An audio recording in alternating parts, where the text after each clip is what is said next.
Good morning. Good morning. Good morning. Same. Same.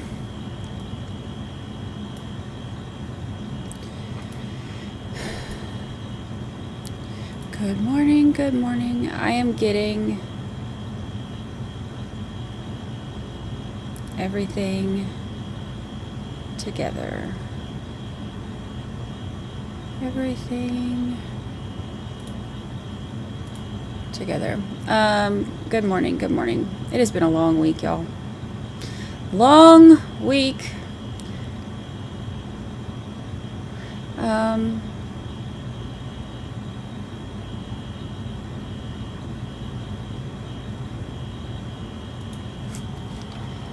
Let's see. Good morning. Good morning.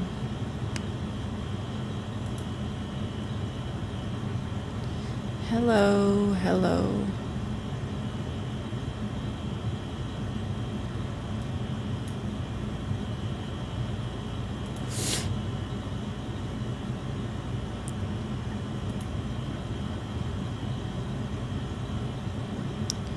Let's see here. The verdict clock is, let's look at court TV. They say 14 hours, 51 minutes, and 14 seconds.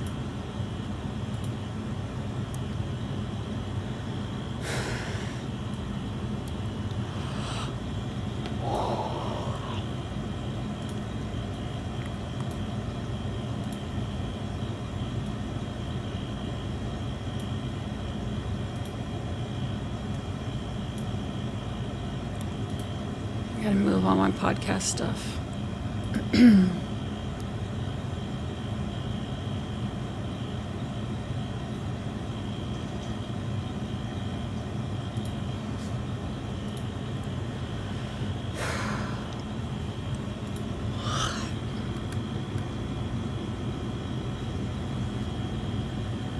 14 hours and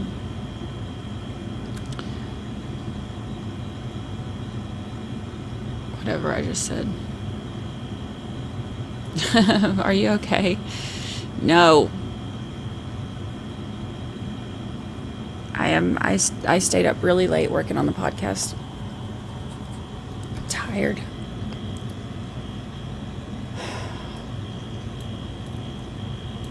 Try to get these episodes out on top of streaming all day.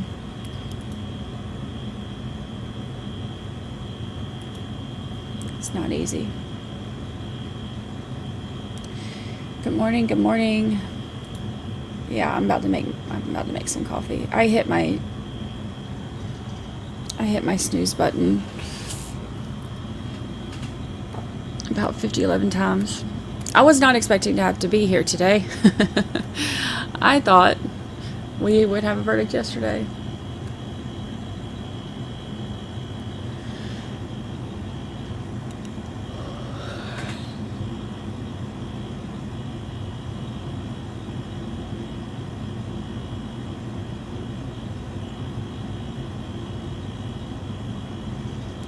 Prosecutors arrived. A court officer just called for the jury to be lined up and brought in.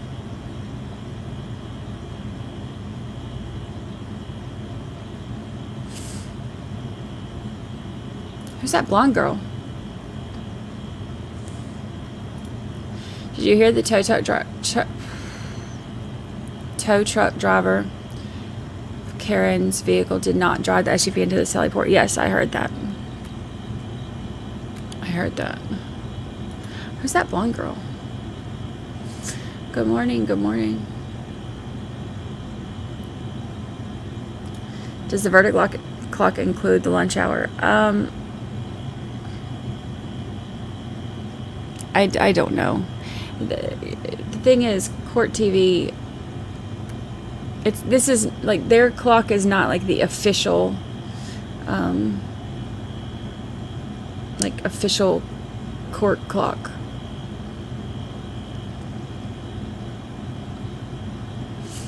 Do you have a podcast hangover? Yes. And I'm averaging about 3 or 4 hours of sleep per night all week. And so when I was recording it last night, you can hear how scratchy my voice is. So ignore that. Maybe there's like a filter. Are there filters for podcasts where you can make that make my voice not sound so scratchy? Anne gifted a membership. Thank you so much, Anne. Thank you. Thank you.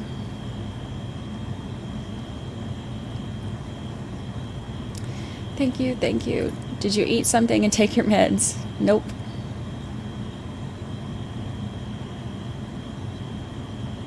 Neither.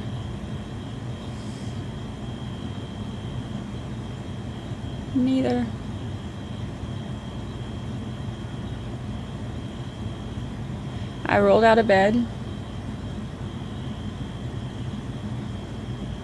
and hit live. That's the extent of my morning. Did you find the verdict? No, I did not find the verdict eyebrows. I did not. I don't.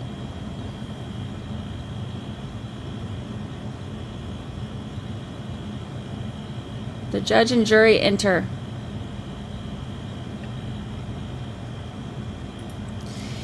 Nikki, thank you for the super chat. Thank you. Praying for not guilty today, so us and the blonde girl can finally rest. We need the verdict eyebrows. I know. I did look before I went to bed. I looked again. I have no idea where they are. I have no clue. I had to have thrown them away. My condo is tiny. There's only so many places that they could be, and they were here yesterday.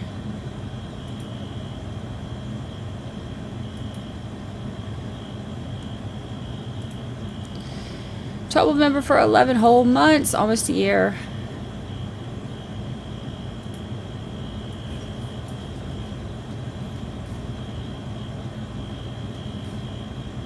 Why do they have music?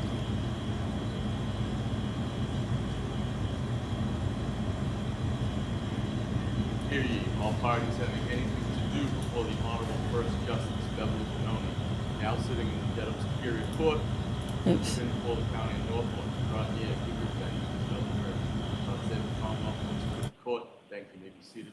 Court now in session. Good morning, Your Honor. 22117, the Commonwealth versus Karen Reed. Okay, good morning, counsel. Good morning, Ms. Reed. Good morning, jurors. Thank you for getting here promptly. I do have those 3 questions for you. Are you all able to follow the instructions and refrain from discussing this case with anyone since we left yesterday? Everyone said yes or nodded affirmatively. Were you also able to follow the instructions and refrain from doing any independent research or investigation into this case? Everyone said yes or nodded affirmatively. Did anyone happen to see, hear, or read anything about this case since we left yesterday? Everyone said no or shook their heads. With that, Mr. Foreman, I'm going to send you all back out. All rise for the court, please. Jurors, follow me.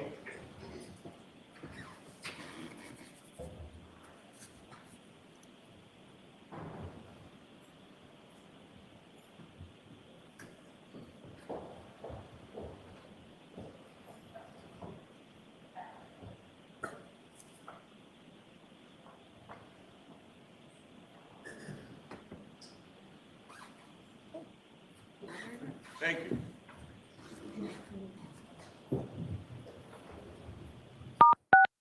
You are muted.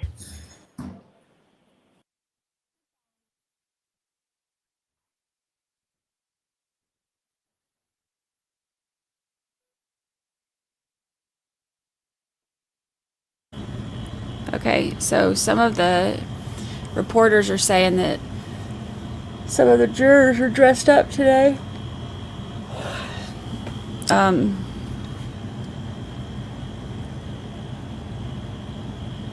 Which is interesting.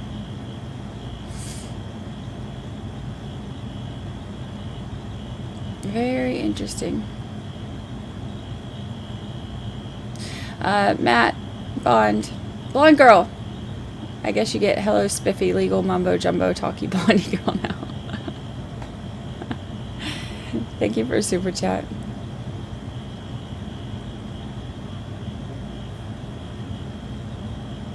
Okay. I don't need your music.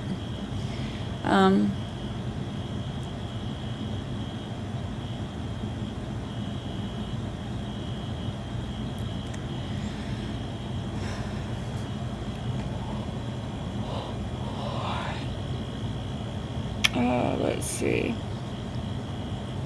What time did I go to bed? 3:30?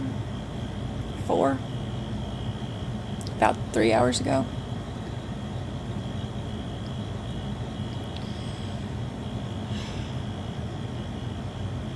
Check your dog's poop for the eyebrows. Okay, I'm gonna...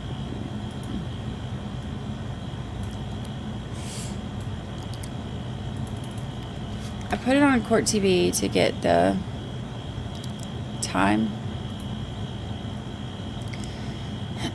But I don't like the court TV feed because it runs behind. And because now they play music, which I'm not a fan of. But I'll get the...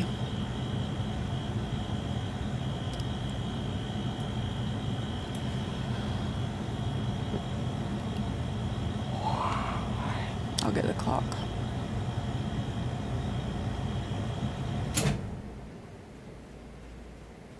That was loud. Okay.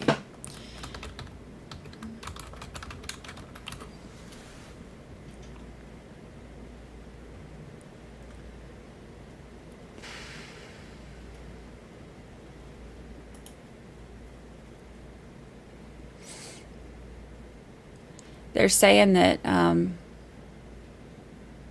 the people who are in the courtroom... Oh, that's a countdown. That's not what I need.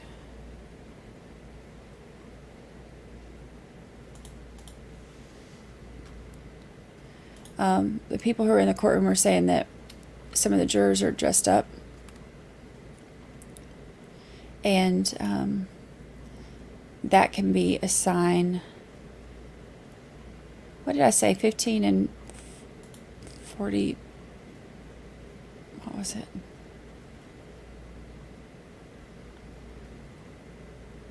I need coffee.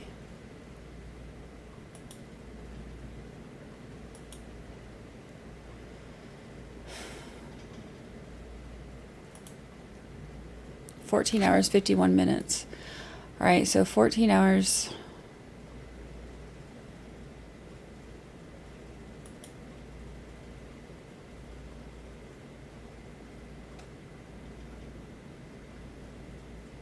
And 51 minutes.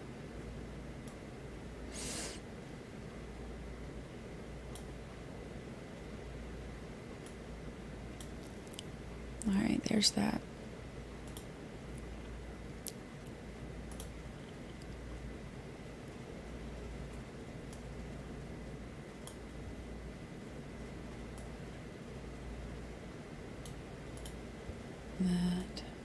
All right, there we go.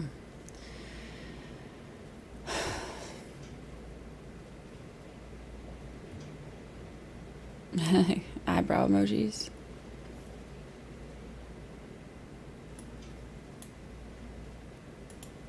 Oops.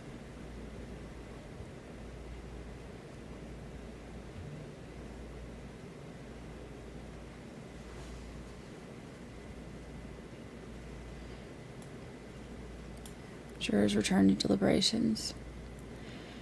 Okay.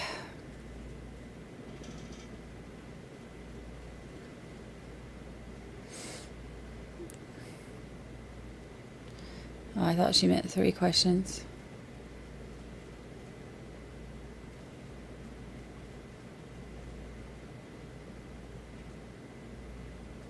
Oh, I'm behind on chat by like 4 minutes. I didn't realize that.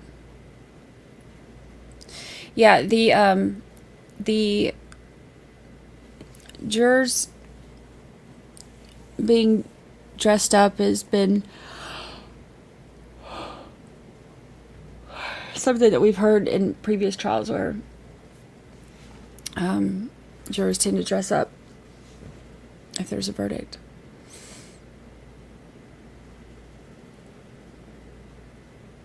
So that could be good.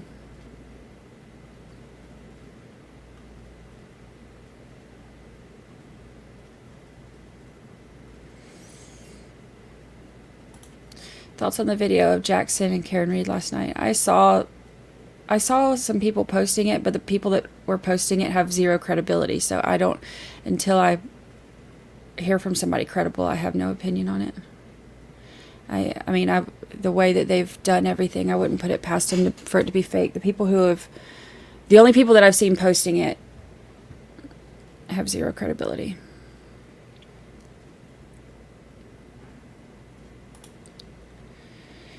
Denise, thank you for super chat. Thank you. Play us the podcast and go make coffee and eat. I'm about to put on the podcast. I'm trying to get caught up a little bit and say hi to everybody, but I'm going to put on the last podcast episode and make myself some coffee. And I've got to work on the episode. I can't do another 3-hour night.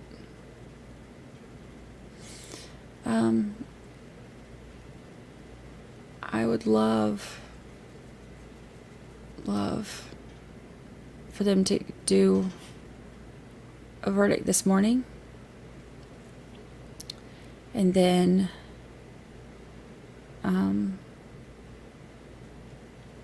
if I could finish the episode in time to take a nap.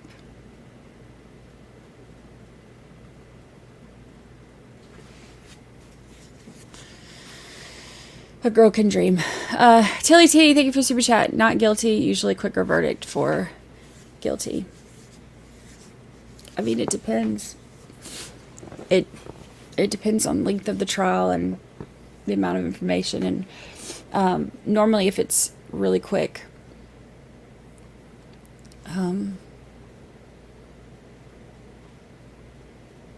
especially with as much, like if it in the trials that have a ton of evidence. Especially if they come back with a quick verdict. Like, what was it, Richard Merritt, where it was like an hour? Which, raise your hand if you were surprised. Like, none of us were, but.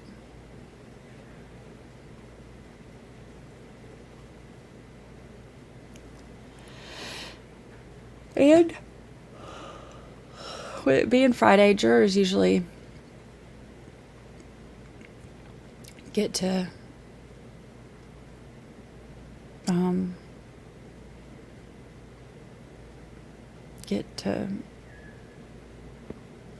deliberating a little bit more hardcore verdicts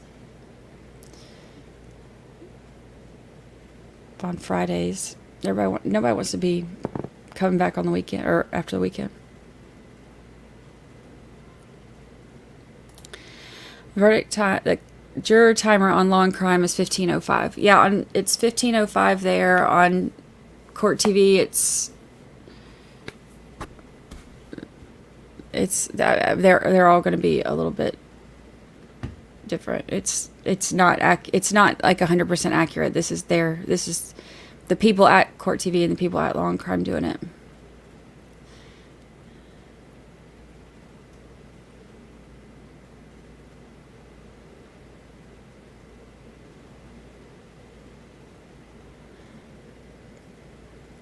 Yeah, I'll put up Beach Cam and I'm going to put on the podcast episode for y'all to listen to. And then I'll be sitting here working on the podcast episode, so I'll be right here if something happens.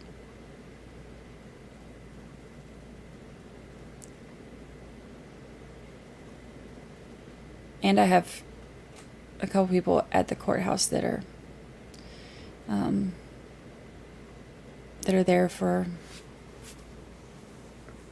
Oh, did I tell y'all before I go get my coffee?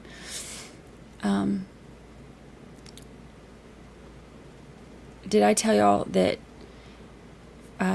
Factor is now one of my sponsors for the podcast?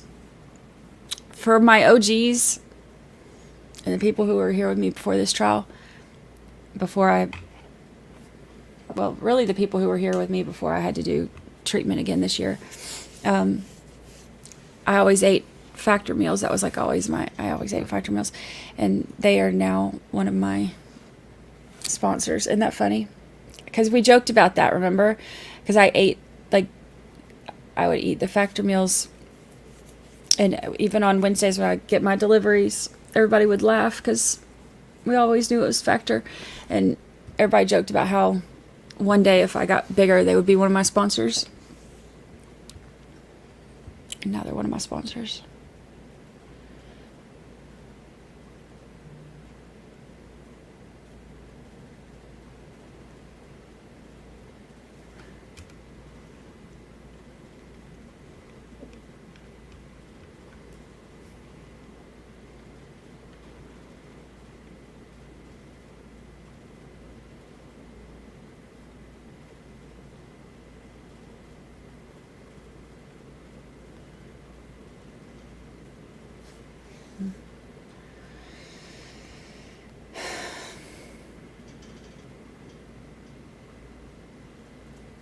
It's kind of cool.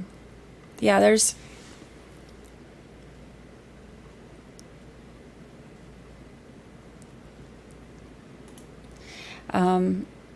yeah, you'll have to... I think it's on the... Next week, I have an off week. I told them that I'm not going to... I don't know if I want to put out an episode or not, but I didn't want to be... With it being 4th of July week, I didn't want to be obligated to do it. So next week is a dark week for sponsors, but the following week I have to look at my production schedule, but the following week I think is the first one for Factor meals. But I think that's kind of cool. It's kind of cool. What time are you on Canton Confidential tonight? 7 o'clock. I don't know what time my segment is. I'm not going to be on there the whole time, of course, but Canton Confidential tonight at 7 on NBC.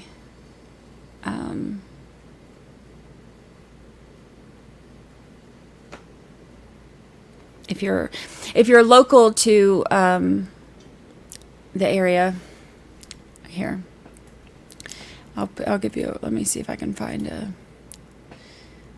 If you're not local and can't watch it on NBC, you can watch it on YouTube.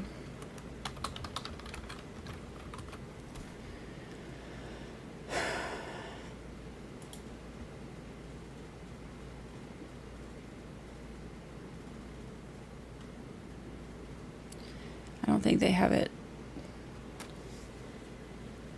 They don't have it set up yet.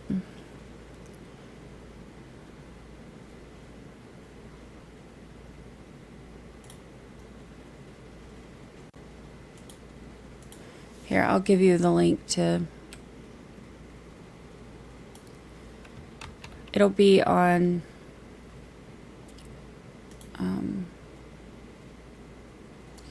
Oh, I just realized I don't even have this up. Oops.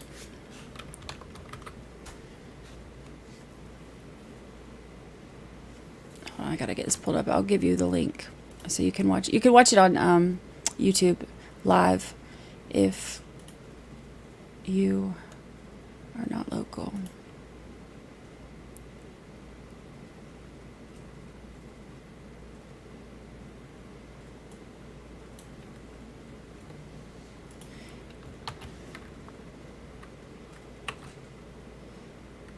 There's the link.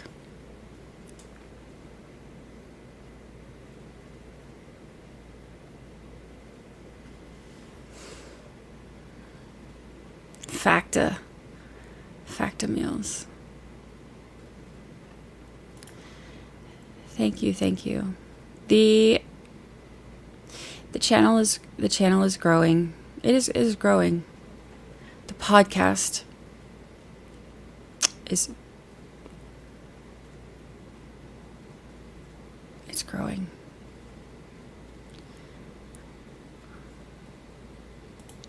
First heard of this case on your podcast, Brandi. Obsessed since then. Thank you.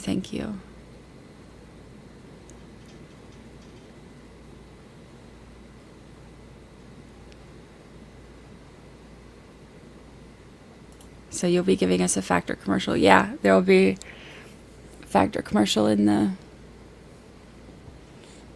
some of the episodes. Water Factor meals, not sure I've heard of this. They're so good. It's like they're all fresh. It's never frozen stuff, but they're perfect because you put them in the microwave for 2 minutes and then. But it's like it's really good stuff, and they're healthy. You can get different ones. Like some of them are like they're regular, and some of them are low carb, and some of them are whatever kind of meal plans people have. You know, some of them are like you can do vegetarian, you can do low calorie. Low carb. What's the other one? I don't know. But they have different ones you can do. But they like deliver a box. It's like what are those? It's like got the cooler packs in it and stuff. But they'll deliver a box once a week, and you can, depending on how many you get, they have different plans and stuff. But they're really good. You put them in the microwave for 2 minutes, and it's like really, really good. But they're perfect because as much as I'm working. And I don't like to cook for just me most of the time, so they're really good.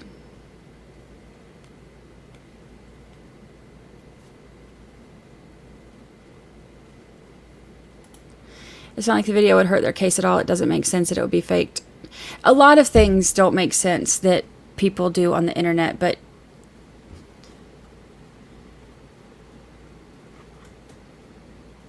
but I don't put it past them.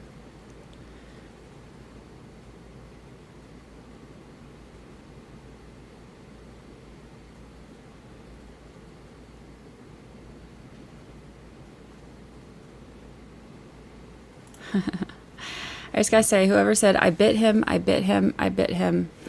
Chloe the dog is my favorite comment of this entire trial. It encompasses the ridiculousness of this farce. Thank you. That was funny.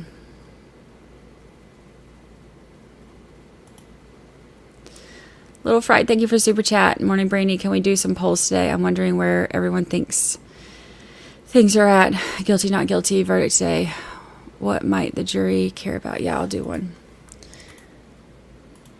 Do you want? Which one do you want? The guilty or not guilty, or do you want? Is there a verdict today? We'll do the guilty, not guilty first.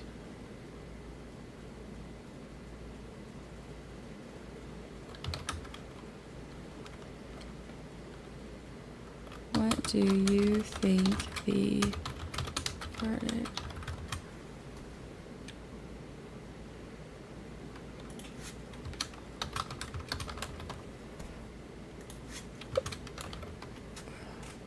Not guilty, guilty. Hung jury.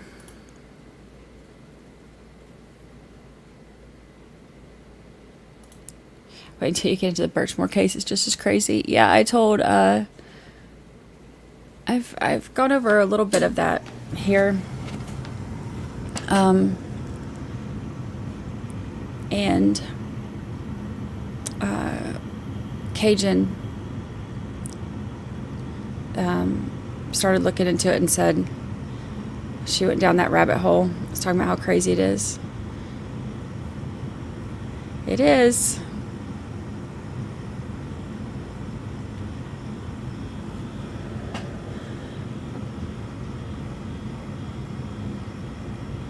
I haven't got the code yet because I haven't done the first ad. But I know for Better Health it's like /juror. So I don't know if it's going to be the same for that one.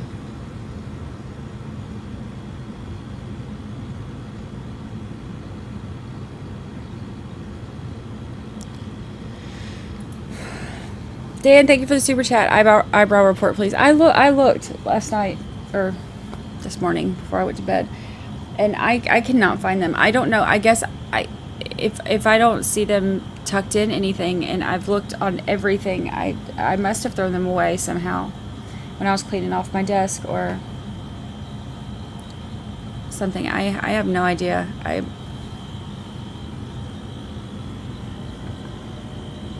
have no idea.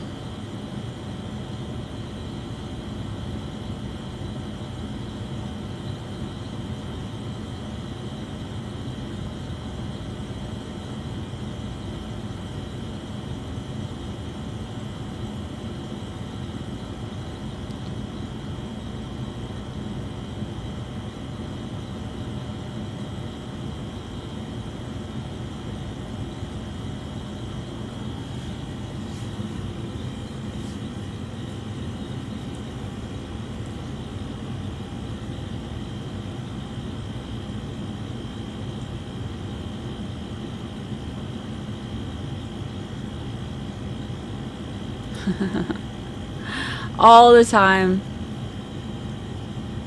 I hit Brandi with a Y all the time. They're moving that camera.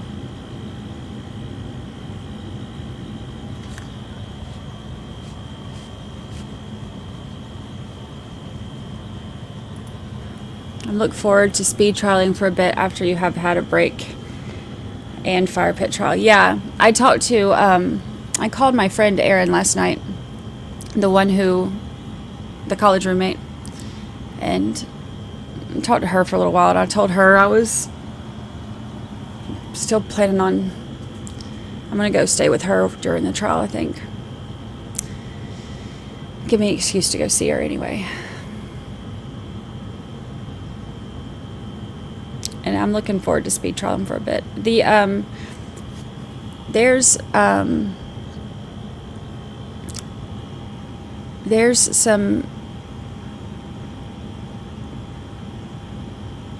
There's some big stuff happening with the podcast that I'm really excited about. And it has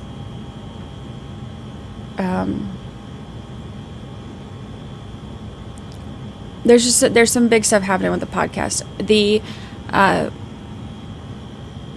The streaming and like what we're doing here, I love, and I don't want to give up. But it will be a lot easier to do it as speed trialing. Because it's too much to do this and the podcast. And I love hanging out with y'all and being able to see watch the trials and talk about everything. And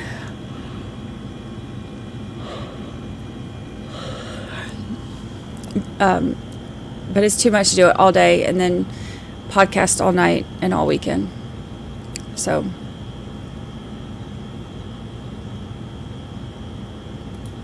if you think it's a hung jury, or if it's a hung jury, do you think they will retry her?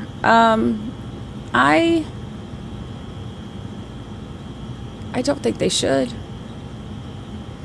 I mean, it would be really hard for them to go through all that. Look how it went for them. I hope not. I don't know that anybody has it in them to go through this again.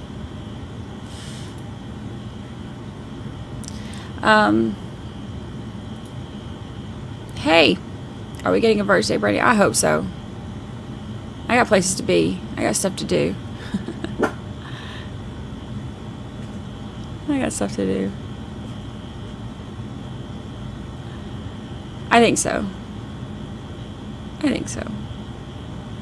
Keto, Justice Scales, keto. Yes, that's the other one.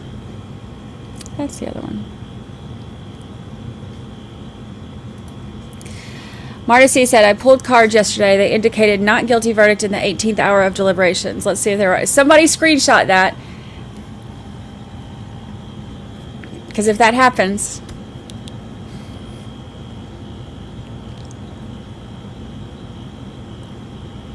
that'll be pretty cool.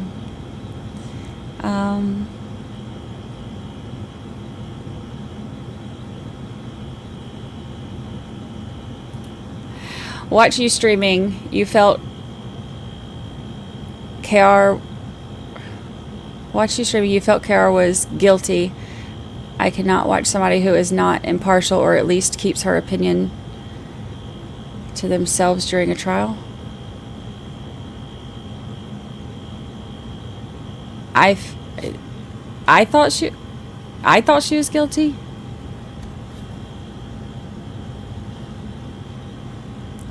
I cannot watch somebody who is not impartial or at least keeps her opinion to themselves during a trial. I need more coffee before I can understand what the hell you're saying. Sorry. Appreciate it. Thank you for your feedback. You better get a nap today if you're going on can't confidential. I know, right? Hopefully if they do a verdict early, we'll be able to. Has the jury come in? It smells like Fruit Loops. It's random.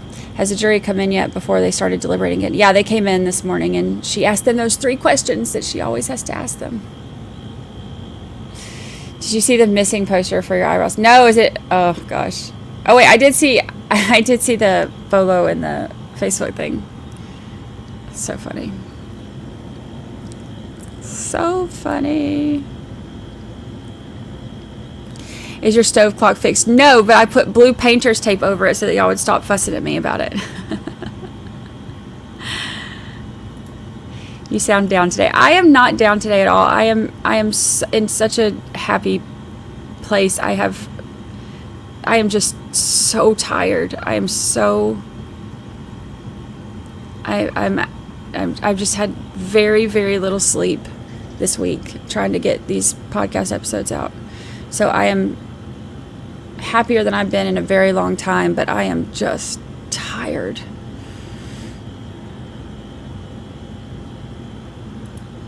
I think they just want to keep us in suspense because of Netflix. Get free lunch and have a long weekend. Getting that D&E pizza. Just joking. I made that up. Morning all. Where's Lucy and who's the blonde chick? Every day. Speed trial, true crime, fangirl. Speed trialing is my favorite because it's like instead of sitting here all day for the trial, we speed trial. So we can listen at 1.25 or 1.5 for the people who are super slow talkers and drag out. We can skip through their credentials. We just get to like the meat and potatoes.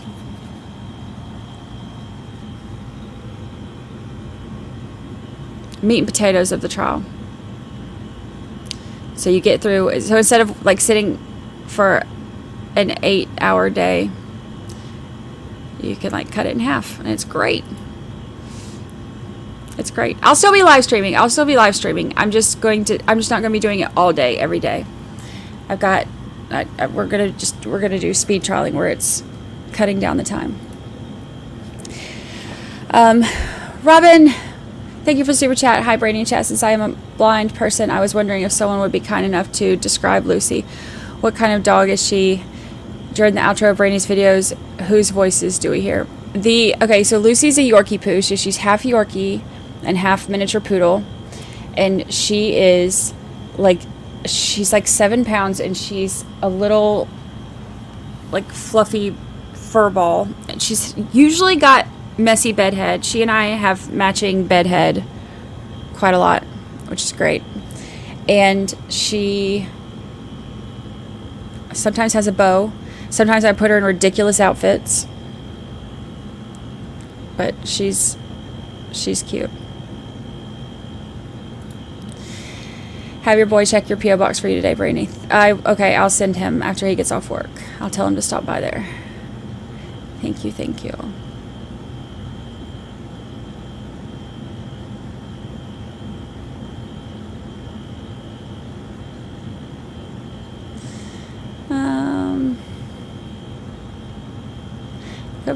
Good morning. No political talk in here. No political talk. I don't have enough patience or coffee or desire for political talk.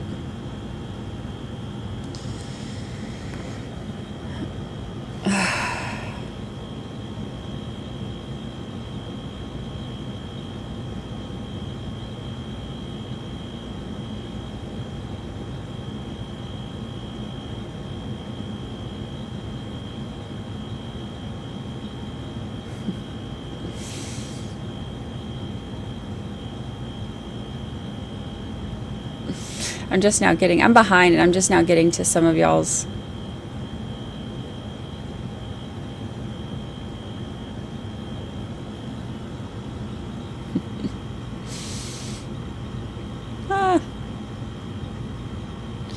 Verdict pizza. That sounds like a good idea.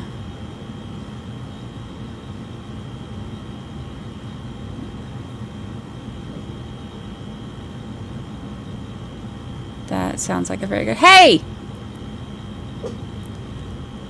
Valhalla. I was in your. I was telling them that I was in your chat, and I've made a goats and hose joke, and goats and hose long to die in the cold, and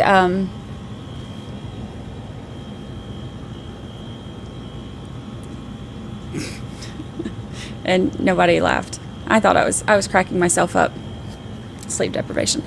Broken Baker says, hi, Brady, we love you. Hi, Broken Baker people. We love you too. Oh, Baker. Hi, White Rabbit. Baker and Valhalla Raid. I'm behind in case y'all can't tell. I read slower before coffee. Hi.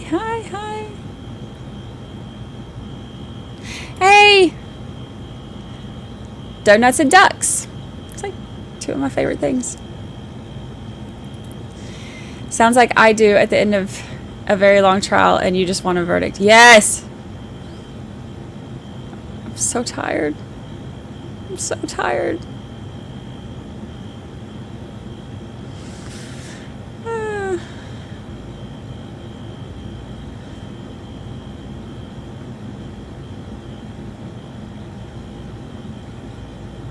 Happy birthday! Jury's dressed up. It's my 52nd birthday. I feel it is not a guilty birthday.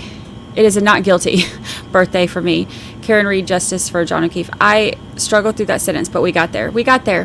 Happy birthday. Happy birthday.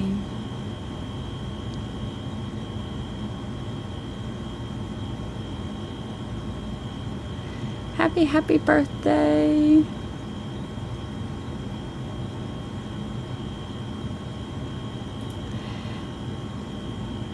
Wicked Wookie, gifted a membership. Thank you so much. Thank you. Thank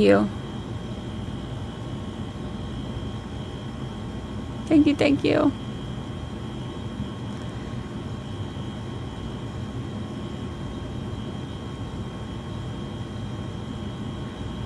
I love a good raid.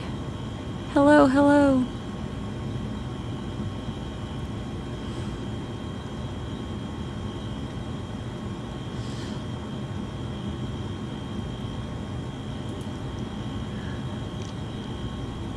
I love y'all. My friends. It's my friends. Lucy is in charge. Yeah, Lucy held the fort down yesterday. While I was on my Zoom call.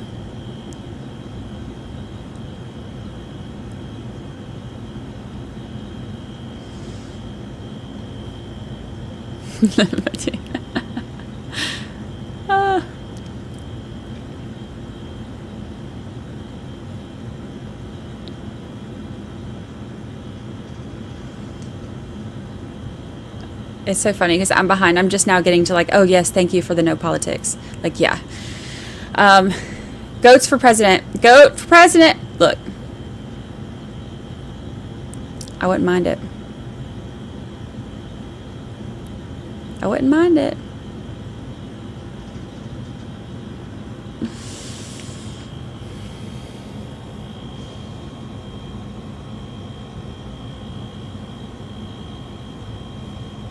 Wake up, Blondie. Wake up! I'm working on it.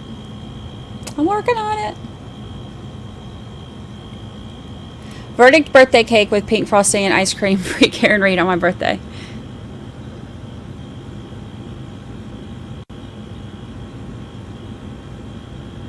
Verdict mimosa for me.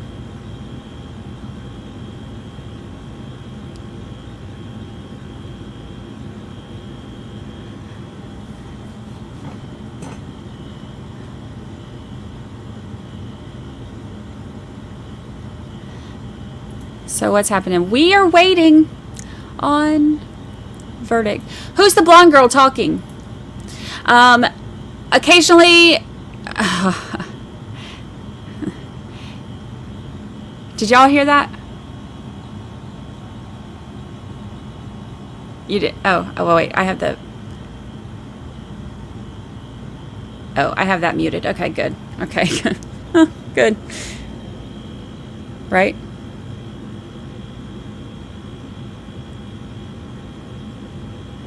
No, okay, good. Okay, all right. All right, good. Ignore me. Member for 8 whole months. Happy anniversary. Happy anniversary. Happy anniversary. I'm so behind on chat. Brandi, your reading without coffee and sleep deprived is everything right now. I have never related more. Words are hard, y'all. You need coffee, biscuit, and a verdict. Yes. Coffee, biscuit, verdict, and a nap. What NBC channel are you going to be on tonight? I'm going to be on NBC Boston, NBC 10. So if you, on Canton Confidential. So if you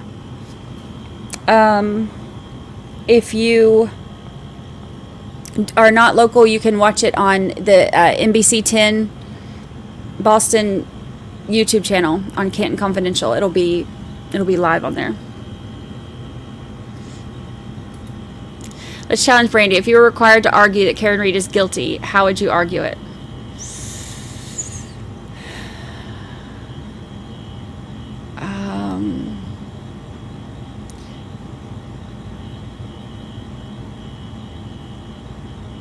I mean, all of the arguments that people have given me,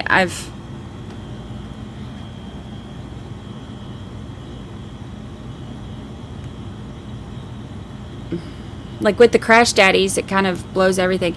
I guess I would try to focus on the taillight pieces being in the yard and her taillight being hit or cracked.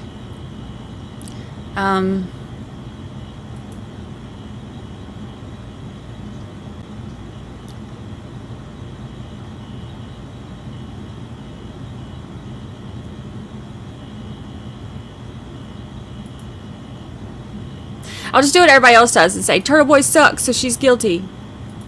How's that? Better? Better? Effective? No? Yeah, I know.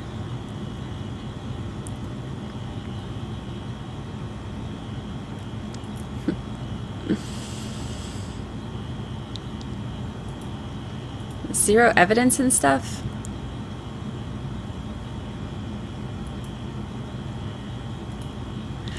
I mean, I guess it'd be like physics and stuff. What do you mean by physics?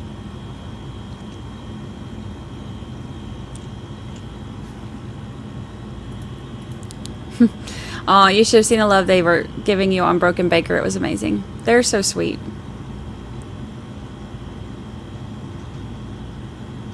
They're really sweet.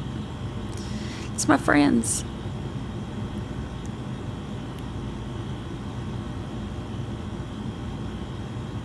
They'll probably clip that. Yeah, they will. Brandi be learning her arguments from the trolls. We don't know why or how she did it, but her taillight is there. Guilty. She wore boots during pretrial. Guilty. She can't fix her face either. Guilty.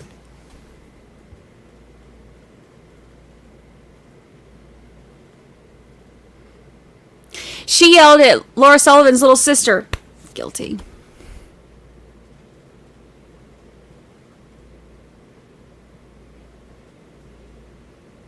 It just did. She just did. She just did.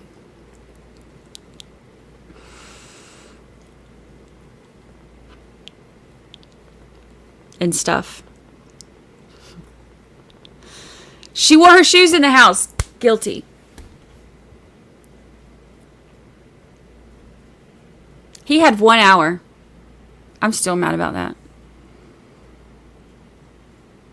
I'm still mad about that.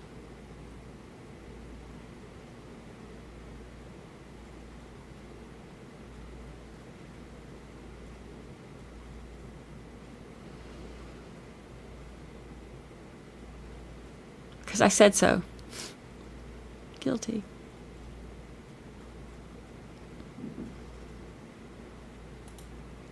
She stole a drink from the bar. Guilty.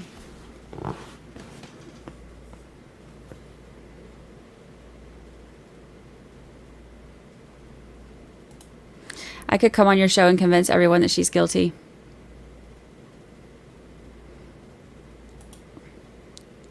You think you could?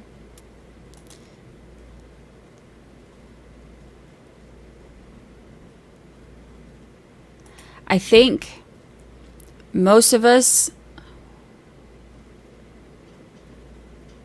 were questioning. Look,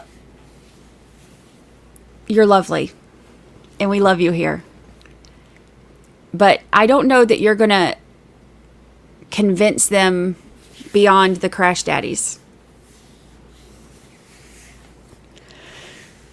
Crash daddies had science and stuff.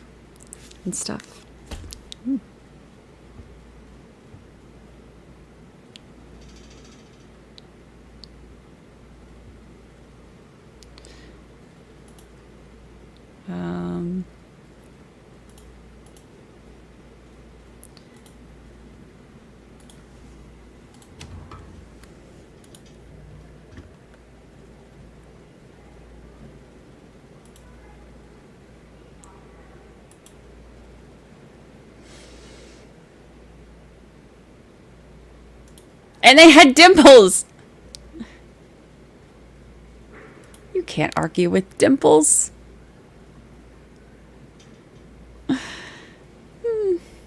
Just joking. But am I?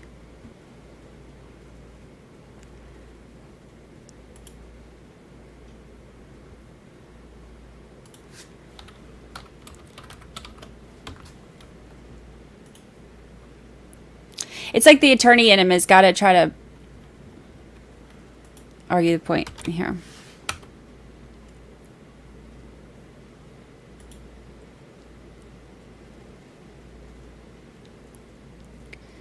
When you can't argue with physics and dimples, they lost the case at leaf blower.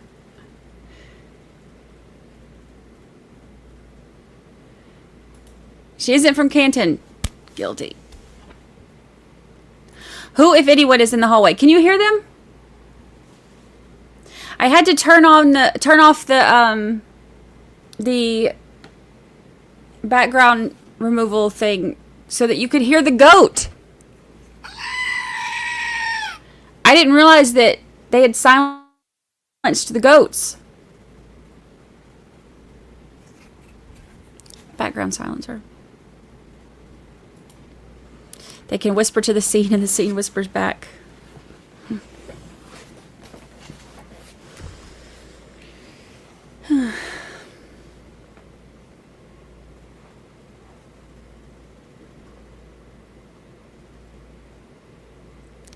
Crash daddies. I did not. I did look.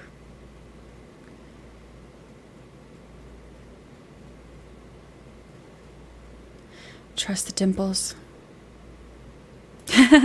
Lauren says, I think she's not guilty, but I could give a better closing argument for the Commonwealth than Lally did. Seeing some of the stuff about how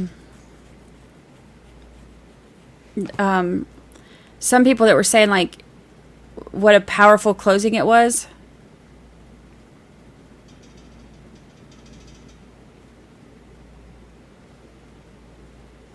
I was like, I mean, I guess if you compare it to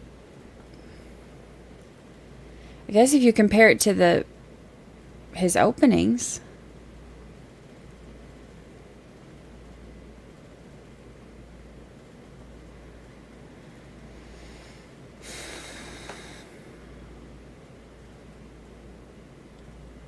Silence of the goats.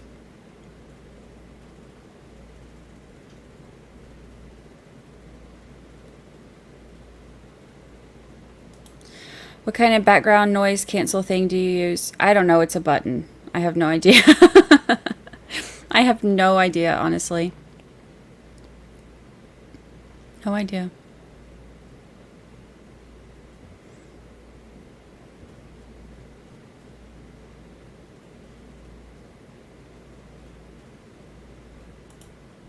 My concern is that all the conspiracy talk shifted the burden for the jury. The Commonwealth did not have a reasonable theory of the collision, but what if the jury is looking for proof of the conspiracy? I thought about that because the thing is, I think that giving another explanation is very beneficial for a jury, but in the closings, if he would have relied more on the doubt, which, I mean, what do I know? I'm not an attorney. But if he would have relied more on the doubt, because I feel like that's an easy not guilty.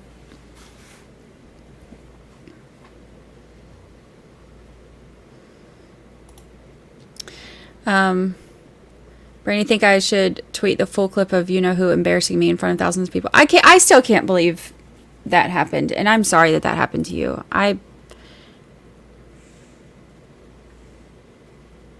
It was undeserved and aggressive. This trial has brought out some craziness in people, and it's crazy. Like, I have never seen a trial like this where it's so deeply changed who people are, or maybe just revealed who people are. I don't know. It's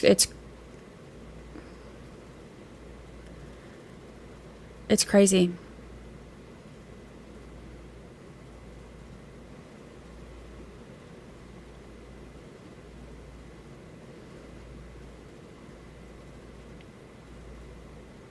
My circle has changed because of this trial. Who I trust and being able to trust people has changed because of this trial. And that's insane to me because, because I'm not personally involved and neither are any of them. It's insane to me.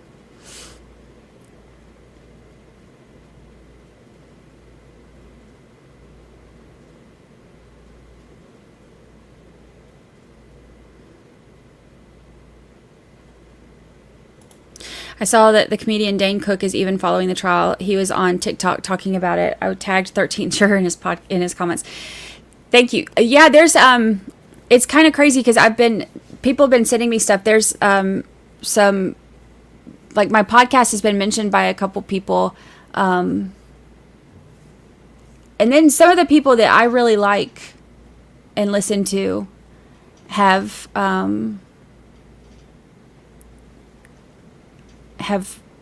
said something about listening to my podcast, which I thought was really cool. Because when I started making it, I was like, I didn't know if anybody would even listen. I just wanted to do it because I enjoyed it, and I wanted to, go over everything and tell the story and see, kind of explain how the conspiracy theory started, and then follow things as it led up to it and see if there was any truth to any of it and what made sense and what didn't, and try to do it in a non-sensational way. That was my whole thing.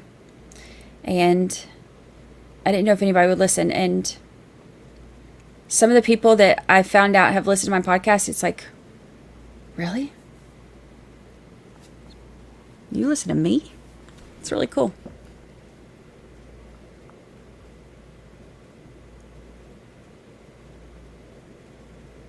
I think it's really cool.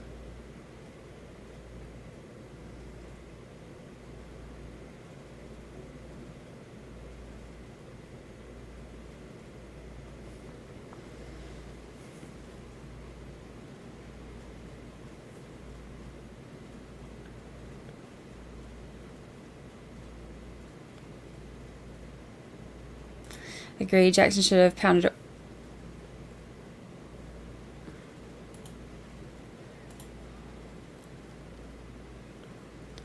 Why are they moving?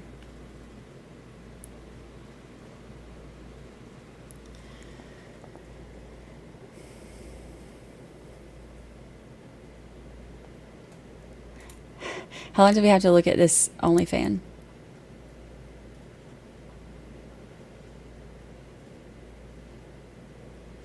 How much longer? I'm sorry, Brandi. Trust is deep. Yeah, I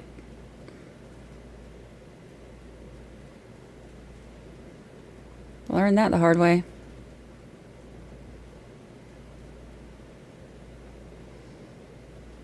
But I've got a lot of big things coming up, and I guess, I mean, I would rather see how people are now than to find out later. So there's always a silver lining. Silver lining. I love Dan Cook. I saw him in like 2010 or something when I was still in Georgia. I saw him in Atlanta.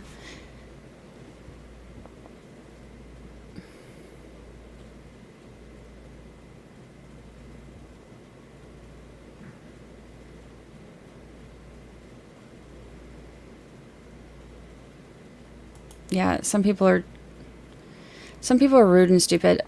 You know, the thing is, it's wild because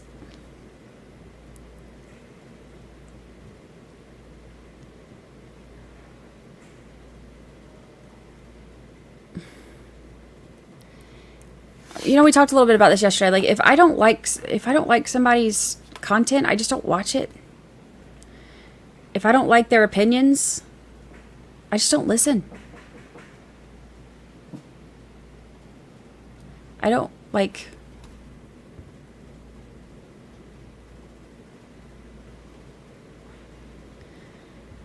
It's the weirdest thing to me, the way that people like just the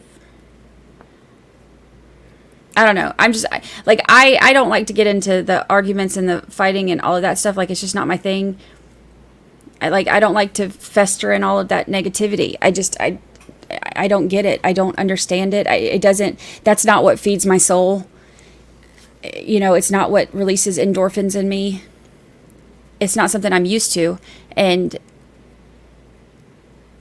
some people are, which, I mean, okay, but it's not my thing. And I don't think that I'll ever understand it. And I'm incredibly grateful that I'll never be the type that understands it.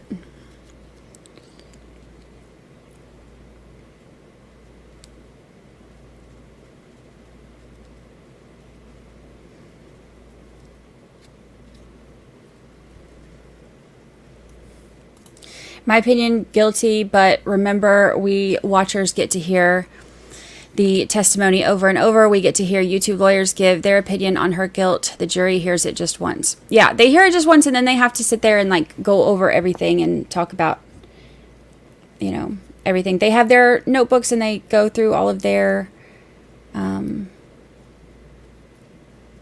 notes and stuff. So could you imagine like looking back at a million years of notes?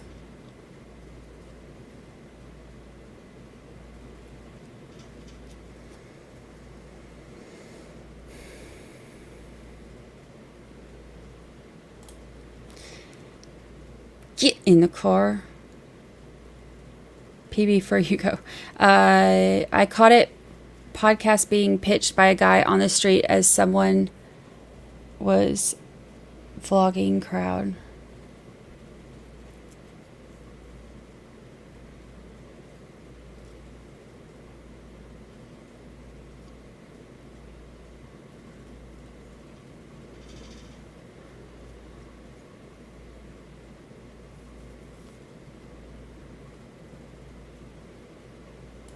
Fan is all there is only fan. Only fan.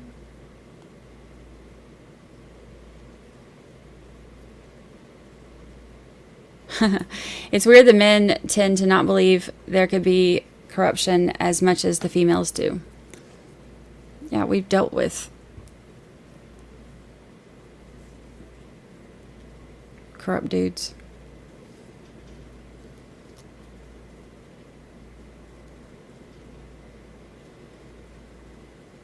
Differing opinions not allowed. Not allowed.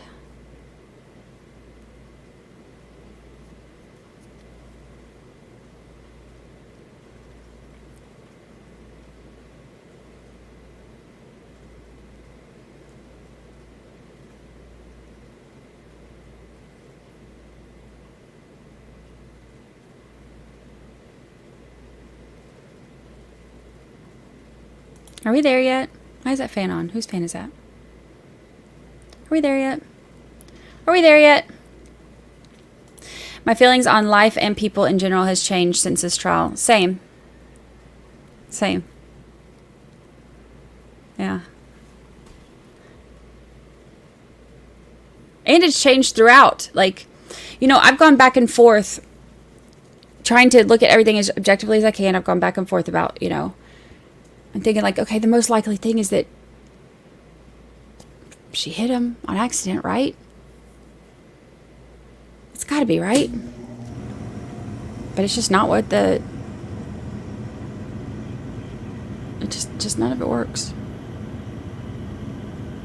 The nerds on Reddit have all the stats on the OnlyFan. If you care to know about its RPMs, that's hilarious. That's hilarious.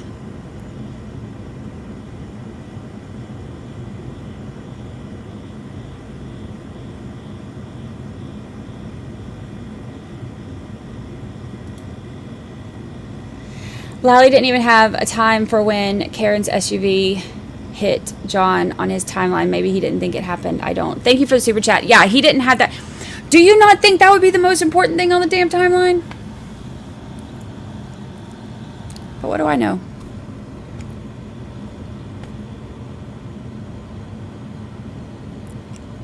What do I know?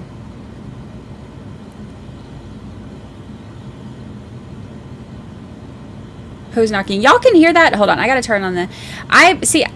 let me turn on the background noise reducer, because it might get rid of the goats, but then you can't also hear people in the hallway.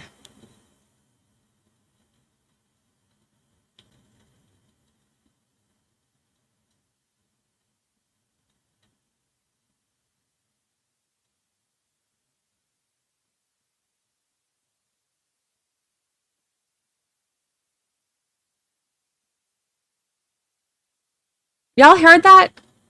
I guess that background reducer thing works a lot better than I thought.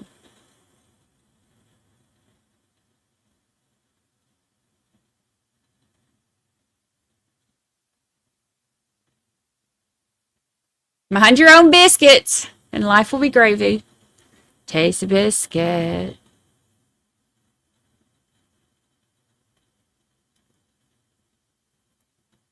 Stacey Hart, BrandiChurchwell, that is the way it should be. If you don't like the content, change it. You are amazing. Thank you. Look, you know, I know that I'm not going to be for everybody, and that's okay.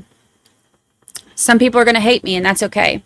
The people who hate me can gang up on me and tell everybody how much they hate me. That's okay. Those people are not my people. The people who are my people can hang out. If you decide one day you're no longer my people, I wish you well. It's just not that serious. If I don't like somebody, I don't have to make it my mission for everybody else to not like them either. I just don't go around them.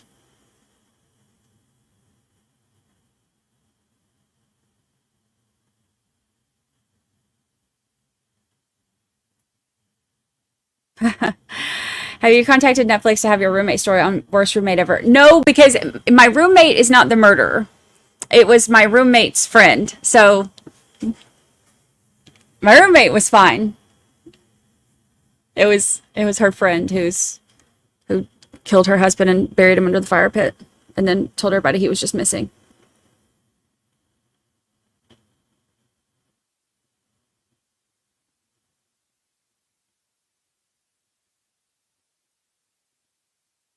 They were knocking on the neighbor across the hall. It's funny because y'all don't ever hear any of that stuff when I have the noise canceller on. But then also you can't hear the goat.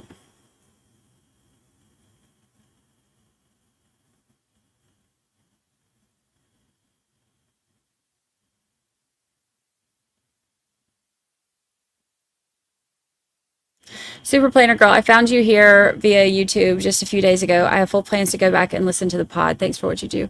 Thank you, thank you. I'm very proud of it.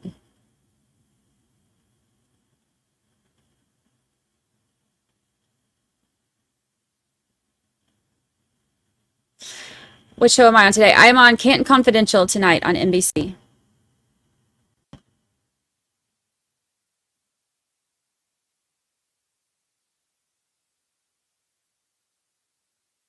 NBC 10, Boston.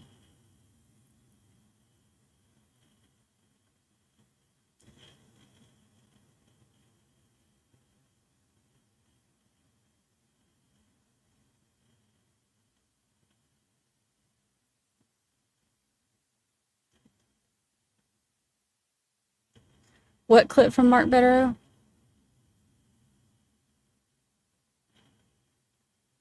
Is there a verdict yet? Are we there yet?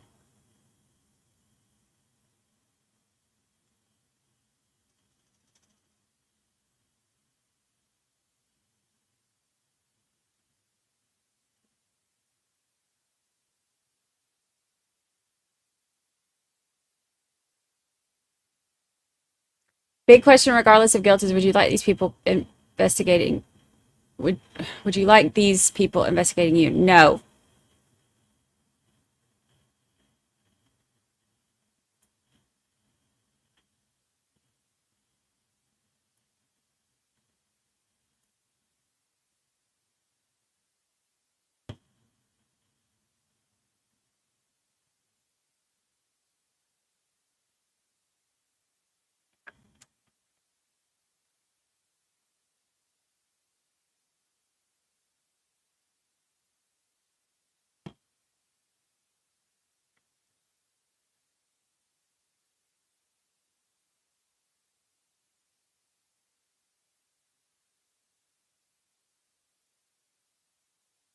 Evidence just doesn't prove it. I just thought it was a far stretch that she was framed until I watched every day. Yeah, I think one of the things people don't realize too is that it's not like a million people that are in on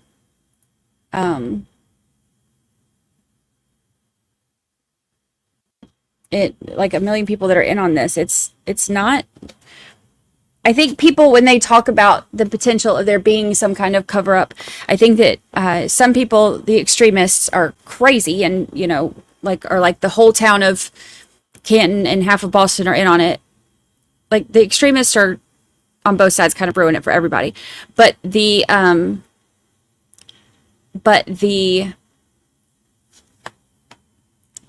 cover up, or whatever, like the actual theory is, it's not that it's not as big as they say it is. Grumple Mumpskin, thank you for super chat. You should be a cold case investigator. That could be fun. Putting my nosiness to good use.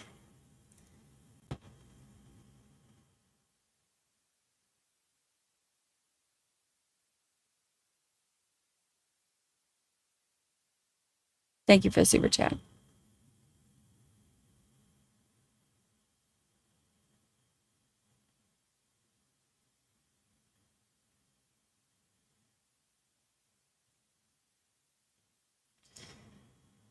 Nobody have a verdict till I get back from the store. Y'all are my people, yes.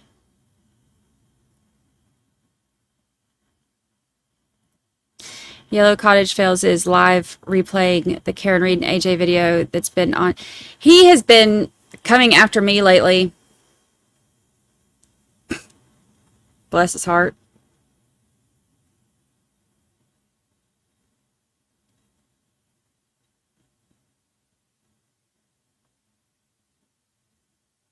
It's funny because, you know, I like to get different opinions, and people were telling me like, oh, he's so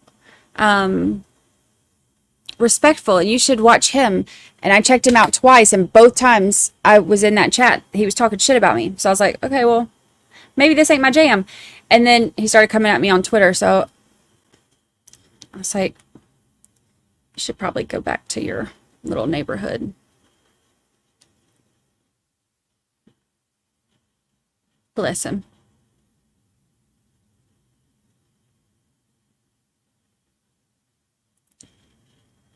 FYI, peeps who like Howard Stern watch for 30 minutes, and those who hate him watch for an hour and 30 minutes.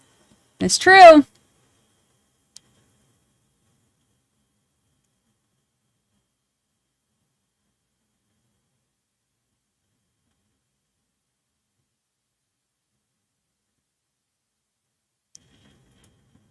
How do you just hate someone? I mean, I do not get how someone would not like, I do not get how someone would not like you, but you know, people are weird. Some people, it fuels them. I don't get it. It's not like, it gives them life to hate somebody. And I just like, these people are not important enough to hate. Sandy B, thank you for the super chat. I'm your people and your neighbor. Yes. Yes.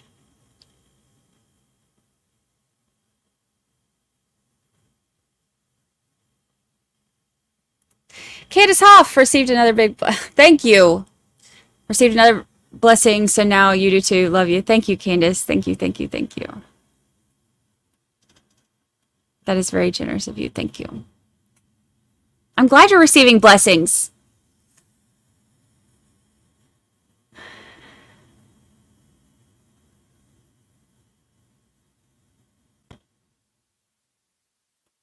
Missy Russell, member for 7 whole months. Love you, my 13th fam. I'm about to delete X. People retweet without fact checking, and it drives me insane. Welcome, new people. We're glad you're here. I don't scroll anymore. I can't. And most people I've blocked. And Cajun runs the 13th juror page. And Cajun's been dealing with having to do some stuff at her house, so she hasn't been on there much.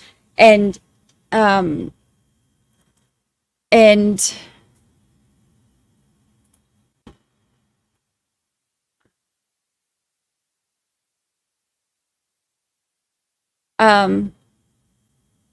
she's been back on there lately. So all the people that I blocked are like really excited because they think that it's me. So they're like arguing, trying to argue with Cajun, thinking that it's me because it's the 13th juror page. And I'm like, that ain't me, y'all.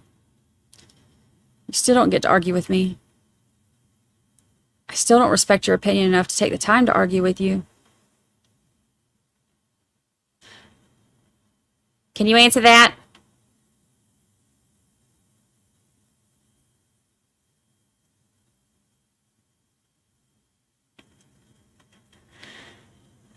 Can you answer that?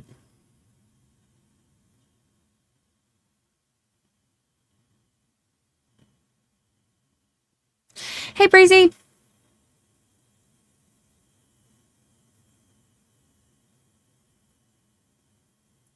Oh, I shared the clip in the Facebook group, Mark Bedrow's TED Talk last night. Oh, good. I'll have to check it out.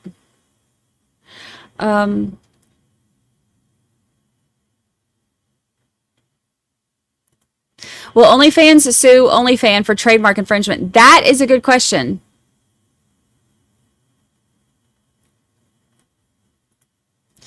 Brandi, thank you for your podcast series. It's how I learned the details about this trial. You're the one person who has been able to keep us all straight. Thank you, thank you, thank you. I'm about to turn on the last the most recent episode to give y'all something to listen to while I work on the next episode. But I wanted to hang out with you for a little bit first. I've been hanging out longer than I thought I was going to make it, though. It's been like an hour and a half.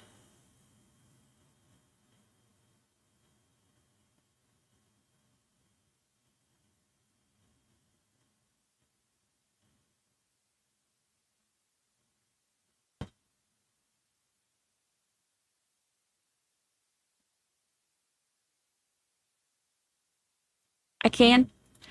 Um,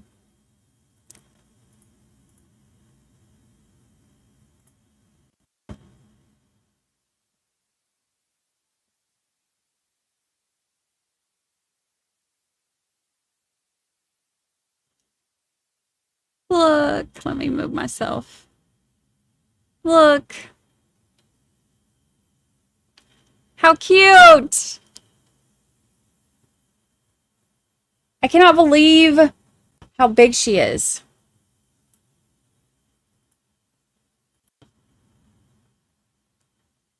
Look.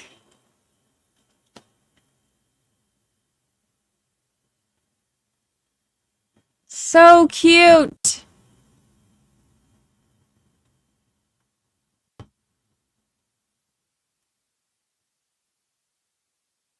Those little cheeks. I can't believe how big. Baby Justice. I love that.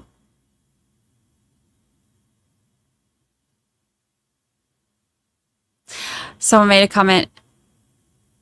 If I ever get pulled over in Canton, I'm asking the officer to take a field sobriety test. They need it.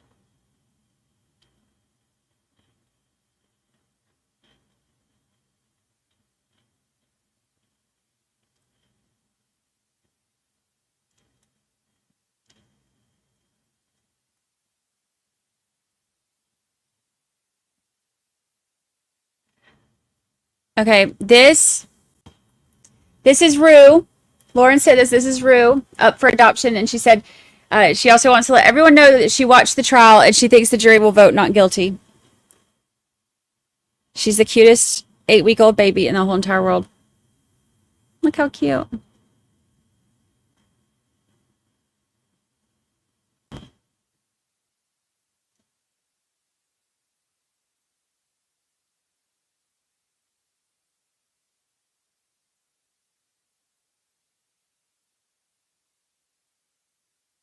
Sweet babies.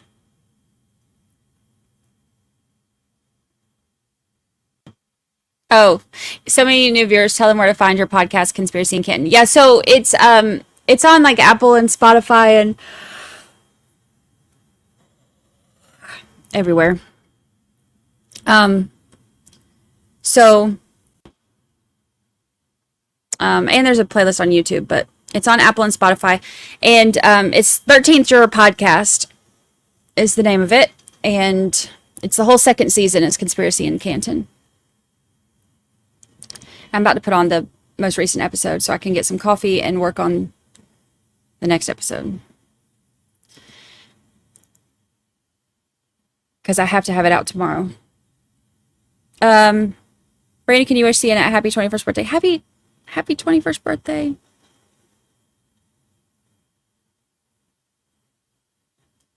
Happy.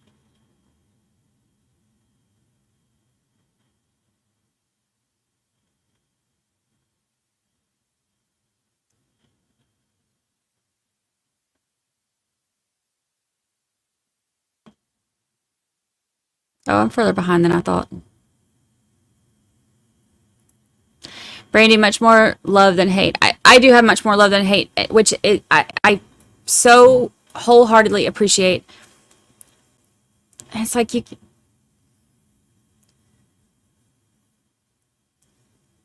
it's like, you know,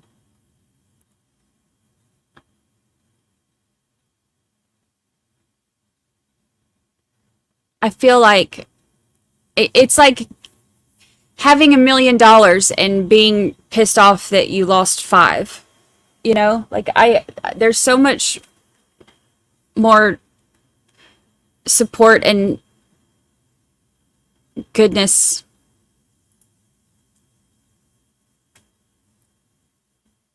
That there's no point in getting upset about the ones who aren't.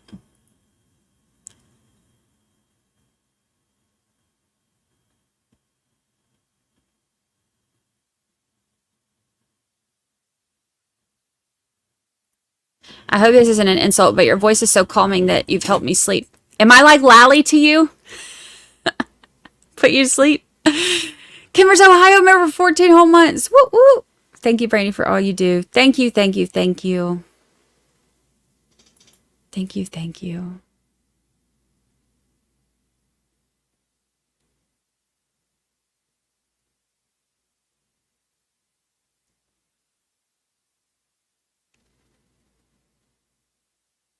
$14 months. Is that our first 14 month?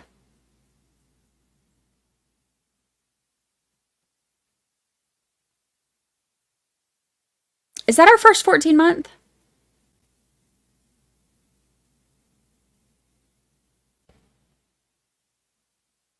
I think it is, isn't it?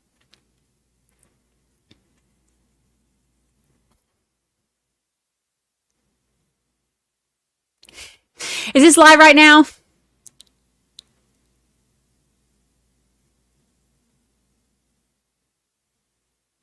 Are you live? Is it sped up? Are we there yet? Who's the blonde? Oh, funny, funny.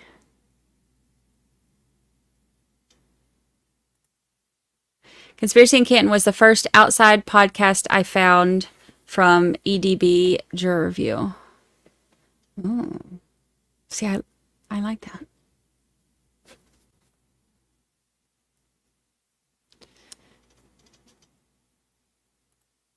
Thank you very much, Tracy. I've shared your podcast with so many people. Real intelligent analysis. Thank you, thank you. I'm very proud of it.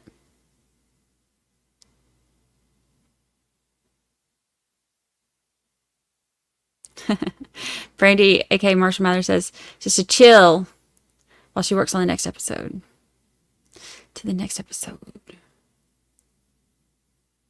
Oh, Robin's Crime File says, oh, let me move myself back. I didn't realize I'm covering the clock. Verdict within an hour. Let's hope so. Let's hope so.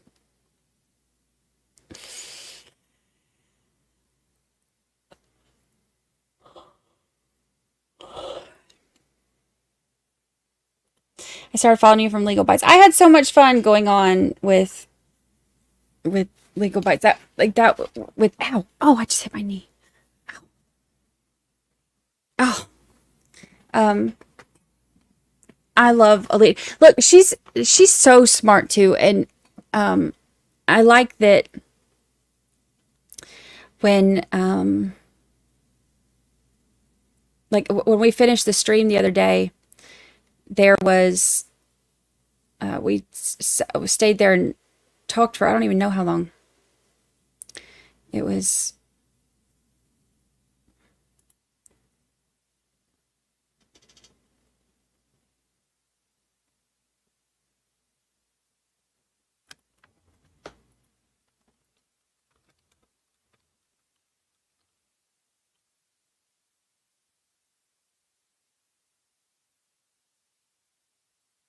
gosh, I'm behind again.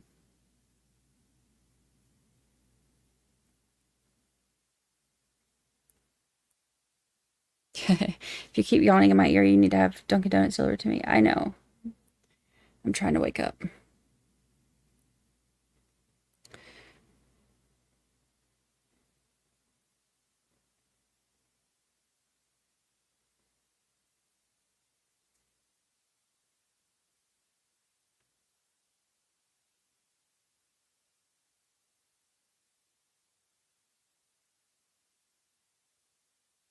Hello, hello. Some of y'all are just joining us.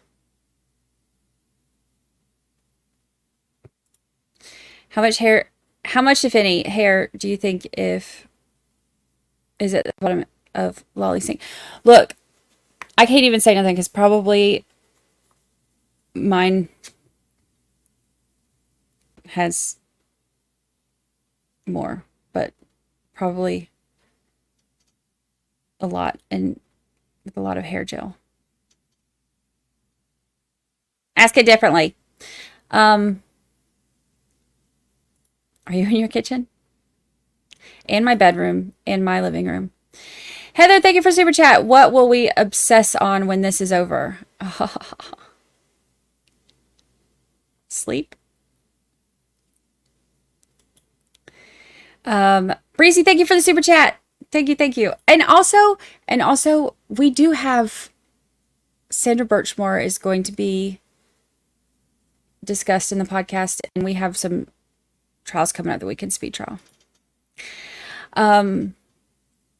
Breezy, now that I'm in my office, I can super chat. Reminder for the ADHD kids out there, morning med check.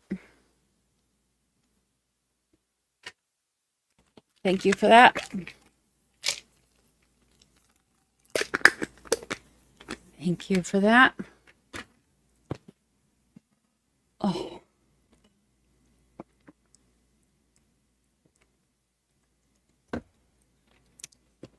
Done.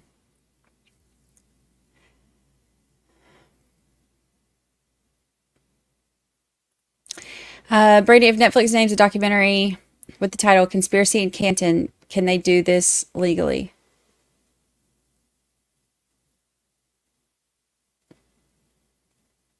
I mean, I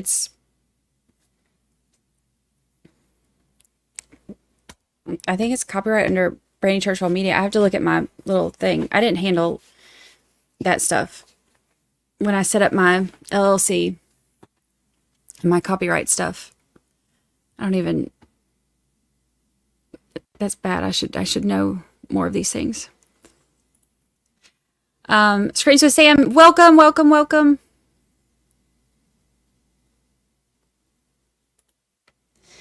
Panty member for 14 months. 14. Today's our first 14-month day, isn't it? I think it is. Been a wild ride since Valo, y'all. Yeah, it has. Oh, yeah, it has.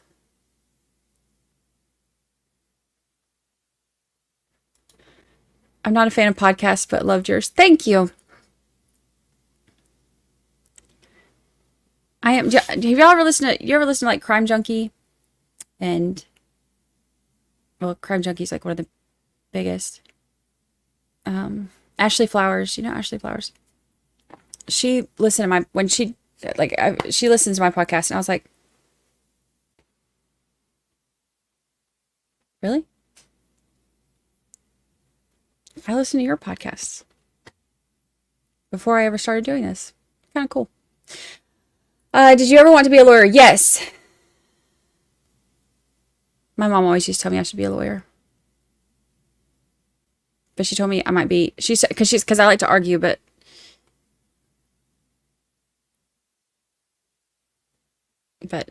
also I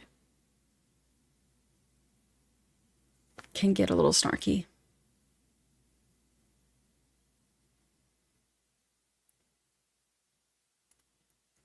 She is awesome.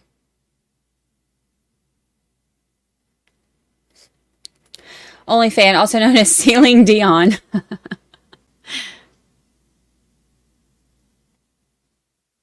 It's really funny.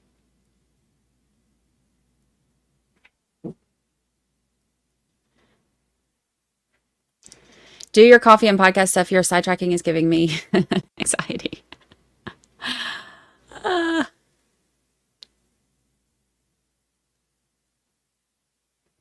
Yes, that's a good idea. That's a good idea. I will do that. I will do that. Because otherwise people will be asking. Okay, I think I'm almost caught up.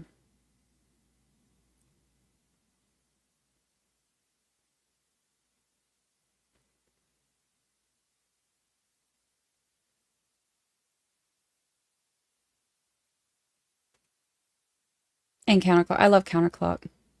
Yeah.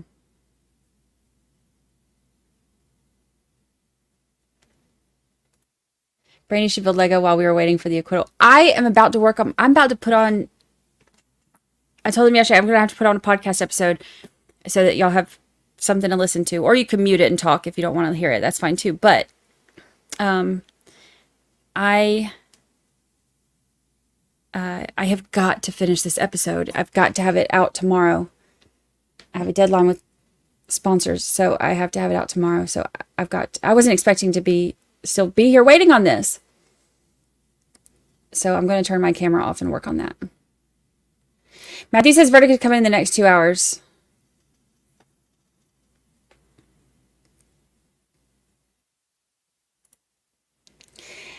Ashley's great, and Delia is a friend of mine. Her dad was the police chief here for years. That's cool. I love Counterclock too.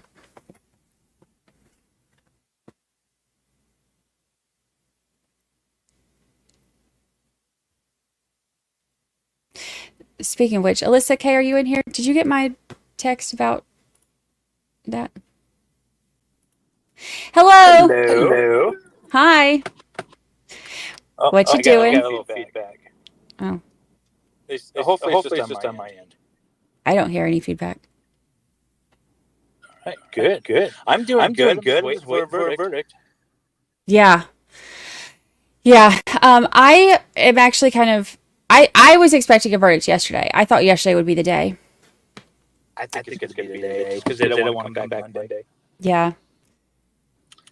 But I was going to say, for all of us that have been covering this case for months or years or longer, the jury has not been. And so when they're sitting there and listening to this testimony, they have a bunch of people that are lying through their teeth. They don't know that John was never there. He never came in the house. That Karen was angry at him. All kinds of things like that. And I think that might be enough to sustain a guilty verdict.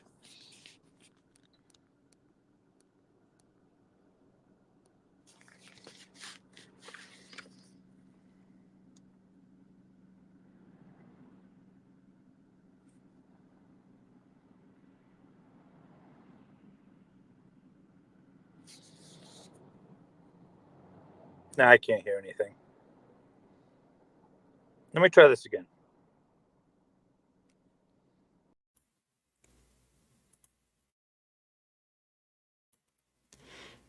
Is it better? What is it going? He's going to come back in and try it again.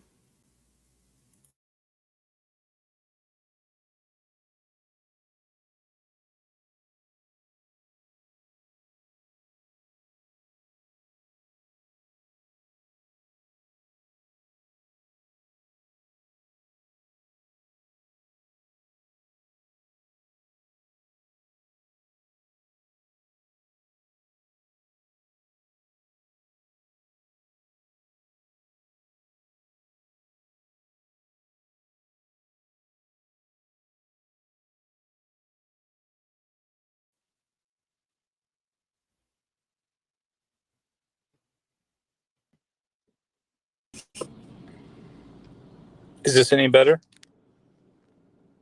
Let's see. Because Okay. I I can hear you now, and I don't hear an echo. So hopefully that's a positive sign. Okay. So, anyways, hopefully you were able to understand everything that I was saying. Yeah. Say it again, because I think it had an echo and they couldn't. I could hear you fine, but. Okay. So what I was saying is that for those who haven't been following this case for the last several months or years, are hearing all this information for the first time. And the information, although we all believe that the witnesses are lying, and I do too, but the jury's hearing it for the first time. And if you have a number of witnesses that are saying, listen, he wasn't here at the house, he never came into the house, the jury has that to fall back on and potentially say, okay, he wasn't in the house. So then we know it didn't happen in the house. We also have several witnesses disinterested. Well, to some extent disinterested, although one went to high school. I know somebody from high school with, but a bunch of people that more or less are disinterested, that are first responders, that say that Karen actually admitted to it. I hit him with my car. I hit him with my car. And we can interpret that different ways and what context she said it and how much she said it. But that's out there as well. You do have the broken taillight. Is it odd that the crime scene wasn't cordoned off and that the police just happened to stop by on their way into work and see if there's any new evidence that turned up? Yeah, that's weird. But it doesn't necessarily mean that the evidence wasn't already there. So there's a lot that the jury could grab onto and convict her. That's my concern. I believe she is 100% innocent and that this was framed. Even if she wasn't framed, this is not enough to convict somebody, but there's a possibility that she gets convicted here. Yeah, I don't see it as being like, for me personally, I wouldn't be able to say this is beyond a reasonable doubt, but seeing how people are so convinced on Twitter, because my biggest thing is like, it's not saying that they didn't see anybody come in the house and stuff like that. I can understand, believing that, potentially that he didn't go in the house or whatever. That stuff is fine. To me, it's the injuries and the car damage not lining up and the crash daddies and the medical examiners and you know who like really did it? You know who's really the guilty person is the plow truck driver. He's the one that hit him. That's why he didn't see a body. I've heard that theory that who was it? Wendy Murphy said that it was a plow truck driver that hit him. But see, I love Lucky. I thought he was like one of my favorite witnesses. I thought if there was a plow that hit him, it could have been Higgins' Jeep. They talked about Higgins' Jeep being having the plow on it and how it scraped on the bottom, and then he had to lift it up. And when he was leaving, everything was all weird about when he was leaving. And so I thought if, when I was thinking about alternate theories, that's one of the ones I thought about is if, and not on purpose, I'm not saying on purpose, but just if a plow hit him, it would have been Higgins' Jeep that hit him. But the other thing that I think goes overlooked a little bit on your channel and Baker's channel and other people that are on the she's innocent side. This was a frame up. He was beaten in the house or whatever sort of side of argument thing, is that in order for that argument to be believable to the jury, in order for her to be acquitted because they believe that he was beat up in the house and it was a giant cover-up, you have to believe that all these police officers and all of these other people lied. And that's, while it's not impossible for a jury member to believe that a person lies, you have to convince 12 people that a number of people in these positions all lied about this. And I feel like that might be a big leap for a lot of people. And so when we toss out there these other theories, it might have been the Jeep that hit him, it might have been a snowplow driver that hit him. As an attorney, I wouldn't necessarily say like we're just throwing out wild speculation and that's silly or that's fun. That's easier, I believe, for a jury to get their head around than a bunch of police officers and their family members covering up a murder. Right? It's easier for a jury to say, oh, well, it could have been a plow truck driver. I don't think it was her. I don't also think it was them. It could have been a plow truck driver. And so the fact that the defense hammered so much on this conspiracy and cover-up might be a detriment depending on who's actually sitting on that panel. Yeah. One of our members mentioned earlier that the shift of the burden of proof because of their mention, not that there is a legal shift of burden of proof, but just in the jury's minds, if they feel like there's a shift of burden of proof because of if they feel obligated to have to choose either the defendant's theory or the prosecution's theory. I think for me, the biggest thing is that it's not that I think that it's not as many people that lied as some people are saying, or some people think. I think that the thing is that and this is just my thing, I think some of the police officers are not specifically, saying like, oh, this other guy murdered him and I'm going to help cover it up. I think some of it is just like, thinking that she's guilty and trying to like beef up evidence and, that type of stuff. Well, yeah, with Proctor, I can see that, right? So Proctor's just being told things, right? And so he's like, well, I'm going to believe my buddies over her, and I'm just going to kind of run with that and put a target on her and gather the evidence that convicts her. But you do have everyone in that house. If John went in that house and something happened in there, everyone in that house lied. The girl that was driving by on a drunk in a passenger vehicle and said that she saw some black shape on the ground had to have lied, right? So there are a number of people that have to be just straight up lying, as opposed to the rest that are just sort of interpreting things wrong or looking at things wrong. So you have to believe as a jury member that there were several people that straight up lied and perjured themselves on the stand. And and I'm not saying that it's impossible or that a jury can't believe that these people lied. I'm just saying as a defense attorney, I would be concerned about getting the jury there. That's all. Yeah, I see that. I think the biggest thing for me, because all they need is reasonable doubt, and I think the biggest thing for me for reasonable doubt is the crash reconstructionist and the medical examiner having the testimony that with the medical examiners and the doctor saying like there would at least be some kind of bruising, if not fractures to his body at the point of impact, and then having the crash daddy say this is not consistent, this is 100% like physics and science, and this is not how it happened. For me, that, and I know everybody's not the same, because obviously they've been, where this was like the one thing for me where I was like, okay, there you go, there's your reasonable doubt, there's nothing to convict on. That's for me. Obviously it's not the same for them because they're still going through evidence and it's taking a lot longer than, crash daddy's solved it all for us. But for me, that's the reasonable doubt, and that's at that moment for me, like none of the other stuff mattered. Because that's very true. The injuries and the testimony regarding the injuries, the fact that the state's expert was like, well, what do you mean physics? And doesn't know the mathematical formula for figuring out, didn't know what acceleration was, yeah, things like that. Yeah. And then you had the defense expert that was able to competently answer all of these questions that should have been easy for anyone who is in the field of accident reconstruction to answer. Did they work on, that's the same company that worked on the, not the Challenger, but one of the space shuttle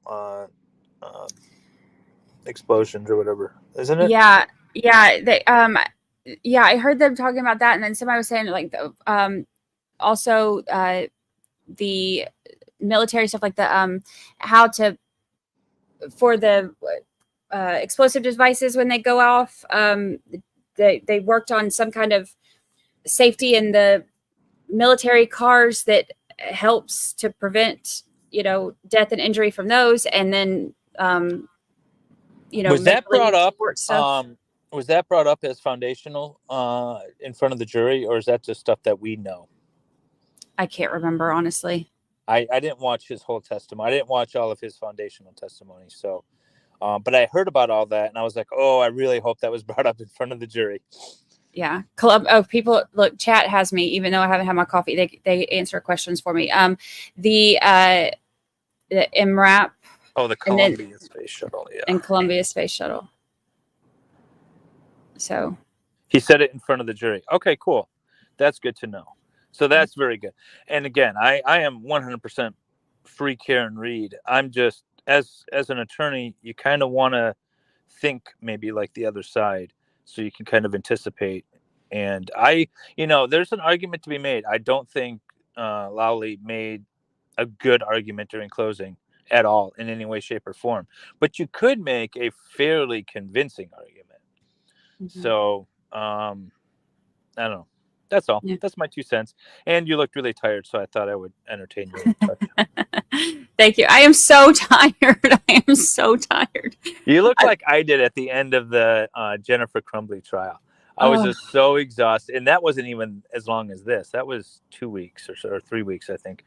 But also, I'm gonna plug my Lego channel because Brandi came on it and built some awesome Lego. She was on twice actually. She moderated once for us. There we go.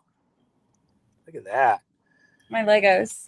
I got another stream tomorrow evening, so if you guys want to check it out. Oh, who do you have on there tomorrow? Max Murrah's coming on tomorrow. And then on July 20th, we have Copen Sheath, British YouTuber. And then on the 27th, we have Andrea Burkhardt. Oh, that's cool. Yeah. Yeah, she's been covering this case a lot too. People have been, we have a lot of people that will float back and forth to different channels and get different opinions, especially with this being so contentious. So, people in chat will say, I hear a lot about some of people talking about different perspectives that she's given. I follow her on Twitter, but that'll be good. And then tomorrow's Max. Tomorrow is Max Murrah. Okay. I don't know if you guys know him. He's usually a panel guest on YouTube. He does have his own YouTube channel. He's in Japan. He's like a Japanese American, and he has the most interesting stories. And he's scary because he knows a lot of things about a lot of people that you wouldn't think he should know about them. So he's got interesting stories and topics. So he should be a good guest. Oh, that's cool. Well, we've got the link in the chat, so awesome. Thank you. Check it out. But thank you for popping in. Yeah, no problem. All right. Well, I'll let you go so you can throw on some whatever video you're going to do and go write up your podcast. All righty. I'll talk to you later. I'll try to, if I'm back in time tomorrow, what time is it tomorrow that you're doing it? 9 p.m. Eastern. 9 p.m. Eastern. So I'll try to pop in if I get home in time. All right. Sounds good. Take care. Bye. Bye.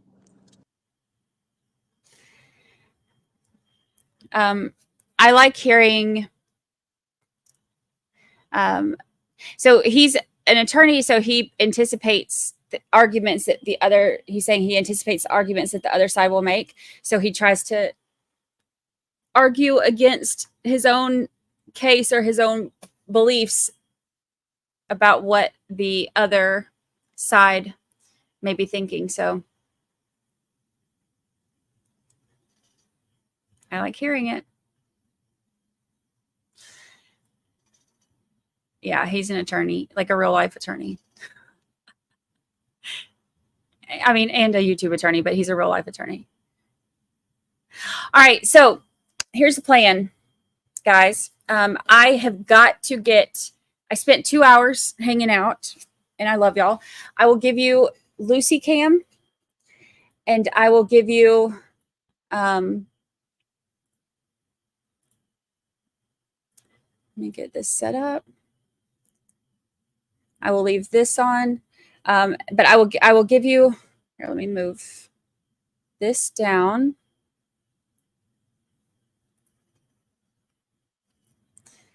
I will give you Lucy Cam and I will leave this on, but I've got the volume on just in case we hear any rumblings.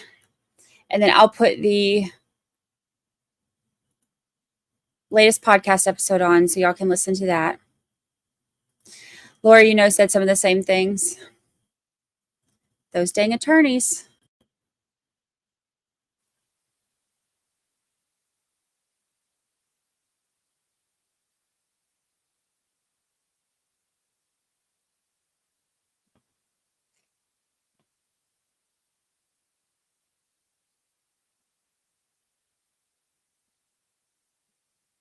Look at her.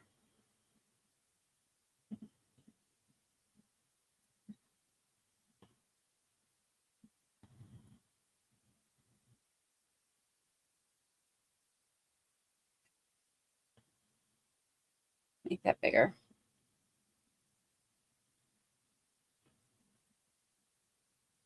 Okay.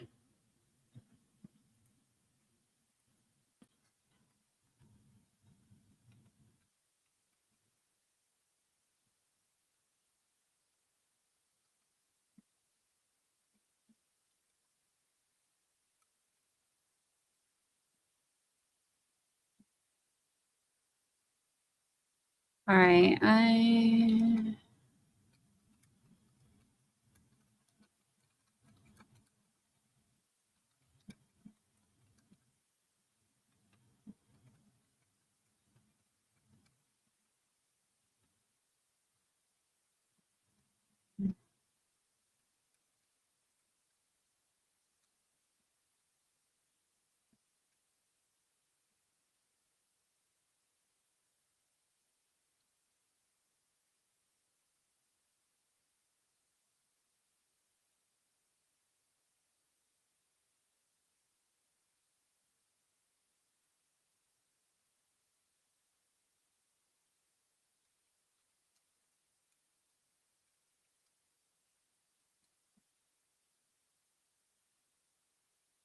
okay. There's that.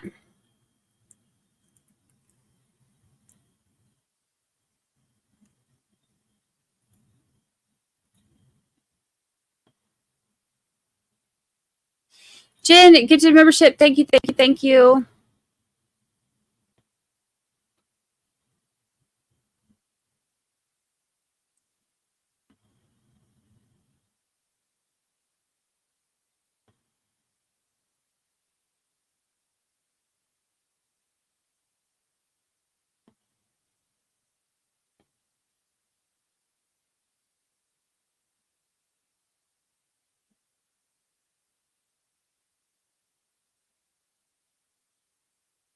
Oops.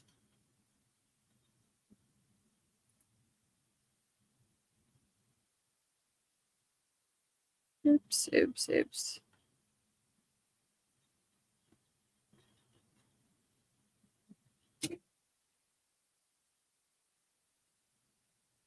The trial of Karen Reed for the death of her boyfriend, John O'Keefe, is underway. There are 17 jurors, and they're coming and going with a police escort. I've seen a lot of things. I've never seen anything like this. This case never ceases to amaze me. The first week of testimony has come to an end. It's a spectacle, that's for sure. We really heard the defense highlight some of the discrepancies between what was documented and what first responders said they remembered. There are a lot of issues in this case. Proctor was improperly searching Karen Reed's cell phone for nude photos. The fact that... Okay, I'm going to get to work. I will... Do you work from your kitchen? I will be right here. So as soon as something happens, I'll turn my camera back on. The investigation wasn't thorough provides a big wrinkle in the prosecution's case. They're supposed to be creating this reasonable doubt, and they're doing exactly that. Everybody wants to know, us included, why he wouldn't go inside that home on the night that the body was discovered. There are more people here at the beginning of this than at the beginning of Johnny Depp's trial.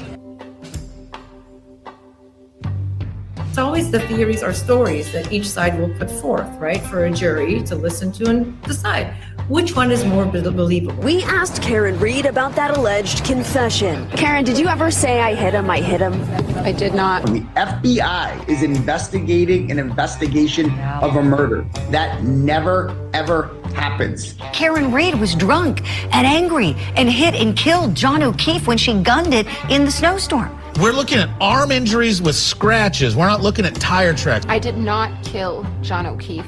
I've never harmed a hair on John O'Keefe's head. Defense attorneys learn in school, first class, the most important thing you can do is identify and select stupid juries. We're not concerned about any of the witnesses. None of the Commonwealth's witnesses are concerning us. Karen Reed is facing up to life in prison. I just hope justice is served for either one, whatever it is, you know. The fate of her life is not in her hands anymore. It's not in the hands of her attorneys. It's not in the hands of the prosecutor. It's in the hands of the jury now. Free Karen Reed! Free Karen Reed! Free Karen Reed! Free Karen Reed! Free Karen Reed! We are finally trying to get to the Massachusetts State Police's case against Karen Reed in the death of her boyfriend, Boston police officer John O'Keefe. It seems like the Commonwealth has been bringing in as much evidence as they can through witnesses other than the lead investigator, Michael Proctor, and for good reason. The jury is not allowed to know about the internal affairs investigation concerning Proctor and his conduct in this case, but they have heard that Proctor told his friends that he was looking for nudes on Karen Reed's phone, and that he has a connection to the Alberts that made him conflicted in this case, and that he dropped the ball more than once when it comes to interviewing witnesses, taking statements, and doing reports. There are so many problems with this case, and we've been impatiently waiting to hear from Proctor about all of it. Well, we finally did. He finally took the stand, and so did Sergeant Yuri Buchnick, who worked along with Proctor. We're going to get into all that messiness, but I also want to walk through the testimony of both Buchnick and Proctor about the actual investigation. Sergeant Yuri Buchnick took the stand on day 20, 21, and 22. Buchnick has been a trooper for the Massachusetts State Police since 2012, but his law enforcement career actually began in 2003 after graduating from the military police school. He gives some background into his career in military and law enforcement before taking on a supervisory role within the State Police Homicide Detective Unit. Now, Trooper Michael Proctor has been a state trooper for 10 years, and about 4.5 of those have been in the homicide unit. Buchnick has known Proctor since they began working together in fall of 2019, though Buchnick is actually Proctor's supervisor. He says that he received a call from headquarters at 6:44 in the morning of the 29th to let him know that there was a body in the snowbank in Canton. He was actually informed that it was a possible heart attack, but he says that he wasn't told that it was a Boston police officer until later that day or the following day. Now, Buchnick says that he wasn't the trooper on call. Michael Proctor was. So he said that he would call him and let him know that there was a request for assistance. Proctor's on-call shift began at 7 a.m. on the 28th, and he was only 12 minutes away from his shift ending when he says that he got the call from Buchnick advising that a man was found with a possible medical condition in the snow. Buchnick told him that he would start shoveling out his driveway so that he could meet him at Canton Police Department. I do have a question here. We've been told that state police can't take over the investigation until there's a death, and Officer O'Keefe's time of death is listed at 7:50 a.m., almost an hour after Proctor is no longer on call. Now, we heard in previous testimony that a call was made to state police before that, and Buchnick testified to that as well, but Canton PD was basically turned away during that call since there was technically no death yet. But I guess even though Proctor's shift was over, he still had to go in and take over on this investigation since the first call that was turned down came in a few minutes before he was done. I don't know. It doesn't make much sense to me, but not many things in this investigation have. Now, Proctor says that he contacted Sergeant Lank from Canton PD to find out what had transpired, but the only information that he could really give him at the time was that the victim had been transported to Good Samaritan Medical Center with injuries. Proctor talked to firefighter Flamati, who told him about the abrasions to John's right arm, the injuries to his eyes, a cut to the nose area, and told him that he thought that John O'Keefe had about a 10% chance of survival. Based on that, Proctor said that he contacted Buchnick and said that this seems like more than a medical situation. Now, interestingly, Buchnick says that Flamati told Proctor that Karen Reed said she hit John. But Proctor doesn't corroborate that. He's actually very specific about what Flamati told him, and that was not part of it. In fact, when he called Buchnick back, he said that he just told him this seemed like it was more than a medical condition, but nothing about Karen hitting him. More than that, though, in Proctor's personal text that we get into later, he even tells one of his buddies that after speaking to the paramedic, he actually thought that John had been beat up. He wouldn't think that if he were told that Karen hit him, would he? Lally made it a point to ask Buchnick and Proctor where they were at 8:22 that morning, presumably because this is the time that the dash cam shows Karen's SUV in John's driveway, and we can see the cracked taillight. Buchanan says that he was still clearing the snow that he had in his driveway so that he could leave. And Proctor said that he was still at home and had not shoveled or cleaned off his car yet. So what time they arrived at Canton Police Department, I'm not really sure. Buchanan said that he arrived at 9:15, and he said Proctor was already there in the parking lot sitting in his car. So he pulled in beside him, and then they walked in together. Proctor, however, says that it wasn't 9:15, that he didn't get there until 10 that morning. They met with Sergeant Good and talked to him for about half an hour to get some information about what had transpired. Proctor also talked to firefighter Flamati. Now, this is another discrepancy between the two troopers. Buchanan tells Alan Jackson on cross-examination that it was during these conversations that they got the information that Karen Reed had said that she hit John O'Keefe. Buchanan says that Sergeant Good told them that, and says that firefighter Flamati also told Proctor that during these conversations. However, Jackson points out that there's not one report anywhere at any time that memorializes or mentions Sergeant Good having said this. And even in this trial, on day 5 actually, Sergeant Good confirms in his testimony that he never heard Karen Reed say that. Now, as far as Flamati saying it to Proctor, Proctor didn't mention that. He is actually very specific about what Flamati told him, and that wasn't part of it. In fact, in text that we hear later, he even tells one of his buddies that after talking to the Canton paramedic, he thought that John O'Keefe had been beat up, not hit by a car. Flamati did tell him about the abrasions to John's arm, the injuries to his eye, a cut to the nose area, and he said that he gave him about a 10% chance of survival. Based on that, Proctor said that he told Buchanan that this seems like more than a medical situation. So all evidence seems to point to the troopers believing at the time that it was not a pedestrian struck by a car, because Buchanan called the medical examiner's office at 10:41 and said the case was now being treated as suspicious, a possible altercation, because the victim seemed to have been struck in the face by a cocktail glass.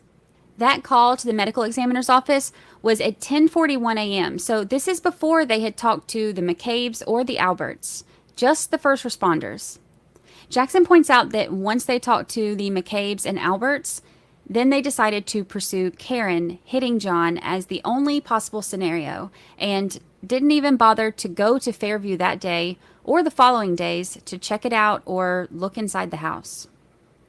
Next up, Buchanan and Proctor left the Canton Police Department and headed to the McCabe residence. Now, Buchanan said that he drove his personal truck because it's a 4-wheel drive, and in case you haven't heard them mention it enough, it was snowing. While he was driving, Proctor was able to make calls and facilitate other logistics as necessary.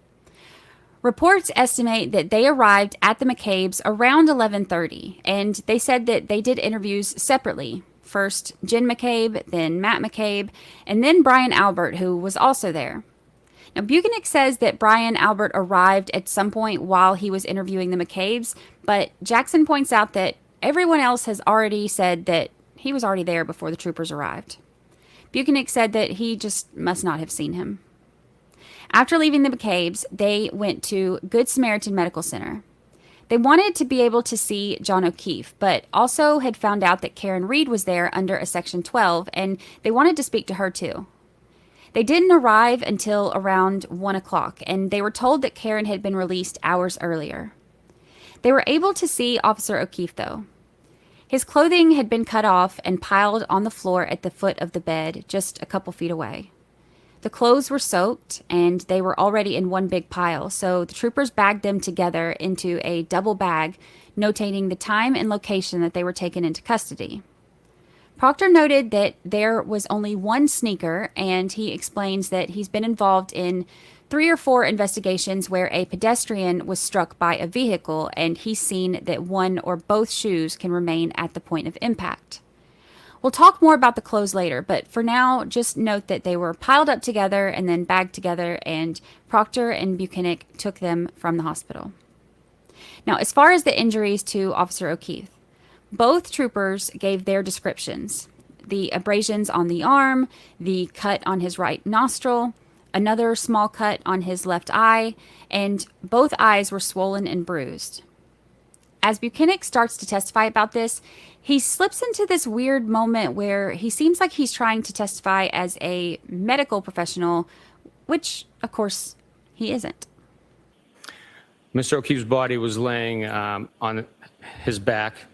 The observations I made were of bruising to the eyelids of his face.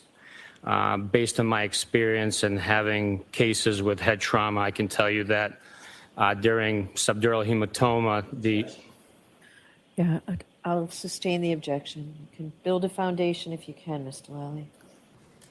Lally wants to get this in, so he tries to lay some foundation to show how Buchanan would qualify to be able to give the opinion of what he thinks that the swelling and black eyes are from. He says that he's worked over 500 death investigations, and he says that scores of those involved some sort of head trauma, though we don't know exactly how many scores is. Regardless, he says that this makes him privy to information as far as medical findings, autopsy reports, things of that nature. After laying the foundation, Buchanan attempted to address the eyes of John O'Keefe again by saying that he observed the swelling and discoloration and said that it was produced through blood pooling in the eyelids. Now, Buchanan is not a medical examiner or a medical professional, so of course Jackson objected to this and it was sustained. And the last part was stricken from the record. I know that the prosecution wants to do everything that they can to convince the jury that the black, swollen eyes are able to be explained by head trauma as opposed to a fight, which is absolutely true. We've heard this in previous cases. This can happen. But a trooper is probably not the right way to do it. Let's save that for the medical examiners and the doctors. But Lally doesn't give up. He tries again to give more foundation to somehow qualify the state trooper to give his medical conclusions. In the end, Buchanan is allowed to tell the jury that John's injuries looked consistent with other investigations that he's done that involved subdural hemorrhaging. He also says that he thinks that the abrasions on John's arm were caused from blunt force trauma friction to the skin, and Lally asks him about changing his opinion about the glass being the cause of some of these injuries. He says that after seeing John O'Keefe, he determined that the glass was not the cause of the injuries to the back of John's head. But on cross, Jackson reminds him that he told the medical examiner's office that he thought that that was the cause of the injuries to his face, not the back of the head. Buchanan said he doesn't know if that's just what they wrote down, maybe, but imagine that, once again hearing that something in a report was just wrong. Shocker. So the troopers left the hospital, and Proctor had talked to Karen Reed on the phone, who said that she was at her parents' house in Dighton. So off to Dighton they went. So part of the information that comes out while Proctor is on the stand are the conversations that he's had with coworkers, friends, his sister, and his wife as it relates to the case and to Karen Reed. Rather than read through each of the conversations back to back like we did in court, I want to address them as they relate to the timeline, kind of give some context as to what was going on. The first of the conversations that we hear is between Proctor and his sister Courtney. He says that Courtney became good friends with Julie Albert, who is married to Chris Albert, and to Julie's sister. Julie would actually watch Proctor's nephew, and sometimes they would see each other at Courtney's house. Proctor said that he talks to his sister about 5 or 6 times a day, and it's often about their kids. He texts her while he's on the way to Karen Reed's parents' house, and he has just left Good Samaritan Hospital. So at this point, the only actual interviews he's done are with Jen and Matt McCabe and Brian Albert. He tells Courtney about his new case, a man found frozen to death on a front lawn in Canton that morning. He says that he actually just interviewed Jen McCabe, and she said she knows you. His sister said, "Cut the shit. Yeah, she knows Jack very well. She's really good friends with Julie. Her sister is married to Brian Albert." Proctor tells his sister that he's still at work and he's going to be out for a while because this is a homicide. She asks, "The Canton thing is a homicide?" And he said, don't say a word to anyone. At the very least, it's suspicious. His sister says that she won't say a word to anyone and that this is his livelihood. She said, I would never mess with that. Proctor then tells her that Julie and Chris were at the bar with the victim and his girlfriend, so he's going to have to interview them. Proctor contacted Dighton police around 2:30 so that they could have uniformed officers there to assist in seizing the car, arranging a plow and a tow truck, and just as a courtesy since it was their jurisdiction. They talked to Officer Barrows from Dighton PD and said that they would give him a call back when they were about 10 minutes away. Barrows contacted Diamond Towing for them and met them at Karen's parents' house where he observed her car in the driveway. Now, I mentioned this in last week's episode, but the description that Barrows gave of the taillight was kind of surprising to hear. We've seen in court the photos of her taillight that's shattered and almost completely missing, it looks like. But that's not what Barrows said he saw. At some point, did you make any observations of the right rear part of that Lexus SUV? I did. And what, if anything, did you observe about that area of the vehicle? I saw that there was some damage to the right rear taillight. To my best ability and recollection, that taillight was not completely damaged. It was cracked and a piece was missing, but not completely damaged. Now, this matches Carrie Roberts' testimony and the dash cam video that we see from 8:22 a.m.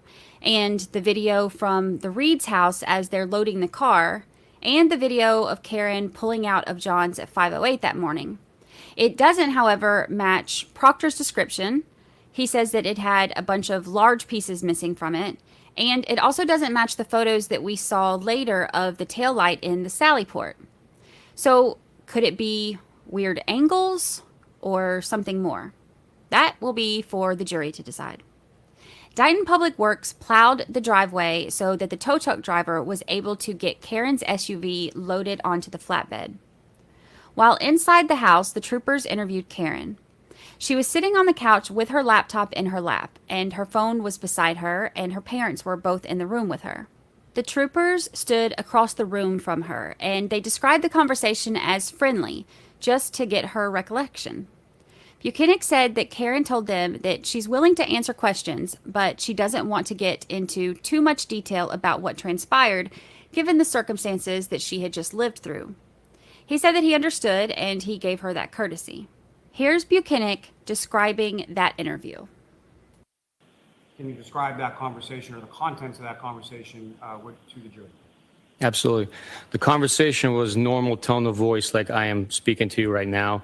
Ms. Reed responded in the same tone of voice, answered questions. The content of the conversation began with her saying that, as I stated, she doesn't want to go into too much detail, but she was willing to answer our questions. We asked what she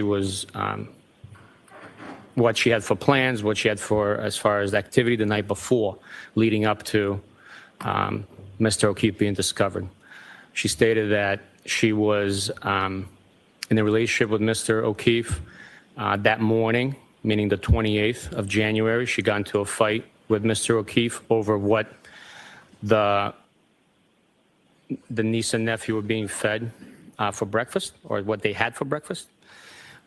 She went on to say that she met Mr. O'Keefe at C.F. McCarthy's approximately 9 p.m. the night of the 28th of January, 2022. She stated that the gentlemen were drinking, consuming beers, Bud Lights, and she was drinking vodka soda. Prior to moving on to the bar at Waterfall, the defendant was asked where she parked her vehicle. She told me that she parked her vehicle on Washington Street across the street from C.F. McCarthy's, facing northbound. So the vehicle was on the side of Waterfall Bar and Grill. We went on through the conversation, the interview, to the Waterfall restaurant, at which point she was asked if she left C.F. McCarthy's with a beverage or a container from that establishment, to which point she stated that she did not. She also confirmed that Mr. O'Keefe did not have any injuries on him when she interacted with him at C.F. McCarthy's or the waterfall. He did not get into any verbal or physical altercations with anyone to have sustained those injuries. She stated that once at the waterfall, they stayed for approximately an hour, hanging out with acquaintances. And then they left the waterfall. She drove them to, after they were invited to a residence, she drove them to a location in Canton where she dropped Mr. O'Keefe off. She was asked if she saw Mr. O'Keefe walk into the home at 34 Fairview, and she stated she did not. She stated that she made a 3-point turn after dropping him off and left. She was asked whether or not Mr. O'Keefe, excuse me, let me back up. She was asked if she knew, how she found out about the damage to her vehicle, to which she stated, quote, "I don't know, it happened last night." He said that Karen also told them that John had been with Mike Camerano and Kurt Roberts the night before, and she got her phone and they saw her put in her passcode to get their numbers to give to the troopers. She said that she didn't want to go into Fairview because she was having stomach issues, so she went to John's and went to sleep. When she woke up and he wasn't home, that's when she started looking for him and found him in the snow and then began CPR. Buchanan said that Karen told him when she found John that both of his eyes were swollen. Not one, but you could see Karen shaking her head when he was talking. Buchanan said during the interview, they got to the point where Karen told him that she did a 3-point turn. So he asked her to walk him through step by step of her operating the vehicle and exactly what she did. At that point, he said the interview was terminated. I want to skip ahead for a minute because I think that this is really important right here. Karen agreed to answer questions, but when they asked her to walk through the driving, she didn't want to answer those questions. There's a Google search that we hear about, and though it's not allowed in for the jury, we hear that Karen searched for a DUI attorney right after Proctor called her on this day and asked her to come talk to her. So True Crime 101 is never talk to police without an attorney. But retaining counsel is not supposed to be used against anyone as any type of consciousness of guilt. But this prosecution did try to do just that. The judge made a fair ruling on this, though, stating that the probative value is outweighed by the prejudice that this may bring. We'll be right back. They seized Karen's car and her phone, and Proctor said that they immediately put it in airplane mode to avoid anyone being able to access the information to delete anything from iCloud. Buchanan said that they packaged her phone up and they taped it to transport it. The driveway at this point had been plowed while they were inside, so the car could be loaded on the flatbed, and then they left. They showed ring footage to the jury from Karen's parents' house, and we see all of this happening, as well as footage from when Karen and her dad arrived there. When they got out of the car, they go around to the back of the car and they look at that rear taillight to see the damage. So the troopers followed the tow truck with the SUV back from Dighton, and they arrived at Canton Police Department, Sallyport at 5:30 p.m.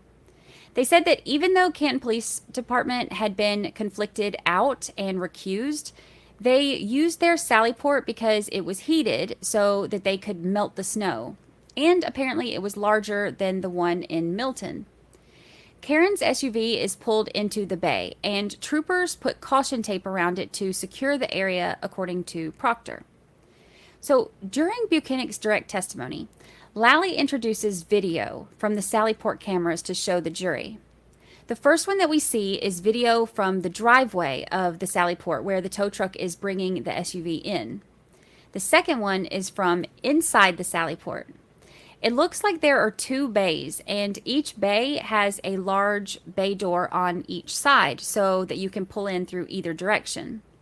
The bay closest to the camera has this really cool old police cruiser. It's a 1965 Ford Galaxy, but you can only see a small portion of it. The bay further from the camera is empty, but it looks like something else had been pulled in before that because there's snow on the ground in the shape of a rectangle. So it looks like something was there before and snow had fallen off of it. So here's Lally introducing this video to the jury so that they know what to watch for. And listen to exactly what he says. As far as, again, for orientation purposes, the driveway that the jury just witnessed in the prior exhibit, is that to the left of the screen, the right of the screen, or something else? Driveway is to the right of the screen. And this vehicle, the defendant's vehicle, is sort of taken into the garage on the opposite side or to the left of the screen. Is that correct? Correct. So Lally and Buchanan tell the jury that the driveway where the last video is was off to the right of the screen, and the car being taken into the garage is on the opposite side to the left of the screen. We watch the video. The SUV is pulled in from the left. We see the door that's closest to the camera, which is the right side of the car, open, and someone gets out. Since the left side of the car is facing away, we can't see if that door opens or if anyone gets out. But as I'm watching, I'm assuming that someone did, since someone had to be driving it, right? I also notice a large white spot on the taillight, but it's hard to tell if this is a missing piece or the white part of the taillight. The video also skips around. It isn't consistently recording, so there are jumps in the time where suddenly people will appear or disappear. But the timestamp is so small and it's written in blue, so there's no way to see it as you're watching it. We see two men, maybe troopers, maybe tow truck driver, looking at the right rear taillight. I assume looking at the damage. Then one of the troopers walks around to the back of the car, and you can see just the top of his head as he's hovering around the other back taillight on the left side. We can't see what he's doing, but no big deal because that's the left side. The video isn't focusing on that. That's not where the damage is. The video continues, and we see them shoveling snow from the inside to get it out, and there are more troopers who show up.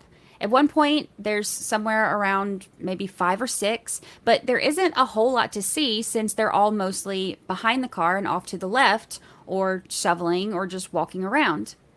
The video continues, they shut the bay doors, they put caution tape around the car, and the video ends.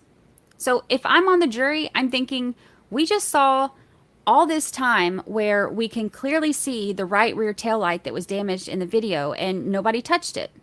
Of course, the video is skipping. Out of 18 minutes from the time of day that it started until the time of day that it ended, we see less than 6 minutes. So about 2/3 of the video is missing. But from what we do see, nobody is around the taillight. But here's the problem. This is what the jury just watched. The jury has sat here for this many weeks, and they've seen the car in person. They know what they're looking for. The damage is on the right rear side.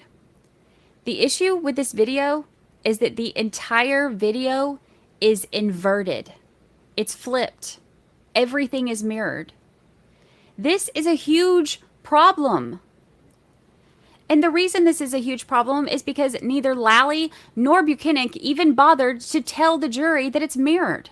So as we're watching the video, we're all looking at the area where we know that the damage is. We know to focus our attention there.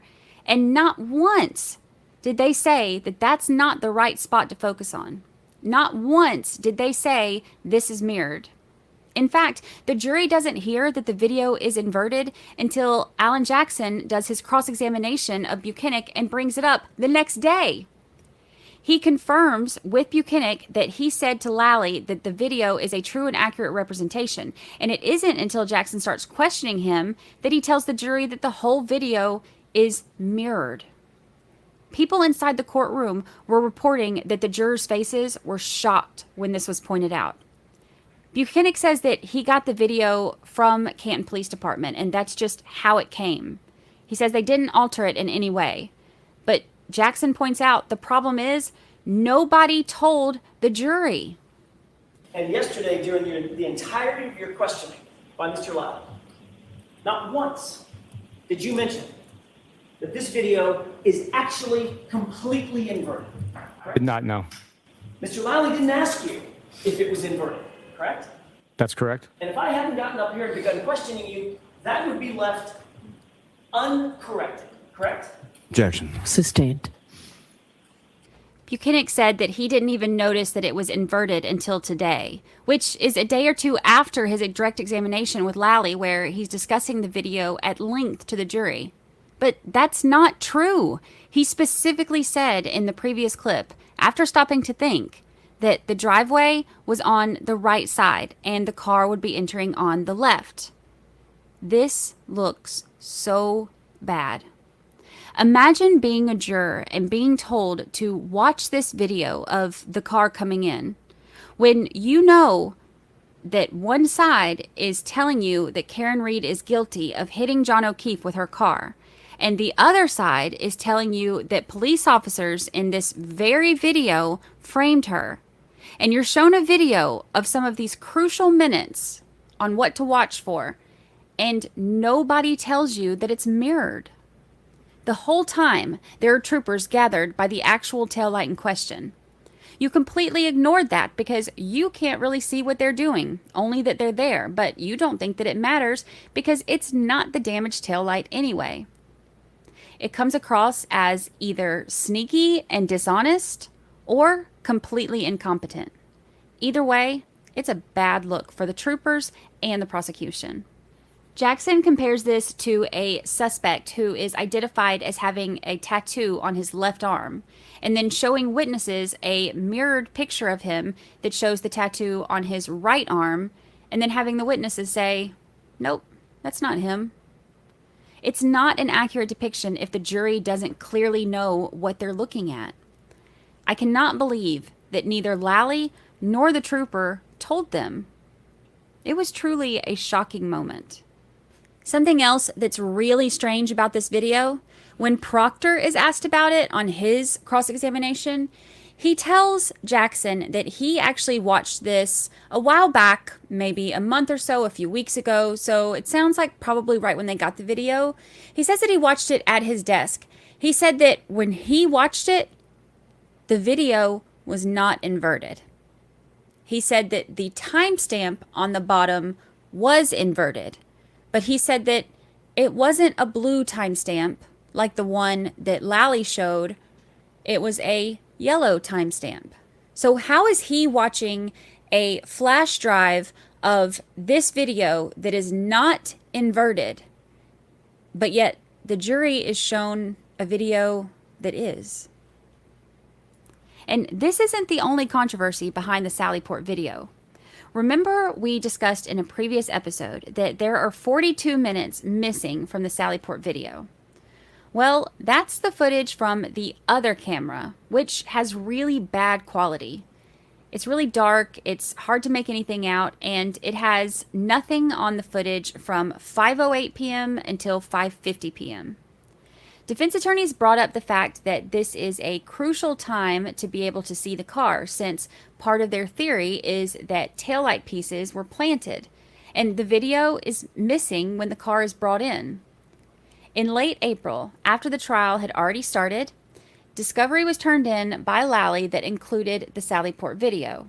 So now, even though they had never been able to get this video before, now they are able to retrieve it 2.5 years later and turn it in after the trial has already started, and then present it as mirrored to the jury without telling them it's mirrored. You can't make this stuff up, y'all. Buchanan says that the jumping on the video is because it didn't record. Even though there's movement, he says that it wasn't recording and it was never there. Just like Alan Jackson didn't appreciate Buchanan's testimony about his medical opinions, he also didn't appreciate his testimony about his opinions on the technology, and he reminded Buchanan that he doesn't know that it was never there because he's not the IT guy. Jackson shows the video during cross, and he points out that the jumping around shows troopers by the rear damaged taillight, but he notes that we can't see what's happening. And he points out that one of the time periods missing or not recorded begins at 5:38, after they were standing by the taillight.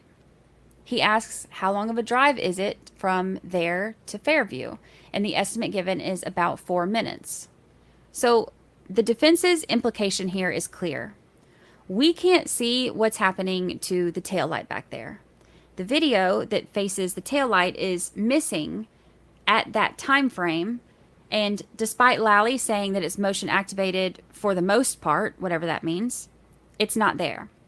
The other video that they were somehow then able to produce this late in the game doesn't face the damaged taillight, and we can see troopers by the light right before the video cuts out at 5:38. It's a 4-minute drive to Fairview, where the CERT team is, and the first piece of taillight was found about 5:45. We know that the CERT team showed up at different times, anywhere between 5 to 5:45. The defense is laying out to the jury that this evidence does not disprove their theory. Actually, it could kind of support it.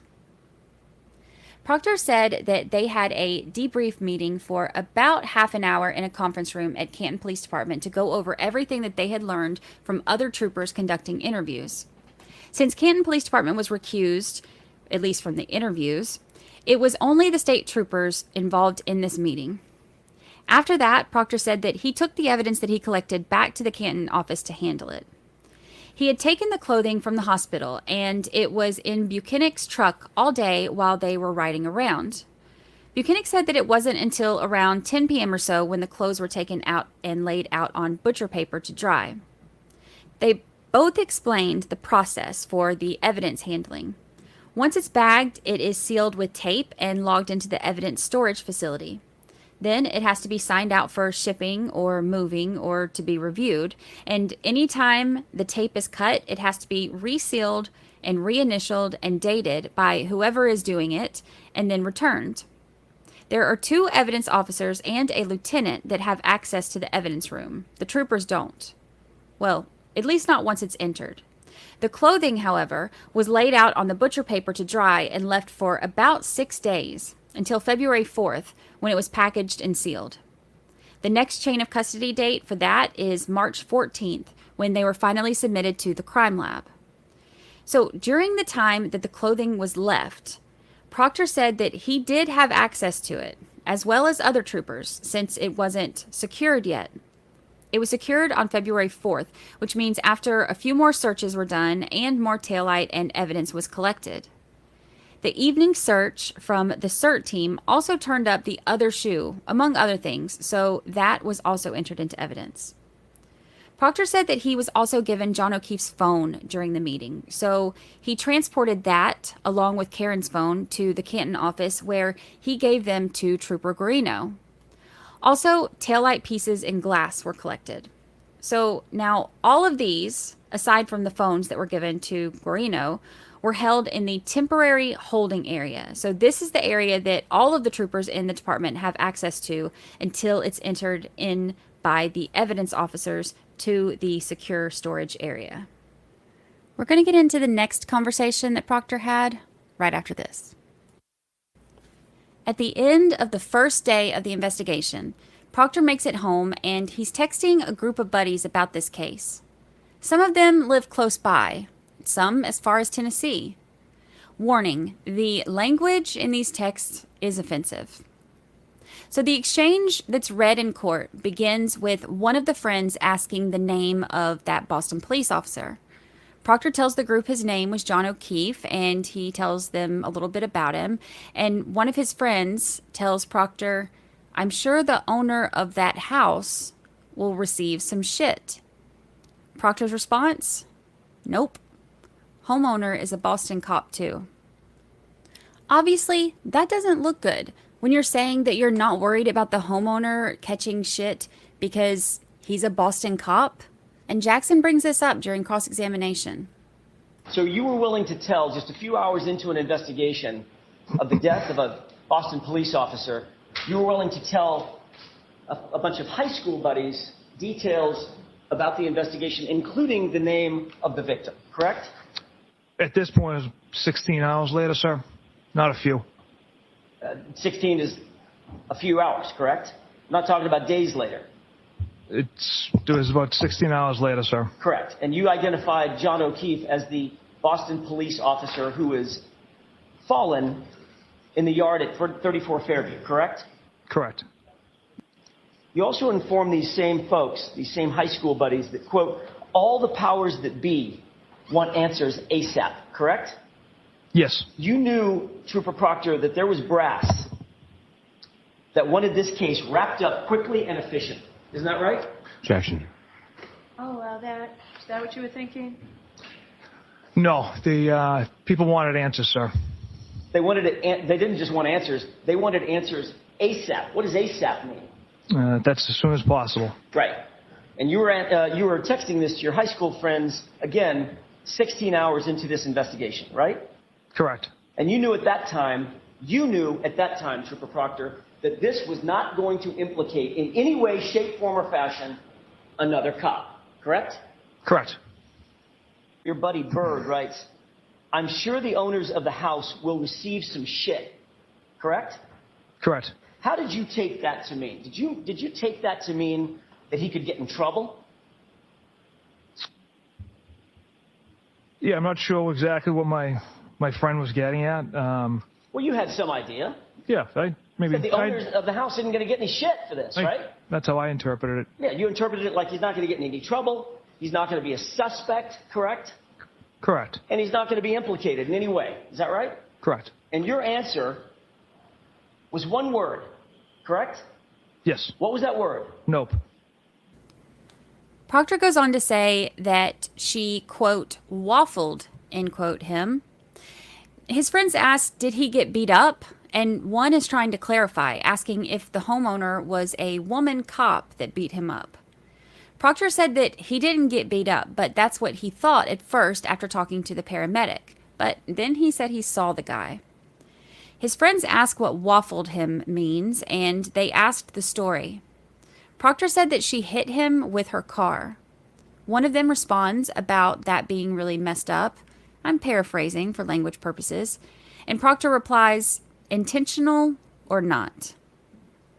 One of them asks if he was frozen in the driveway and she didn't see him, and Proctor responds, that's another animal that they won't be able to prove. He says that they arrived at the house together, got in a fight, she was driving and she left, but he says that there will be some serious charges brought on the girl. One of the friends is still asking about the other cop involved, saying, I can only imagine what Internal Affairs is trying to get out there. Proctor said, from all accounts, he didn't do anything wrong. And this is where things start to get really uncomfortable in court. Yep, so these came from me.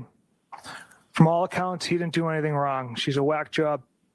C-U-N-T. Objection. So don't spell it. You have to. So these are your words, Trooper Proctor? Yes, Your Honor. Go ahead and say them. Cunt. One of Proctor's friends in the chat asks him about Karen, saying, is she hot at least? And Proctor has to tell the jury about his response. Yeah, she's a babe. Weird Fall River accent, though. No ass. And sir, what is it that you were referring to there, or why would you text that? These were, from all accounts, he didn't do anything wrong. Is talking about the homeowner, Mr. Albert. I had mentioned the compelling evidence against Miss Reed at this point indicated that Mr. Albert had nothing to do with Mr. O'Keefe's death.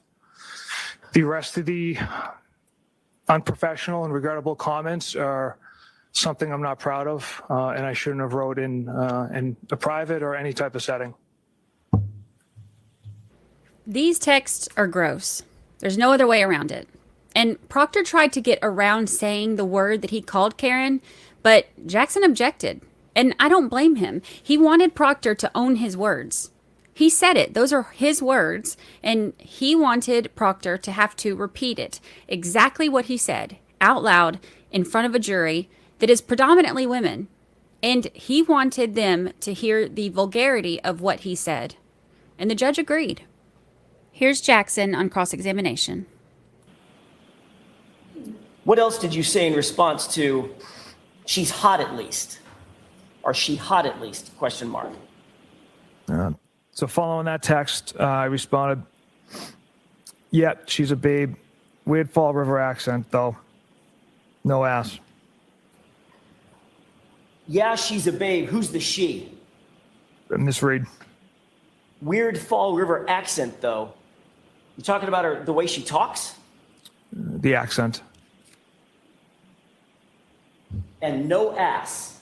Now you're talking about her body, her physique, correct? Yes. You think that's appropriate? Absolutely not. Then Bird chimes in with a little comedy. Not newsworthy then, correct? Correct. In other words, well, if she didn't have an ass, nothing to see here, correct? Objection. Sustain. And then 5051 says, oh, she's skating, right? Correct. And what did you write after that? My response was zero chance she skated. And then what did you write? She's fucked. Zero chance she skates. She's fucked, right? Correct. You decided on the 29th of January, 17 hours into this investigation, you decided individually, Trooper Proctor, you're not only going to put it on the girl, you decided you're going to make sure this is cut and dried, and the way you're going to do it is to make sure that she's fucked.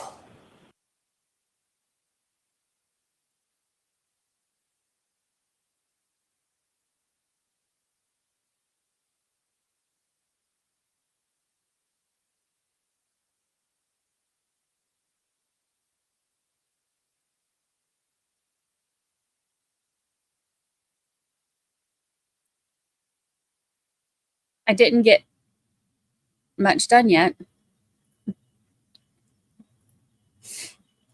that's okay.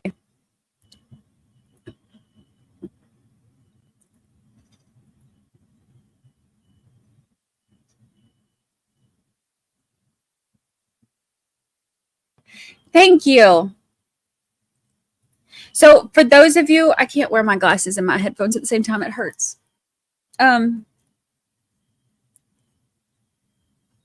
I only stopped because there's a question, but what is happening with my hair? You know, my camera's over, like I don't like to look at myself. So my camera's like way over there. And every once in a while I look over and I'm like, what is happening to me? For those of you who have not heard or listened to the podcast before, and that was your first time,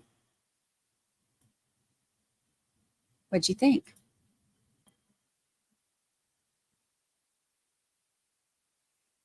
What'd you think?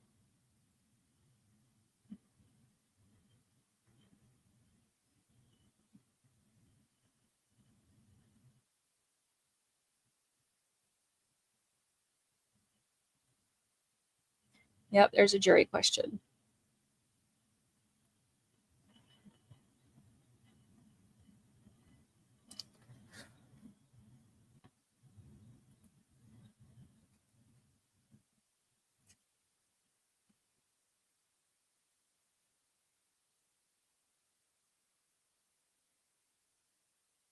Maybe they want to know what's for lunch.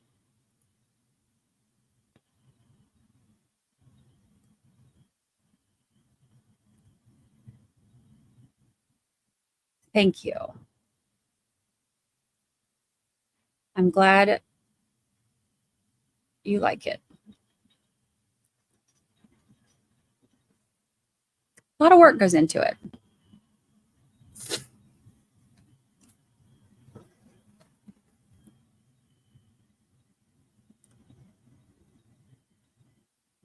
Taste a biscuit. It's great. And I really like your voice when narrating. I hate my voice. I hate it. Look, the hardest part of podcasting is having to listen to your own voice after you're done.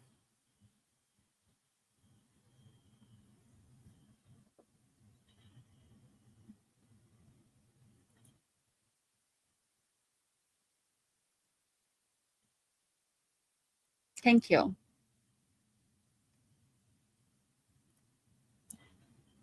Aussie Tank, I'm a fan of this fan. Oops.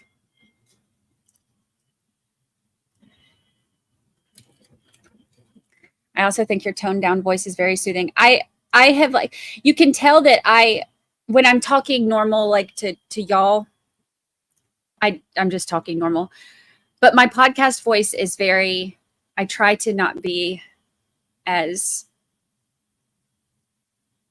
first of all, I try to control my accent. Second of all, I try to,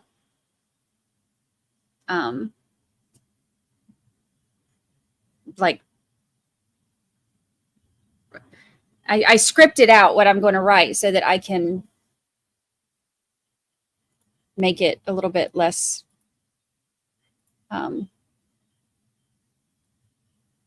you know, ADHD-ish.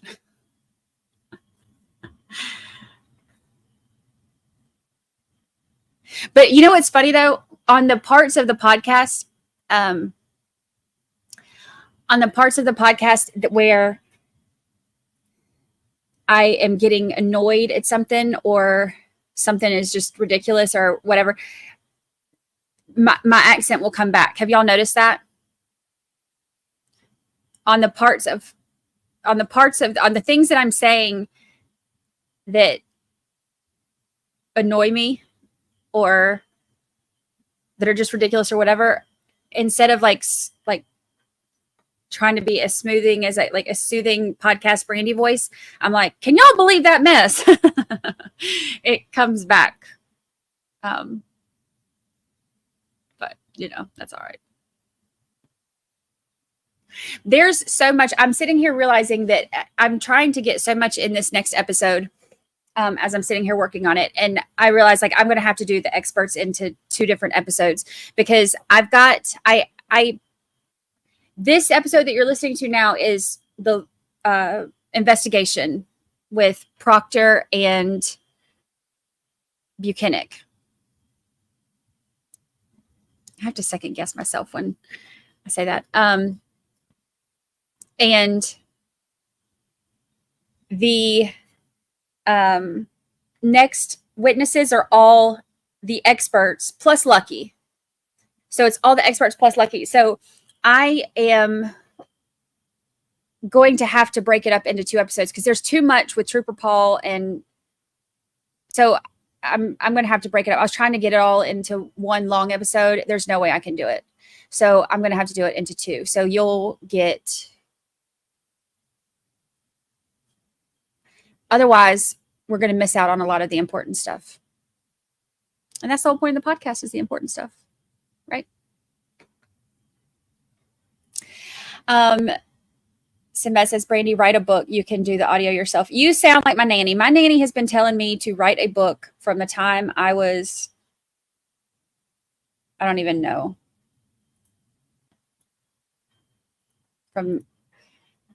She's always wanted me to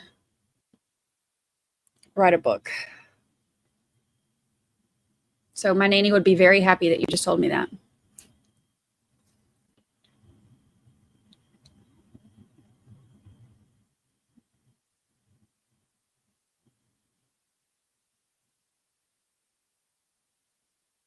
Embrace the accent. It's you. Own it. Taste the goodness of the biscuit.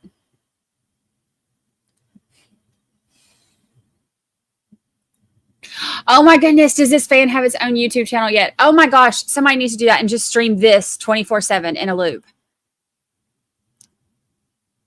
Tens of thousands of people are watching it happen right now anyway. We've got 27,000 watching right now in here.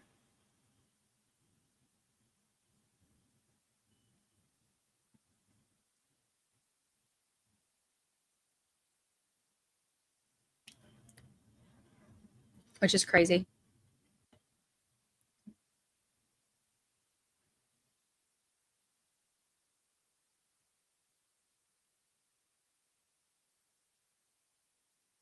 We have,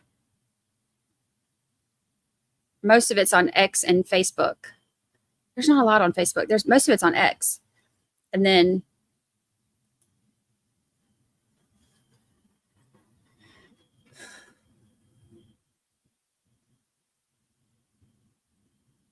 And then in here, yay for bonus episodes. I know I wasn't going to do an episode next week, but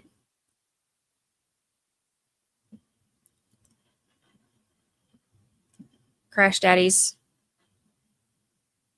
and Trooper Paul probably need some of their own. Did you know Crash Daddies and Arca have a YouTube channel? No, but look at me running over there to subscribe right this moment. I told y'all that Crash Daddy emailed back, right? I tried.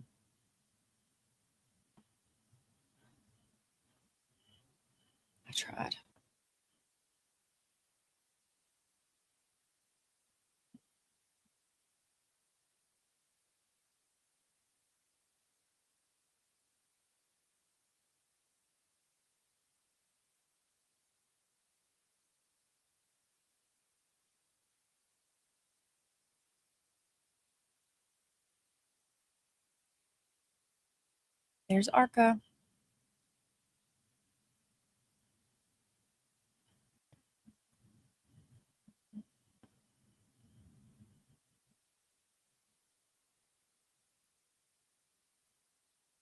He just said they had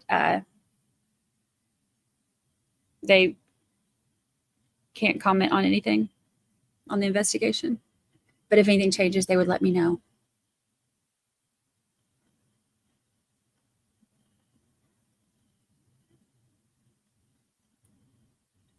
Yeah, in YouTube, it shows we only have 1,500 in here today on YouTube. On X, there's 25,000. On Facebook, on X, there's 26,000. On Facebook, there's not many on Facebook. Let's see. And then 1,700 in here now. Taste the biscuit.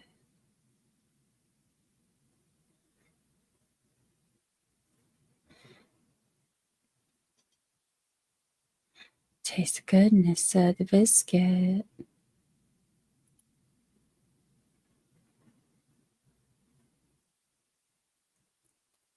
No one confirmed when I commented earlier, but someone said Crash Daddy Wolf's wife was found in a Free Karen Reed Facebook group. Is that true? So let me tell you what the truth is on that, because people like Coffee Daffer and Julie Carpenter spread things, and now this poor woman is like being harassed. After Crash Daddies testified, internet blew up, obviously. Internet blew up.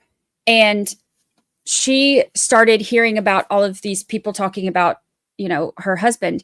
And so her join date, you can see her join date on the group was like the 25th. Like it was the day, it was after he testified or the day after he testified or something like that. You can also see any comments that she's made in the group. And the only comments that she made were when everybody was talking about how hot he is. She said about Crash Daddy, she said something about, well, I think he's taken, but I'll let him know. And like with a winky face or something, like purely innocent, just, thought it was fun and cute how all of a sudden everybody was obsessed with her husband, who she's so proud of. And so her profile picture had her and her children in there along with him. And the anti-Karen Reed people who are like, burn you at the stake if you disagree with them, or even if you want to wait till trial, God forbid, went crazy with it. All the same ones that are so hateful and ridiculous. So the poor woman starts getting like she said it like in one of the comments, like one of her friends said something about like she changed the picture, her profile picture, to take her kids out of it because they posted her children like ugh, makes me so mad. But and said something about oh, this is why he didn't take it in consideration. Didn't even bother like looking at the date that she joined or anything. And so one of her friends had commented to her and said something about, about the attention or whatever. And she was like, yeah, it went from fun to scary real quick or something like that. Like, it's ridiculous.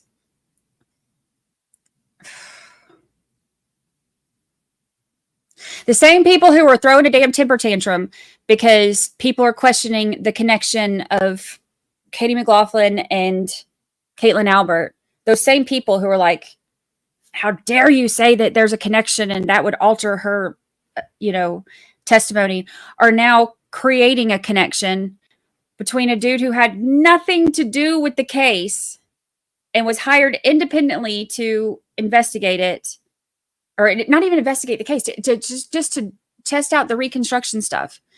And now they're trying to create a connection to prove that, that's why science and physics work different this time, because somebody saw her in a Karen Reed group. So that changes physics. People disgust me. This case has disgusted me. It was so cute seeing, like, she was like seeing the comments that she made and stuff. It was like, you could tell she's just proud. Like, she's proud of her husband. And it was like, she just thought it was fun. And, how all of a sudden, her baby daddy that she loves so much, built this life with him, have, 4 beautiful children. Now, all of a sudden, everybody's like seeing him and loving him just as much. And she thought it was cute and fun. And then it got scary real quick. And that sucks. That sucks.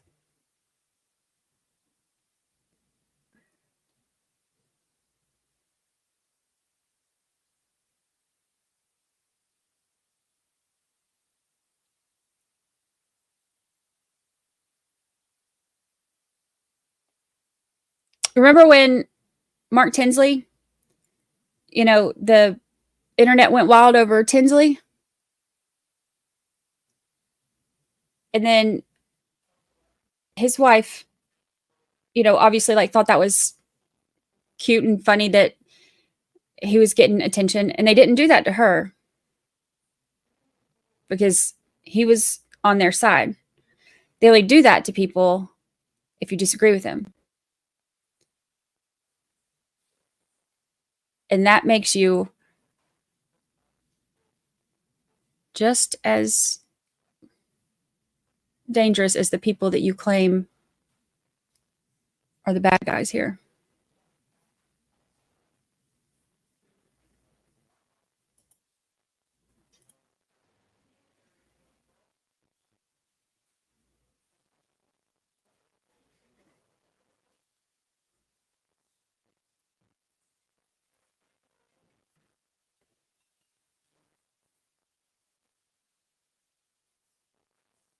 We love our rewatch crew.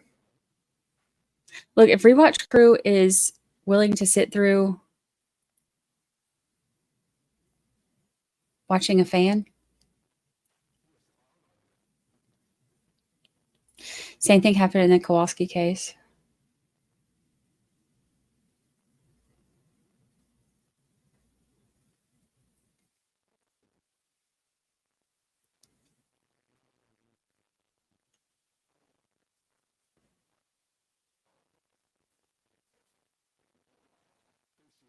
They're desperate for something scandalous to justify what they believe.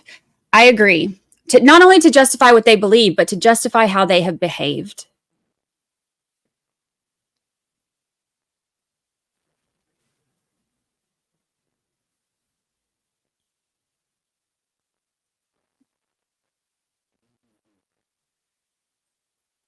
This is...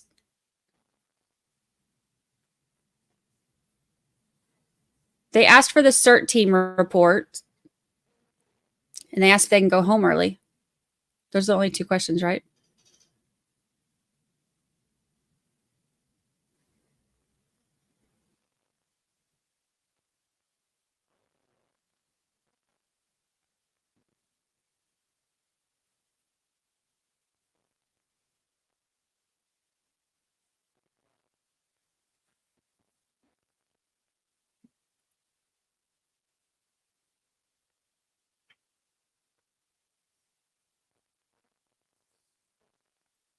That's exactly why people should keep all their personal stuff locked down on social media. But you don't think that that's going to happen.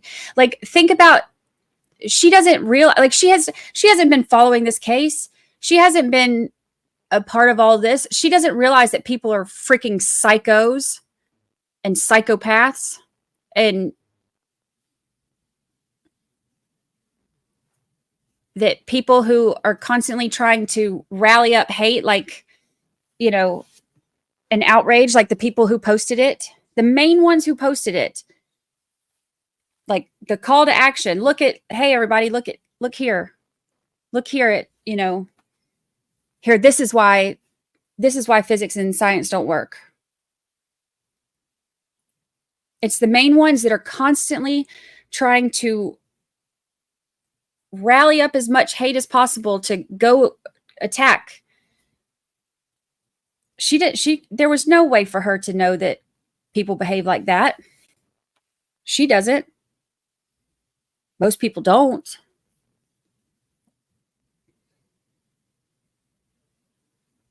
It's a shame.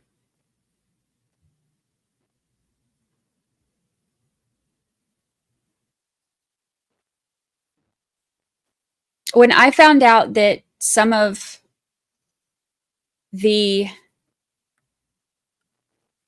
my, like, the little group that hates me, when I found out that they were sending another dude who hated me, who doesn't anymore, we made peace, whatever, but there was, I guess, misunderstandings there that got out of hand, but whatever. But when I found out that they were sending information to him about my kid and where he went to school and address and stuff like that, I locks down my stuff is still private or still public. Like, the public stuff is still public, but I won't have him in my, like, everything's very limited with him. I don't have much of him at all in there. I don't, like, even when he comes here, if you notice, like, I won't really put him in camera.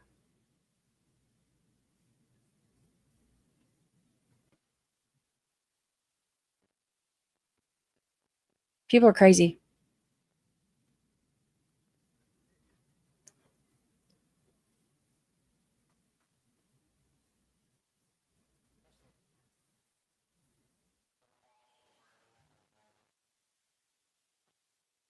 Judge enters. No jury yet.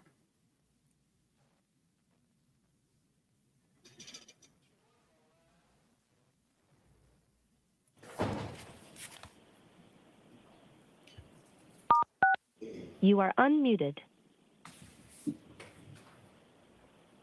Thank you. You see the closed session. We're back on the record on 22-117, the Commonwealth versus Karen Reed. Okay. All right, so counsel, you're aware of our note from the jury. Dear Judge Cannoni, I am writing to inform you on behalf of the jury that despite our exhaustive review of the evidence and our diligent consideration of all disputed evidence, we have been unable to reach a unanimous verdict, signed by the foreperson. So I want to hear from counsel your view on whether there has been due and thorough deliberation. So let's start with the Commonwealth. My answer would be no, Your Honor. This simply hasn't been sufficient time yet. And what does the defense say? We believe that there has been sufficient. All right, so I'll hear from both of you in more detail. Mr. Lally, I will hear you. Your Honor, the jury received this case just earlier this week. They've had slightly shortened days, and I'm not in any way, shape, or form suggesting that they haven't conducted their due diligence in regard to their deliberative process, but I would submit that it is far, far, far too early in their deliberative process to even consider giving them any kind of Tui Rodriguez instruction or anything close to that. Furthermore, what the note doesn't really indicate affirmatively that they can't come to a conclusion. It just says that they haven't come to a conclusion through their deliberative process at this time. So asking for one, is what I would say. All right, thank you. Ms. Giannetti, I'll hear you. Your Honor, I would disagree with Mr. Lowry's characterization of the note. The word exhaustive is the word I think that's operative here. They're communicating to the court that they've exhausted all manner of compromise, all manner of persuasion, and they're at an impasse. This is a case where the jury has the legal instructions. They've only really asked one question, which was to try to get a report that they were not allowed to get. And I think the message has been received that the evidence is closed. They won't get anything more. They've been working essentially nonstop over the last 3-4 days.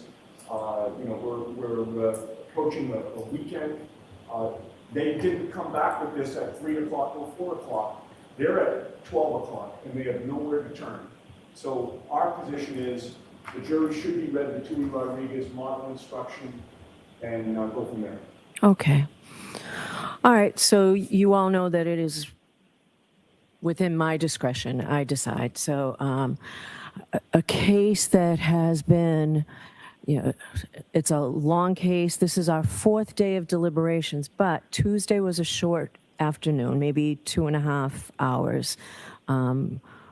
Wednesday, they left early because of an appointment. Yesterday was also shortened a little bit, and this note arrived with less than 3 hours of deliberations today. So the length of the trial, the length of the deliberations, I know the case we heard from 74 witnesses. There are 657 exhibits, very complex issues in this case.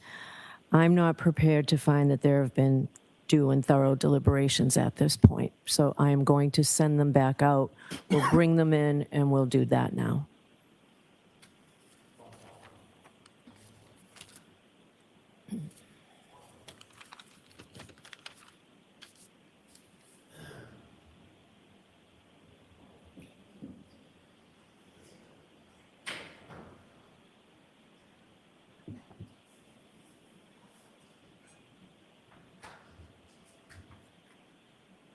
I am so curious to know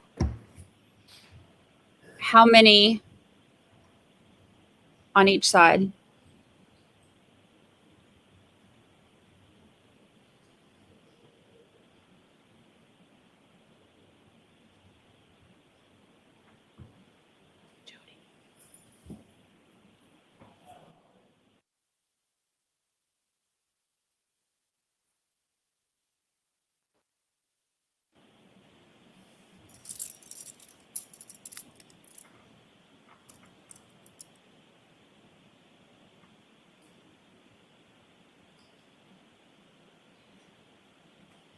All rise to the court, please. Jurors entering.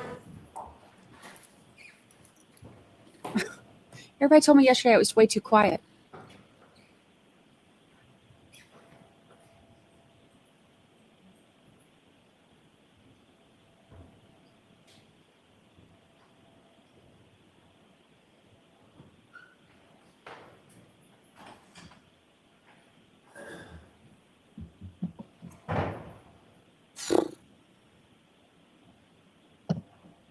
Court back in session. You may be seated.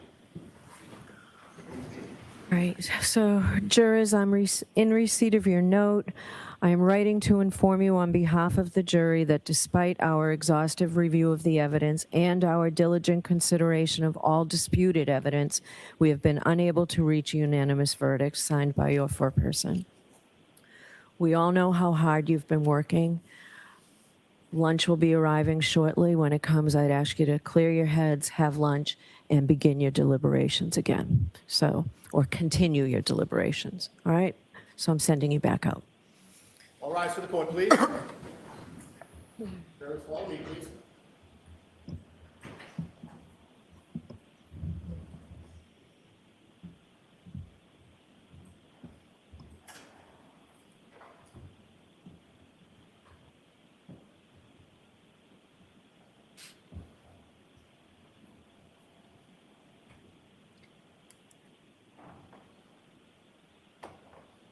Thank you. Be seated. Court is still in session. All right, so the note has been marked for identification, and we'll see you all either at 3:30 or when you get a phone call.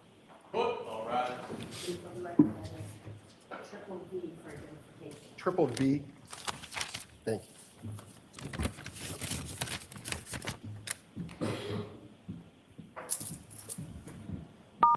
you.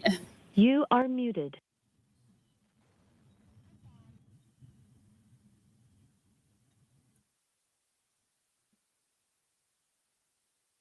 Yeah, it wasn't an Allen charge. It was more like have some pizza and then give it another go.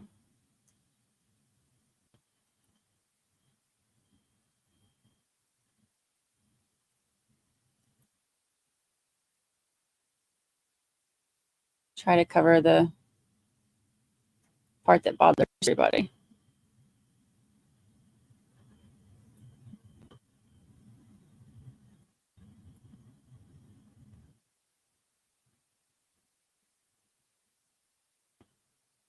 There we go.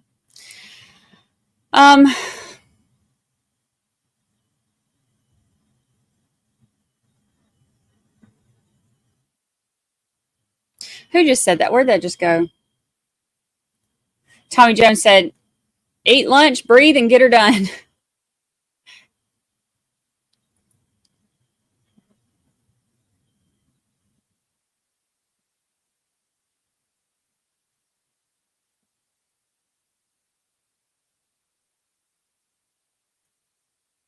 Well,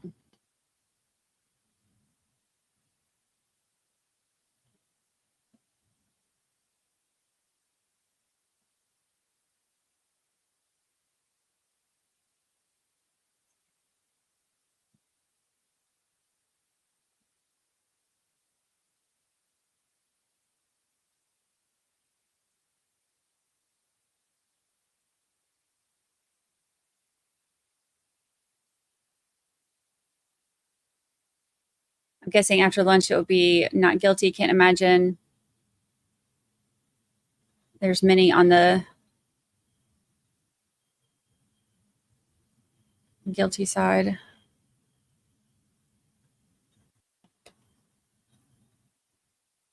Vicky Joe, thank you for the super sticker. Thank you. Thank you.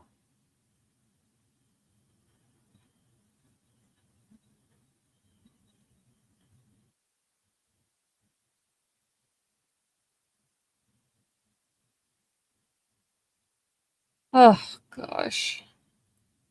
Linda, member for 11 whole months. Thank you. Thank you for being a member.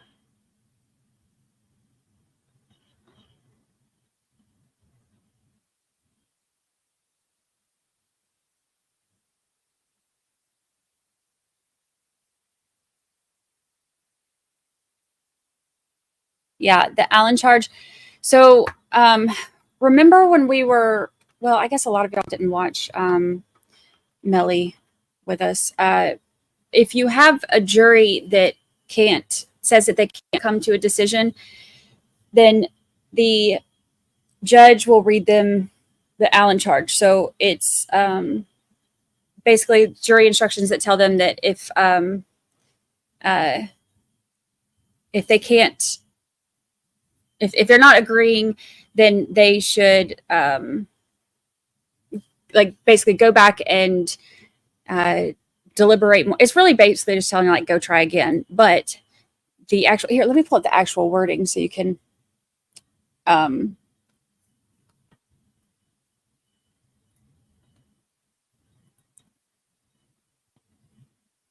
for anybody who is in the minority to go back and kind of like reconsider Allen charge wording, to go back and reconsider their position and take a look at things.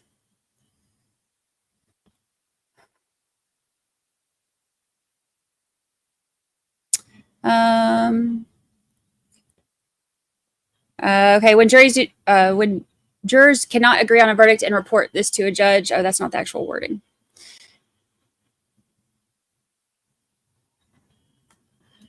Well, I'll read it though. The judge may issue further instruction to them to encourage those in the minority to reconsider their position. These instructions are known as Allen charge, or more casually as a dynamite charge. Okay, here it is. Members of the jury, I'm going to ask, in which this is not what she did, obviously. She was like, we'll get y'all some pizza and fresh air and we'll try again. But this is what an Allen charge is. I'm going to ask that you continue your deliberations in an effort to agree upon a verdict and dispose of this case. And I have a few additional comments I would like for you to consider to do so. This is an important case. If you should fail to agree on a verdict, the case is left open and may be tried again.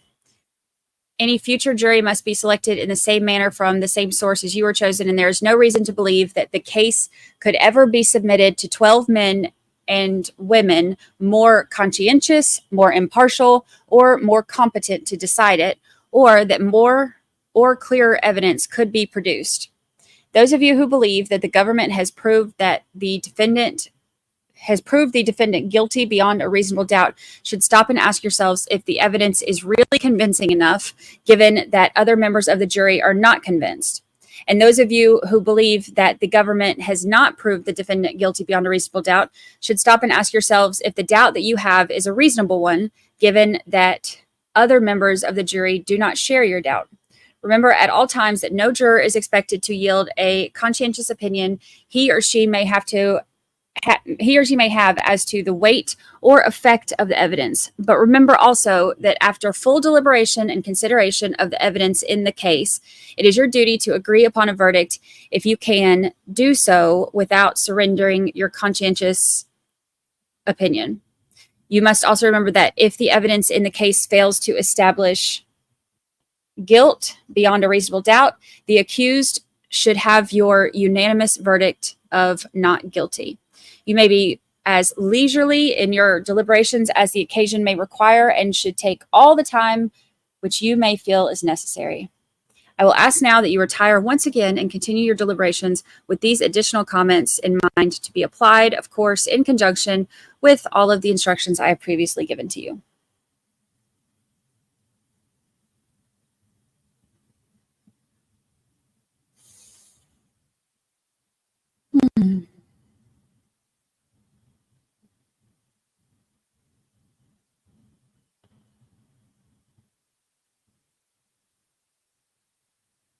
This message brought to you by D&E Pizza.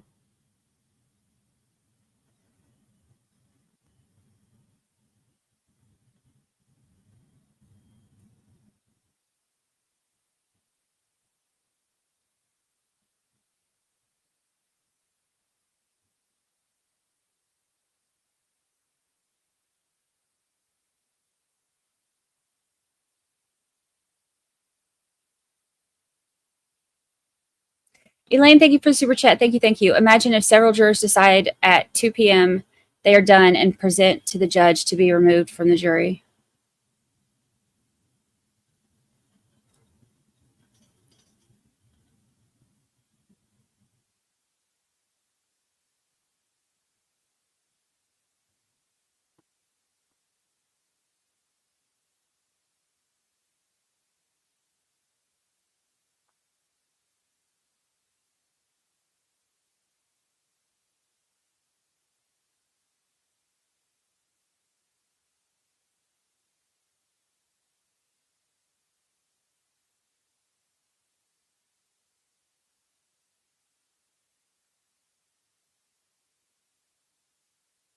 I mean, I guess everybody takes information differently. Everybody sees things differently. To me, I could not convict based on the evidence because of especially like my biggest piece. And when I say because of I keep bringing them up because for me, that was the strongest evidence against her. When you look at everything as a whole, or I say not evidence against her, the strongest to combat the evidence against her, I guess is what I should say, or combat the theory of what the Commonwealth says happened. To me, that was it for me. Shelby Taylor, get to 5 memberships. Thank you so much. Thank you. Thank you.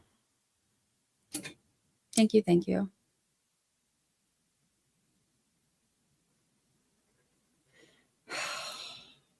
I cannot go through a retrial.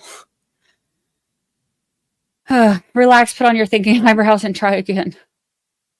Thank you for the super chat. Yeah, that's what their instruction is.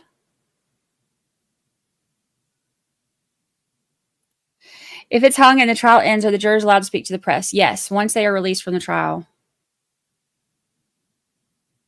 I don't know that they would want to. If they do, I'm assuming they would probably want to stay anonymous because both sides have some extremists that don't know how to act. I would love to know the numbers.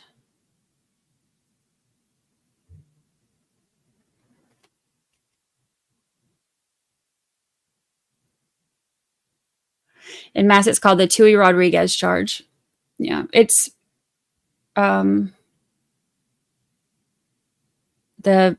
Allen charge is from the federal case. That's from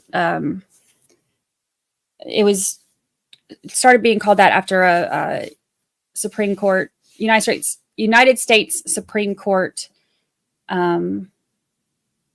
case, Allen versus the United States Supreme Court, or Allen versus the United States. That one was federal, so I guess, and then they call it dynamite charge too, but I guess everybody has it different. But the federal case that it was based on was Allen.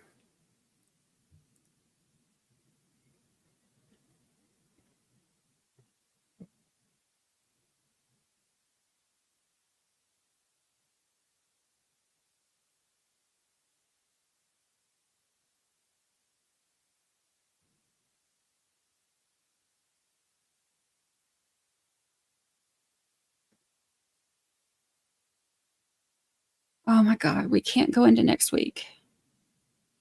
I have plans.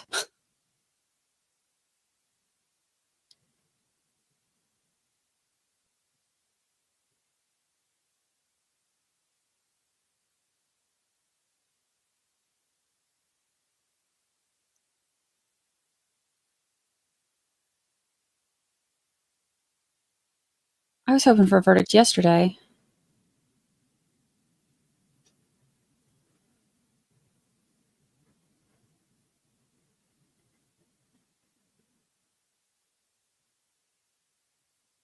Shoreline Creations, thank you for the super chat. I think the defense is hoping now for a hung jury after all this time because they don't think the Commonwealth will retry the case again. So that is a win for them. They are sweating it out now. I feel like the hung jury would be a win for the Commonwealth too, because I don't see them getting a conviction. But I mean, I could be wrong, but to me, I mean, unless it is like, even though it's not how you're legally supposed to look at it, if they do feel like there's a shifted proof of burden because of the defense talking about, their theory, because they could have easily.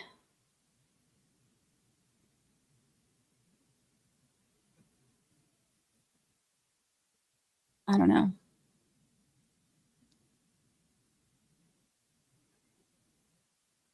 Imagine though, thinking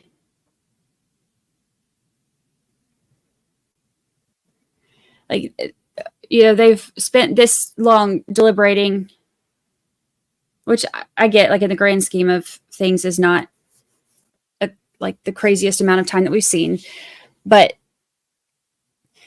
spent 17 hours deliberating. They spent 8 or 9 weeks listening to evidence and testimony, and they don't agree. Imagine they go back and then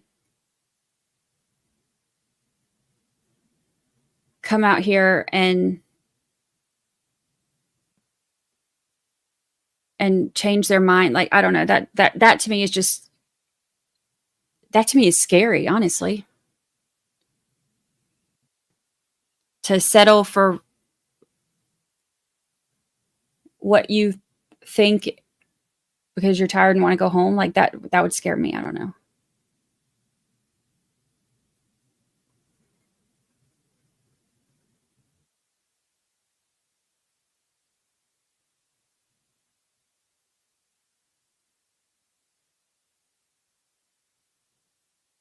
Do you think not having the brows is bad luck? No, I had the brows on in Melly, and that ended in a hung jury.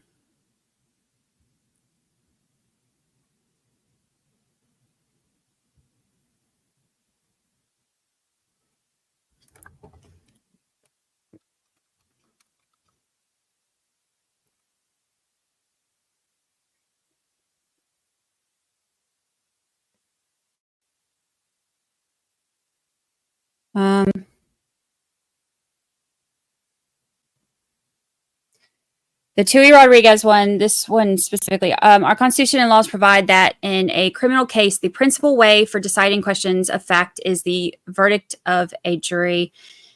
In most cases, and perhaps strictly speaking, in all cases, absolute certainty cannot be attained or expected. The verdict to which each juror agrees must, of course, be his or her own verdict, the result of his or her own convictions, and not merely an I can't say that word. I don't even try. I can't say it. I can't say that word. I'm not even going to try. In the conclusion of other jurors, I've never been able to say this word. I can't say it. Not even going to try. In the conclusion of other jurors, still, in order to bring, there's like 7 or 8 words in the world that no matter how hard I try, I cannot say them. The cigarettes are one too. The Marlboro, can't say that word. Marlboro. I can't say it. Anyhow, I digress. Still, in order to bring 6 minds to a unanimous result, you must examine the issues you have to decide with candor or with a proper regard and respect for each other's opinions.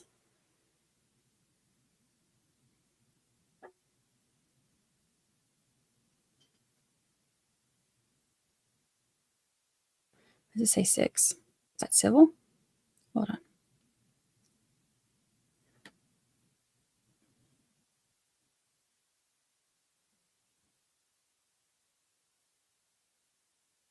Oh, that'd be the same. Okay.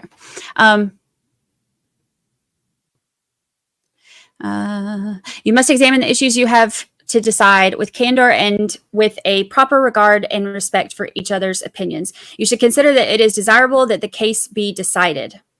You should consider that you have been selected in the same manner and from the same source as any future jury would be.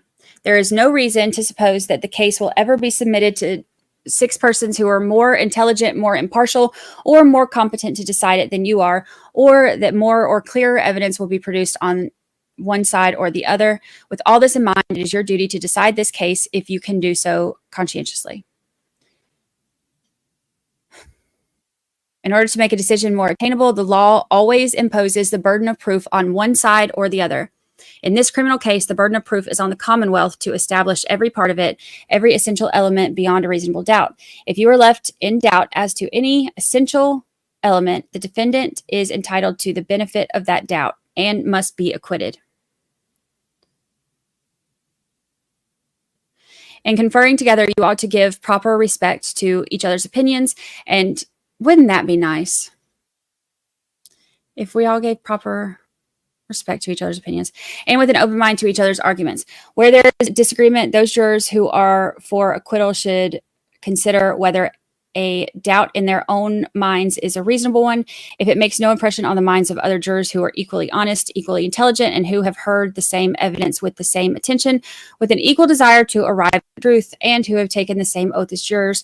On the other hand, those jurors who are for conviction ought seriously to ask themselves whether they may not reasonably doubt the correctness of their judgment. if it is not shared by the other members of this jury. They should ask themselves whether they should distrust the weight or adequacy of the evidence if it has failed to convince the minds of their fellow jurors.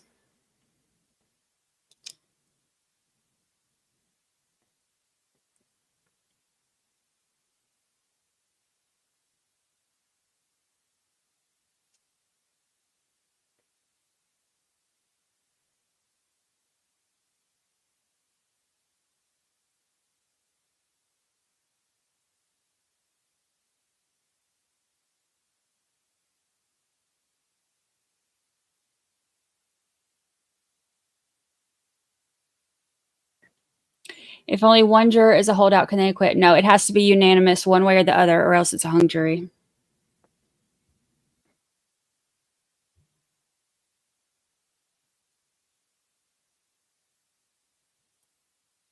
On civil law states this should have been dismissed without prejudice. He believes no reasonable juror could convict beyond reasonable doubt. Andrea disagrees.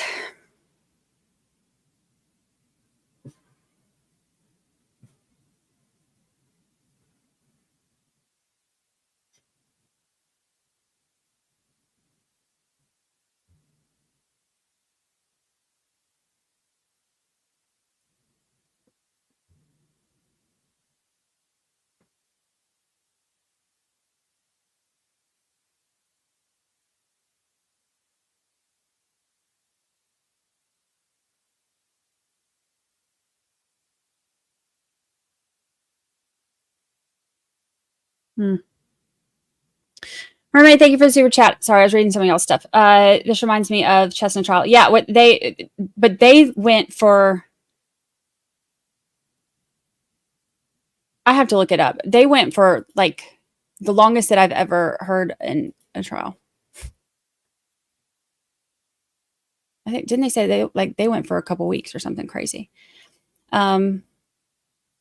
Due to one juror refused to continue to deliberate. Guy was found guilty on retrial, but mistrial was so upsetting to the family.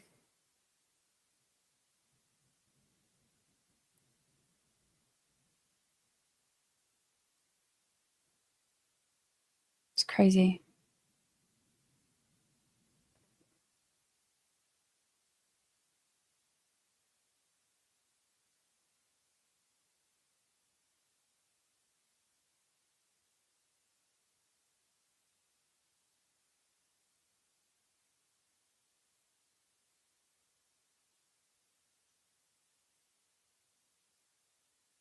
Runaway jury.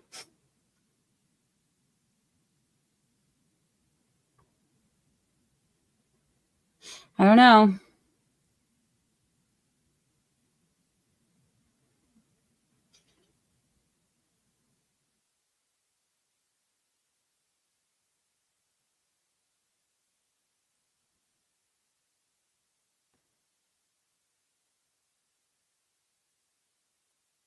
Yeah, Bev was in that trial too in Chestnut.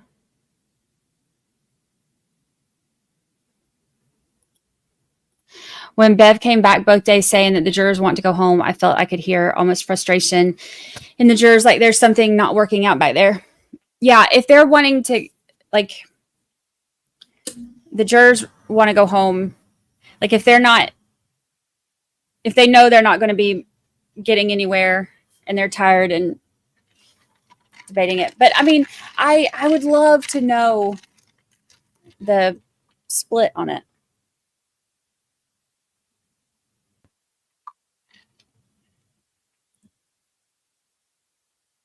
I would love to know the split.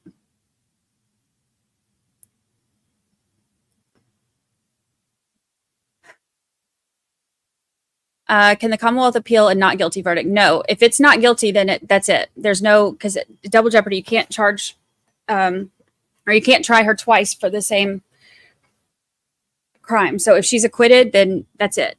If she is found guilty, the defense can appeal.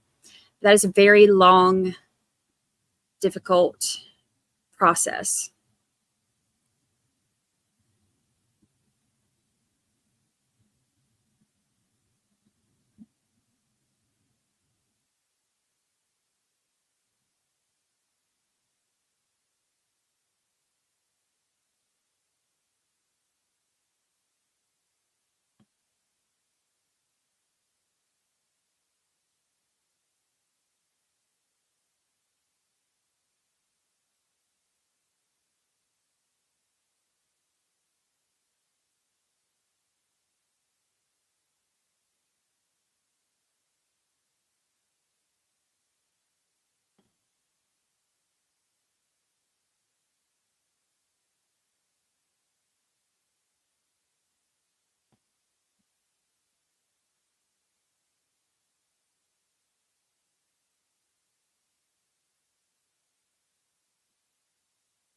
They probably just go back at 3:30 and say we still can't do it.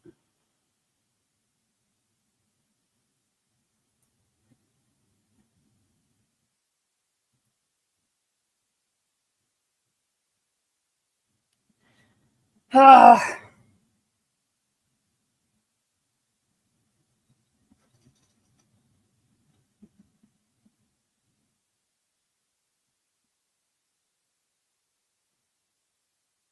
Jeremy, I've been in and out today. Have they come on the record with any questions? Yeah, they came back and said that they can't agree. So the judge told them to go back and keep trying.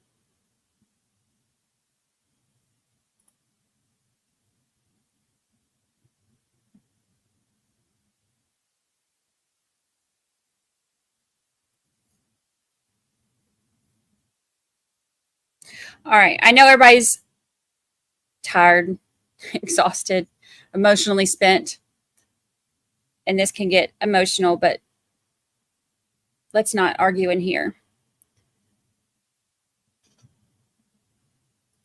No, they won't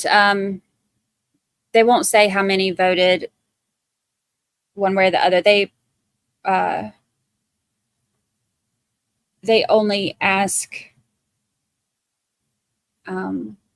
they only poll at the end, like after there's a unanimous decision. They won't ask them like while they're in there talking to the judge or anything.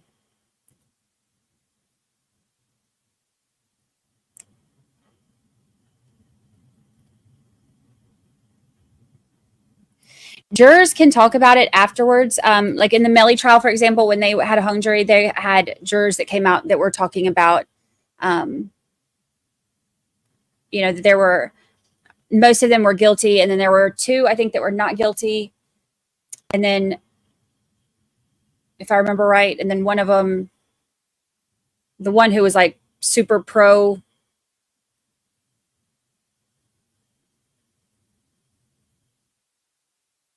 or maybe there was one that was, I can't remember. Most of them in that one were guilty. I can't remember the details of it. I feel like most of them were guilty. And then there was one that was like super like hardcore not guilty. And she persuaded 2 of them, but not some of the others or something like that. So she talked about it in an interview, or one of them talked about it in an interview. All right, thank you for the super chat. Hung on what charge? Why didn't Bev ask? Well, because it doesn't really matter which charge. If they can't reach a unanimous decision, then it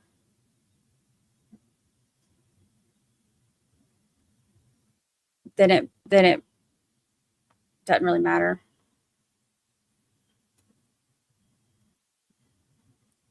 Because the instructions would still be the same.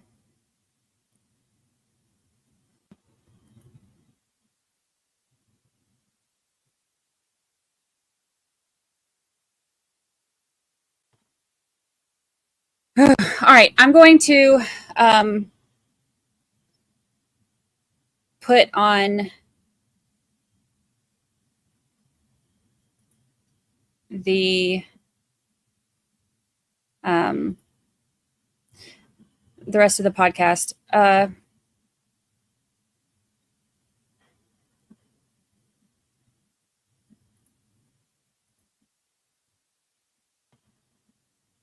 Oops.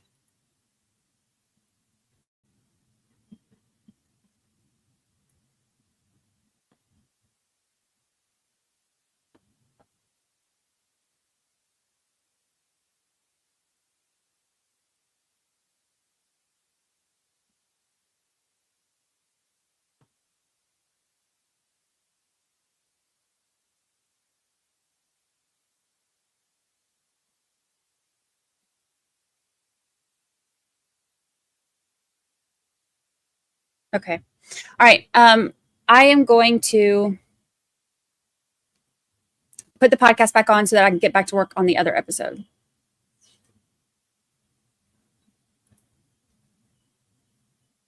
Kind of need you to get those eyebrows. I don't know. That might be a bad idea because last time we had on eyebrows when there was They couldn't make a decision. We ended up in a hung jury and a mistrial.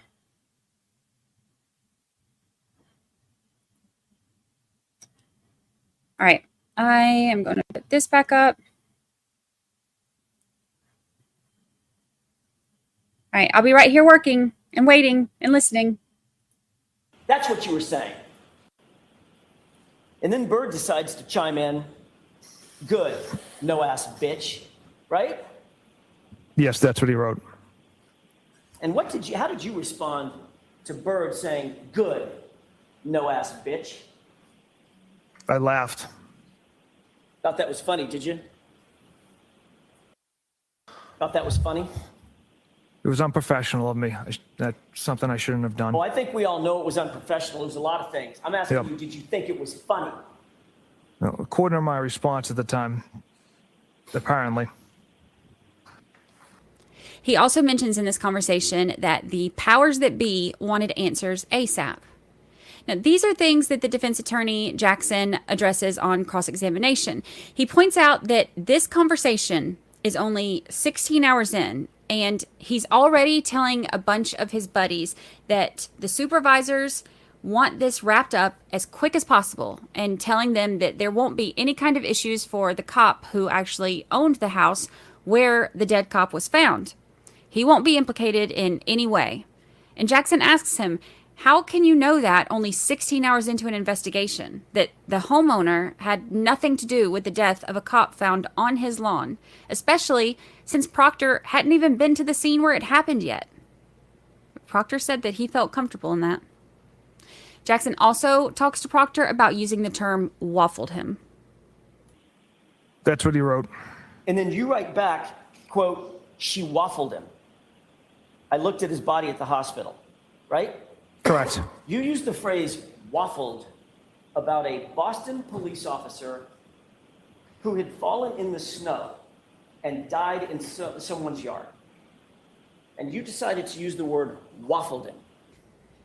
Proctor said that even though this was only 16 hours later, they conducted multiple interviews, and he said that he knew Mr. O'Keefe never went into Fairview Road. He said that there was one shoe at the scene. Based on John's injuries and Karen's statements when he and Buchanan interviewed her, and having a broken taillight, some of the taillight pieces being found at the scene, he said that all gave compelling evidence pointing directly to Karen Reed striking John O'Keefe with her car. He said that that led him to make those comments. He says they weren't professional comments, but based on the day's investigation, it was clear to him that Karen Reed had struck John O'Keefe with her vehicle. Jackson also asks about the comment on intent, where Proctor said that that's another animal that they won't be able to prove. He points out that Proctor knew 16 hours into this that he would have zero proof of multiple things in this case. He also asked Proctor why he had no problem sharing John O'Keefe's name in the chat, but ignored his friends twice when they asked him the name of the Boston cop who owns the home. He asked if Proctor was trying to protect Brian Albert, a line of questioning that has been a pattern in this trial. The following day, January 30th, Proctor and Buchanan interview Katie McLaughlin at Canton Police Department. The day after that is the autopsy by Dr. Scorty Bello, and on February 1st, the PCA is dated and signed. For context, this is the day that the CARS team responded to the Sallyport to look at Karen Reed's SUV, and Matt McCabe texts the group chat about troopers out in front of the Asian house, and the text about tell them the guy never went in the house. A few hours after all of that, Proctor interviews Nicole Albert at Fairview Road. This is also the day that Proctor's sister and Julie Albert talk multiple times before and after Karen's arraignment aired on TV. He then had a conversation with his sister that evening where she tells him that she just saw Julie Albert, and Julie told her that when this is all over, she wants to get him a thank you gift. Proctor looks at the jury and tells them that he never asked for a gift, he never received a gift, Elizabeth, his wife, never asked for a gift, and she never received a gift. Jackson points out on cross that by saying to get Elizabeth one, that kind of is asking for a gift. Jackson also asks if Proctor used his sister Courtney to facilitate or relay information to the Alberts about the case, and he said Absolutely not. In one of the most uncomfortable and most infuriating moments, we hear details of a conversation between Proctor and his buddies from February 2nd. Listening to this part live had me so angry that I had tears of anger and frustration in my eyes listening. A person by the name of Doc writes, "Is that chick a smoke?" Correct? Correct. Who's the chick? Miss Reed. And you write E-H, right? Yes. And then you write nutbag, as Chief would say. Who's Chief? A friend of mine. And then you write what? She's got a leaky balloon knot. Trooper Proctor, explain to the jurors what a balloon knot is. Your essentially, I guess, your rectum area. Your anus? Yes. That's what you were referring to about Miss Reed? Yes. And you were making fun of her because you believed at that time that it leaked? That's how you were treating Miss Reed? Yes or no? Yes. And then you followed that up just to make sure you cleared up any mistake about what you meant with leaks poo, correct? Objection. All right, so I'm going to strike that. You could get this in, but do it the right way, Mr. Jackson. You followed that up with the phrase leaks poo, didn't you? I did. Again, another reference to Miss Reed's medical issues and medical conditions, correct? Correct. Specifically focused on her anus, correct? In reference, yes. Were you aware at the time that you wrote this that Miss Reed had suffered a colectomy surgery, very serious surgery? I was not, sir, no. Were you aware that she had had 10 surgeries in 18 months, several years prior? 10. I was not aware of that. Were you aware that she had serious medical issues, gastrointestinal medical issues that she suffered with, she was a victim of for years? Did you know that? Objection. Sustained. But you decided that you were going to take another shot at her and talk about her anatomy. 1 second, sir.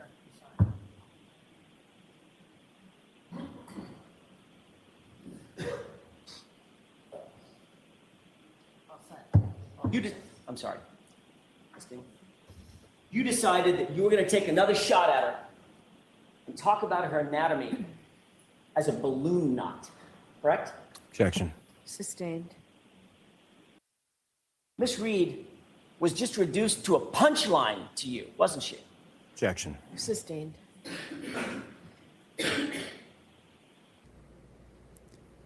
This group chat with Proctor and his buddies continued, and they continued to discuss and mock the personal and very private medical condition of Karen Reed.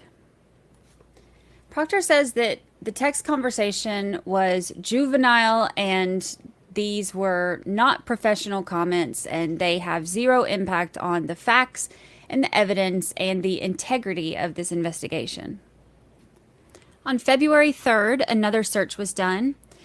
They requested that the troopers bring shovels and rakes, basically anything like gardening items that would help them to dig through the snow to locate any missing items, specifically looking for John O'Keefe's baseball hat. They located a drinking straw from a cocktail glass, some colored plastic, and other items, all located on the grass portion of the yard near the flagpole.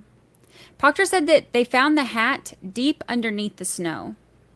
On February 3rd, Proctor also went to John O'Keefe's house to document that there was no damage to his car or the garage doors because of the video they had seen on Ring of Karen Reed hitting his car in the driveway.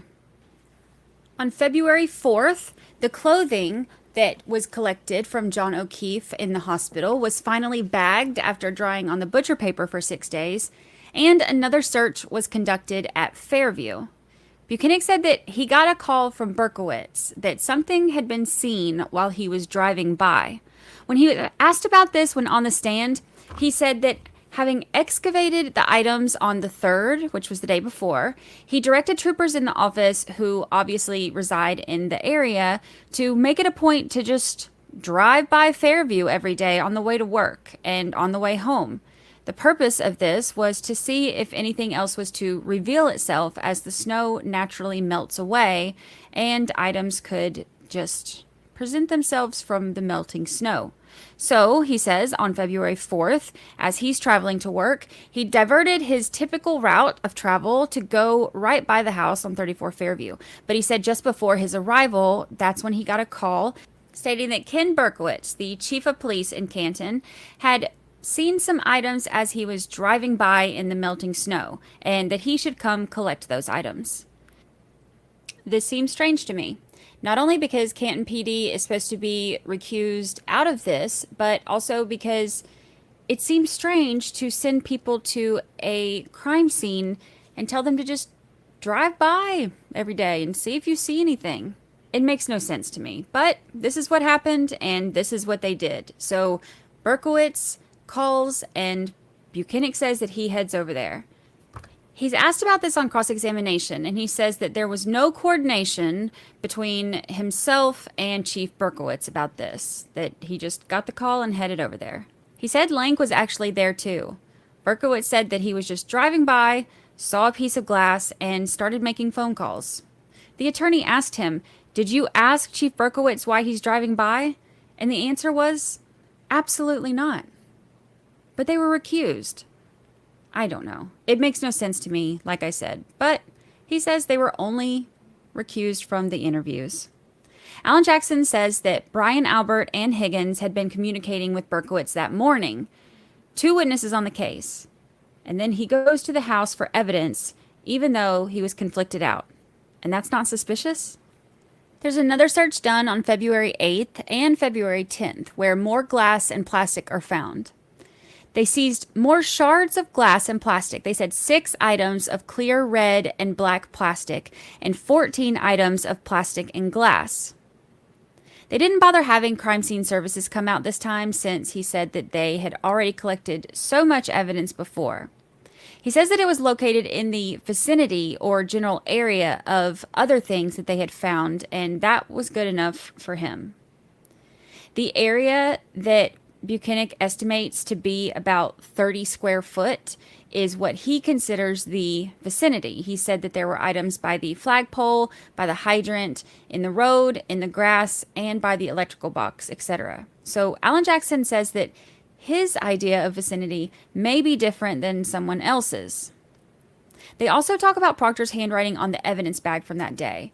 It lists the 6 pieces of red and black and clear plastic, but it was not submitted to the crime lab until March 14th. But he says there's no log showing where they were or any kind of chain of custody for the 5 weeks in between.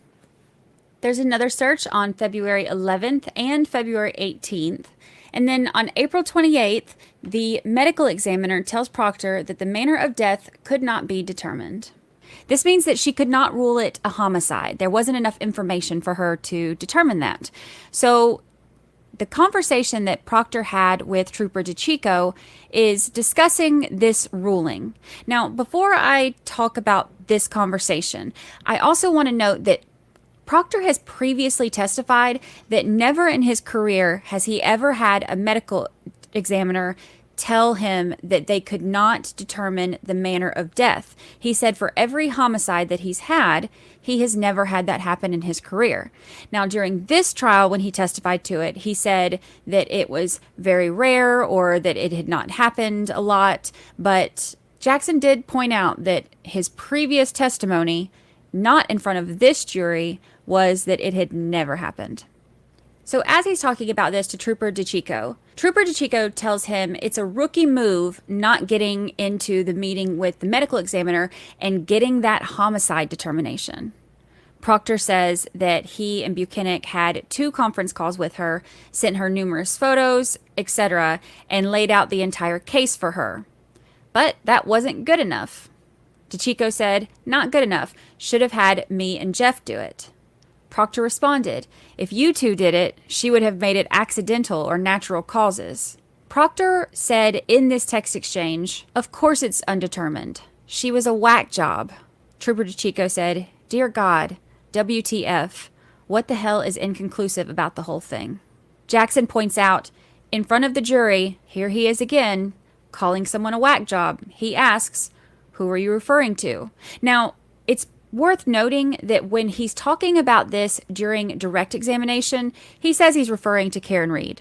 But the way that Jackson isolates this conversation and shows that there is no conversation going on at this time about Karen Reed, he pushes back on this and he tells him, "Who are you referring to?" And it's very clear in this conversation, he's calling the medical examiner, Dr. Scorti-Bello, a whack job because she didn't give the homicide determination that he wanted.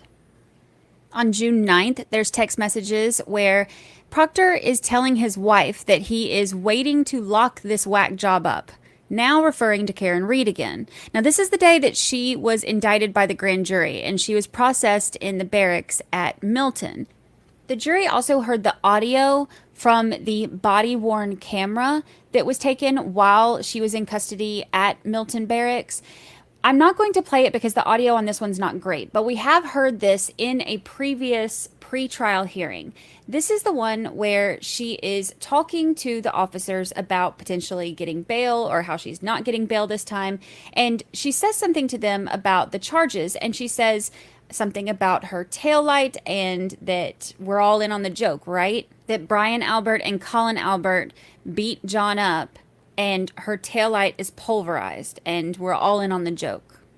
There was no context really given for this to the jury, so they were just kind of told it's an interview. So I'm curious as to how well they were able to hear it and about what kind of questions they have from it. Proctor references this in text to Kokowski and DeChico later that evening. He says something about Karen Reed and her medical condition again. When they're asking about if she's hot, he says, "If you like women who shit themselves." Then he says the statement that she made was mental tonight when they were locking her up. He said, "Thank Christ it was on body-worn camera." Somebody asked, "What'd she say?" And Proctor said, "She said that the Alberts beat the shit out of O'Keefe and left him for dead. That's why the taillight was cracked. She's gross." DeChico responded, "Oh, fuck her, bitch." A conversation with Proctor and his supervisors from August of 2022 is the first conversation that's actually brought up during cross-examination. This is toward the end of the day, and I don't doubt that Jackson brought it up and hammered this in so that the jury went home with this conversation on their minds. Super Proctor, in the summer of 2022, August 17th specifically, you were sitting at your desk, presumably alone at your office, at about 10 p.m. at night, going through my client's personal cell phone, correct? Yes, sir. As a matter of fact, you were sitting there texting with your friends and colleagues at Massachusetts State Police about you going through her personal cell phone. Is that right? Correct, sir. And that included Trooper DeChico, is that right? DeChico, yes, sir. Trooper Fanning, Trooper Butnick, Trooper Moore, and Trooper Kutzkowski. Kokowski. Tell me that again? Kokowski. Kokowski. Yes, sir. All right, all the consonants are silent. Fair enough. Trooper Fanning and Trooper Butnick are your supervisors. Yes. And you were bragging to all 5 of them that you were going through Karen Reed's cell phone about 9:45 at night. Objection. I'll allow it. Is that right? No, I wasn't bragging, sir. Trooper Proctor, Trooper DeChico had sent you a photograph of my colleague, Mr. Unetti, correct? Yes. You see that, gentleman? I do, sir. Is that the photograph that you received? Yes. And then your response was what? I hate that man. I truly hate that man. Actually, your response was, "I'm going through his retarded client's phone right now," correct? Yes, after the picture, sir, yes. Who's the retarded client? I was referring to Miss Reed, again, unprofessional language. I'm asking for who you were referring to. Miss I know Reed. you've got an explanation. Who was it you were referring to as retarded? Ms. Reed? Karen Reed, the woman sitting to my left. Yes, sir. The subject of your investigation as a professional, correct? Yes, sir. As an unbiased, objective investigator, the person that you were investigating, you referred to your bosses as retarded, correct? Again, poor language on my part. Poor language is one way to put it. Completely offensive is another way to put it, right? Objection. I've got to sustain that, Mr. Jackson. Jackson refers to Proctor saying that he hates Yannetti as a visceral response to someone who is just doing their job. And as he continues the questioning, he repeats the words being said, making sure that the jury feels every bit of the uncomfortable inappropriateness and offensiveness of the words that Proctor wrote. He then asks Proctor about Yannetti and asks, how do you feel about him now? I still don't care for him now. Right. I'll let it stand. The conversation continues to get bad. Jackson brings up the fact that Proctor gave an update to not only his colleagues, but to his superiors in a group chat as he's going through Karen Reed's phone. And he tells them he hasn't found any nudes yet. I provided a inappropriate joke as an update. They knew I was going through location data, text messages, Google searches. But like I had mentioned earlier, I had to stop. Except for Proctor, none of that really professional sounding stuff ended up in your comments to your bosses, did it? Again, it was a poor joke. Is that yes or no? It did not, no. It did not. No, As a sir. matter of fact, what did you write after you talked about going through the, quote, retarded client's phone? Objection. I'll allow it. No nudes so far. No nudes so far, correct? Correct. And you said that to your bosses. Yes, sir.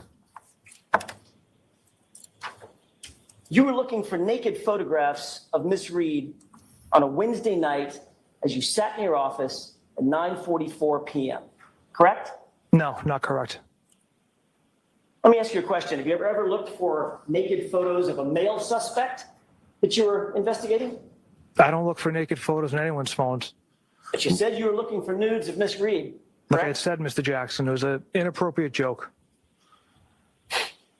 Sir, this is a citizen. She's a woman.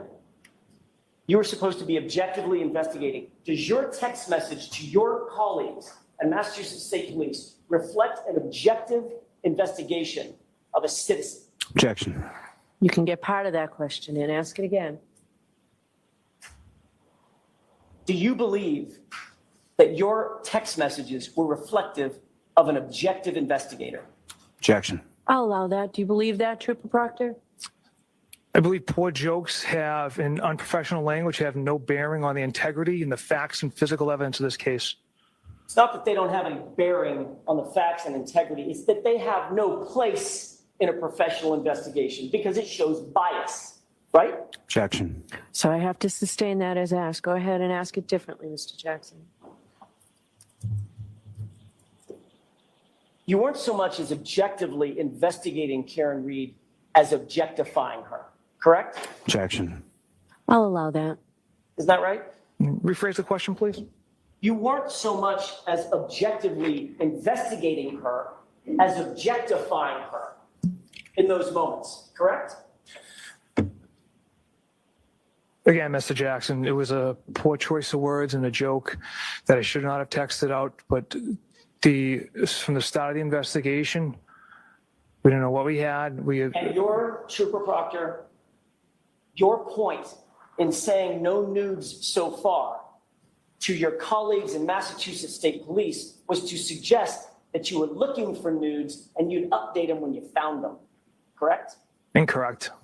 Did you believe that your conduct was a misuse of your authority and power as you were going through her phone in August of 2022? Objection. I'll allow it. No, I had a warrant signed by a district clerk, Stoughton district clerk, to go through Miss Reed's phone. I don't think it was an abuse of power. I had every right to go through that phone. Did the warrant say anything about looking for nudes of my client? Objection. Did it No, Your, say anything about that? no, Your Honor. Okay, next question. So that would be an abuse of the power that was given to you by the court, correct? Objection. Sustained. Jackson says the hallmark of any good investigation is that the investigator has to be fair and impartial. The investigation has to be free of bias. You can't be biased against the person that you're investigating because that would compromise the whole thing. Proctor agrees. Jackson says you're supposed to follow the evidence wherever it takes you, good or bad. Just follow the evidence and report back. That's how it's supposed to be run. Proctor agrees. Jackson says it's literally an oath that he had to take at the academy, that he will faithfully and impartially discharge and perform all of the duties incumbent on him as a Massachusetts state trooper. Everyone in the investigation should be treated exactly the same. Proctor agrees. Jackson continues and says everybody is a suspect until they're not. And that's especially important in an early part of an investigation, before all of the facts are known, that the investigator is not compromised by bias, prejudice, because that's when things are most up in the air. There's a cloud of fog of not knowing exactly what the truth is. And Proctor agrees. Jackson tells him, you don't get to pick a suspect and then try to find evidence to support your choice. But in this case, he said, that's exactly what you did, isn't it? That part, Proctor didn't agree with. Jackson asked Proctor if he stands by his testimony that this investigation was done with integrity. You indicated that your conduct in this case, and specifically your conduct as reflected in these messages, how did you put it? It did not affect the integrity of the investigation, of your investigation, correct? That's what you Correct. said to the jurors. Correct. Do you know what the definition of integrity is? Doing the right thing when no one's looking. It means the quality of being honest and having strong moral principles, correct? Objection. Sustained. Do you believe that integrity means being honest and having strong moral principles? I believe that's part of it as well. Do you stand by that testimony that you were showing strong moral principles in this investigation, sir? In the investigation part, absolutely. Through these text messages, absolutely not. They were juvenile and regrettable. When you say they're juvenile and regrettable, it sounds like you're almost apologizing to the jury for your conduct. Is that what you're doing? For those text, Objection. Sustained. Trooper Proctor, have you ever apologized to Miss Reed? Objection. Sustained. Jackson brings up all the issues that he wants to address with the jury while Proctor is on the stand. He asks about Proctor testifying that he did not know and did not have a relationship with the Alberts or McCabe's, which we have heard before that he knowingly minimized to the federal grand jury. He says that he said he did not know them or have relationships with them because he interpreted it to mean that they were friends and they communicated.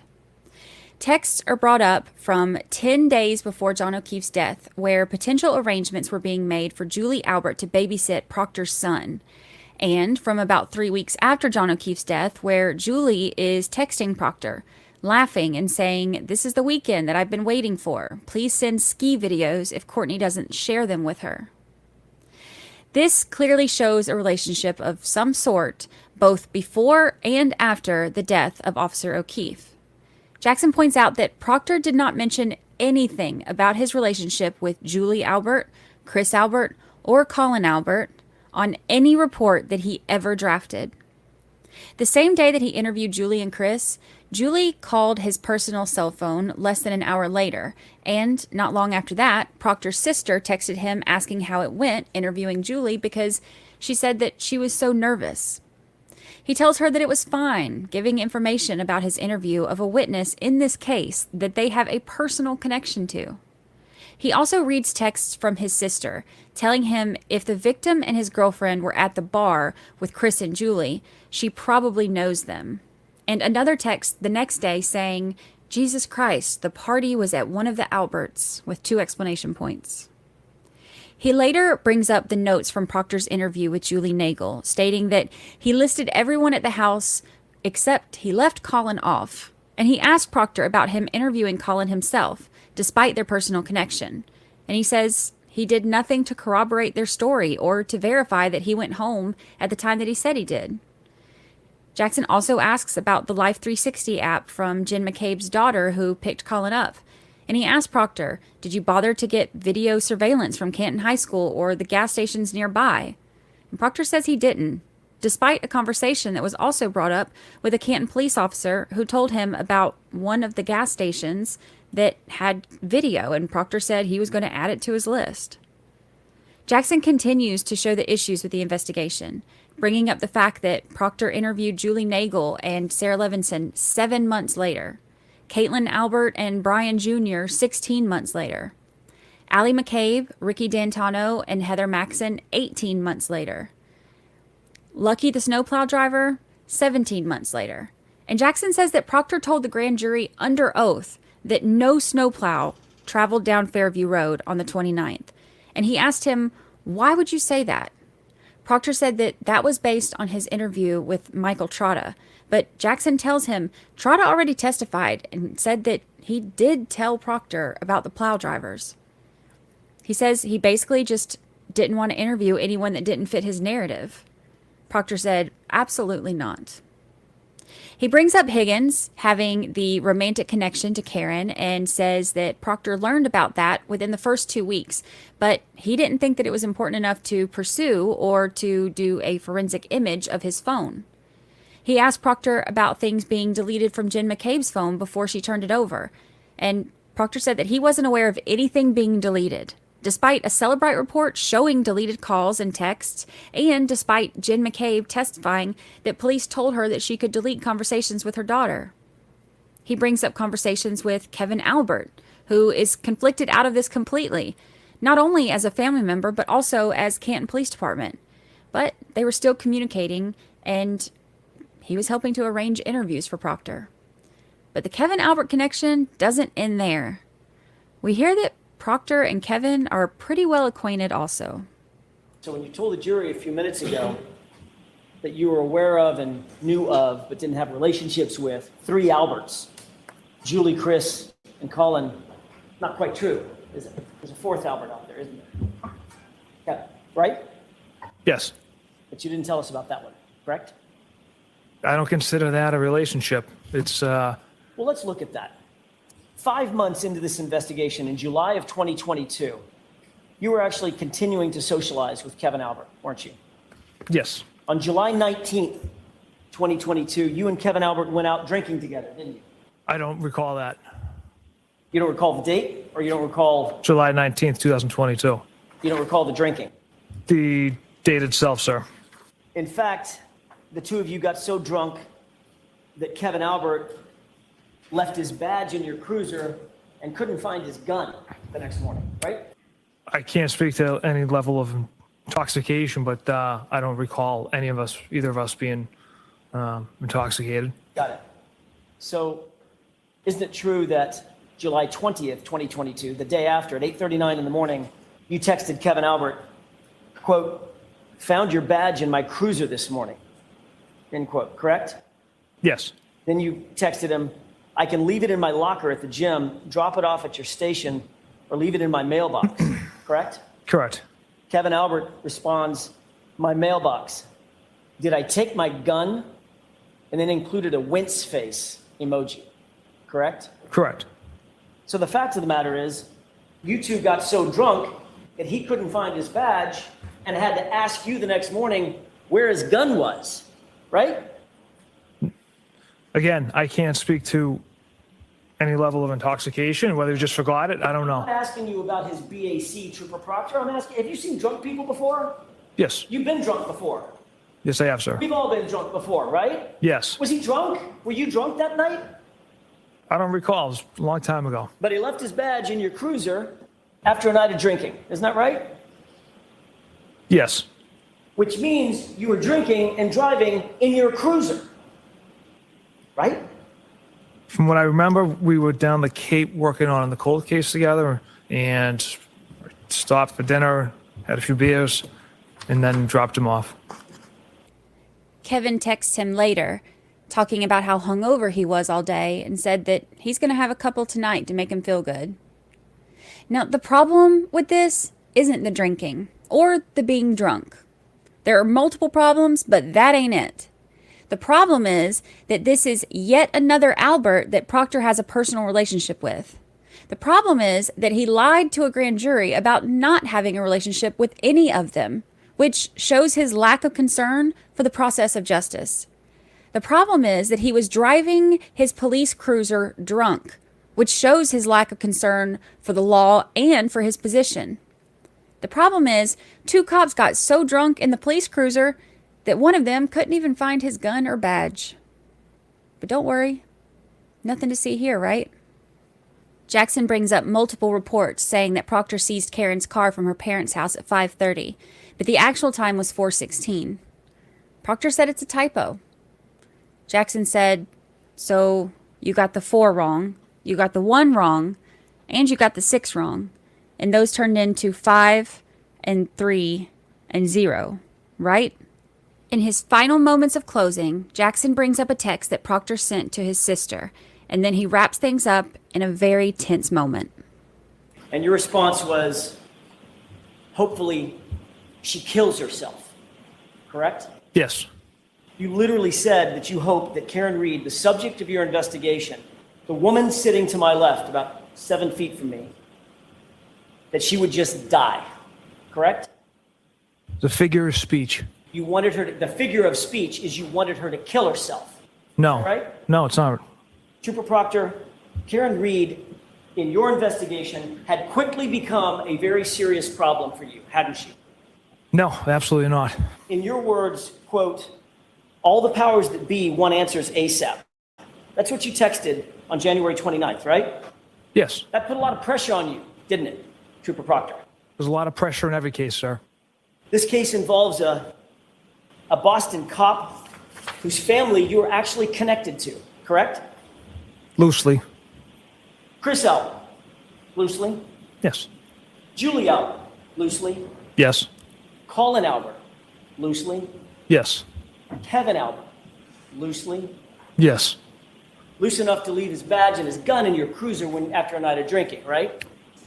You agreed in your group chat that you needed to, quote, make this cut and dry because another cop was involved. Those are your words, right? I did text that. I don't know if it's in the exact context. But yes, those were my words. Group chat. Yes, that was in the group chat. Your friends wrote this whole thing, in their words, stinks, correct? Yes, I interpret that as a joke. You believed, Trooper Proctor, that your life would be much easier if Karen Reed was just dead, didn't you? No. Like I had said, it was a figure of speech. My emotions got the best of me based on, the fact that Miss Reed hit Mr. O'Keefe with her vehicle and left him to die on the side of the road. So my emotions got the best of me with that figure of speech. Well, let's talk about your figures of speech. During the course of your investigation, your figures of speech include the following.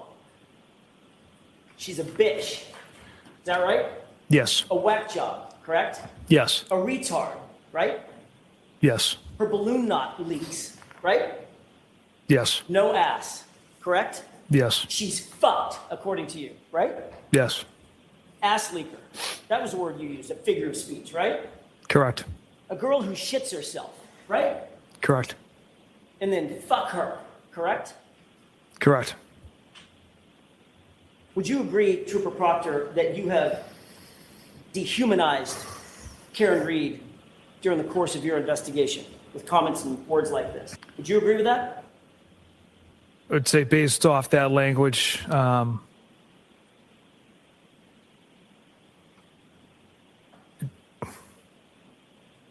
yes. And you admitted, in your own words, that the cop homeowner wasn't going to, quote, catch any shit, right? Correct. Because you were out to quote, make this cut and dry. Isn't that right? The homeowner wasn't going to catch any shit because Mr. Albert had nothing to do with Mr. O'Keefe's death. Because you were going to make sure that the case was cut and dry. Those were your words, right? Objection. Sustained. And Trooper Proctor, it would be far easier for you to pin it on the girl who's just a whack job cunt, in your words, who you hope just kills herself, right? Shame on you, sir. The judge tells the jury to ignore that comment, and it is stricken from the record. Lally gets up and does his redirect. Now, he gives Proctor the opportunity to say why he doesn't like Yannetti. Well, basically, he stood up in open court and spouted lie after lie about me, called me corrupt and conflicted, dragged my name through the mud after I spent 10 plus years without a single complaint filed against me, and he had no basis or no facts of these wild accusations because there are none. This investigation was done with the utmost integrity, not just by me, but my supervisors and other troopers in my office, as well as Mr. Yannetti shows up at my sister's school yesterday in the parking lot where he's not welcomed or where people are not supposed to be, with one of their witnesses and their private investigator. And a teacher sees this, informs Mr. Yannetti that he can't be there, and instead of saying okay and leaving, he asks, is Courtney Proctor in the building? Does she work here? She calls me to see if she was being served.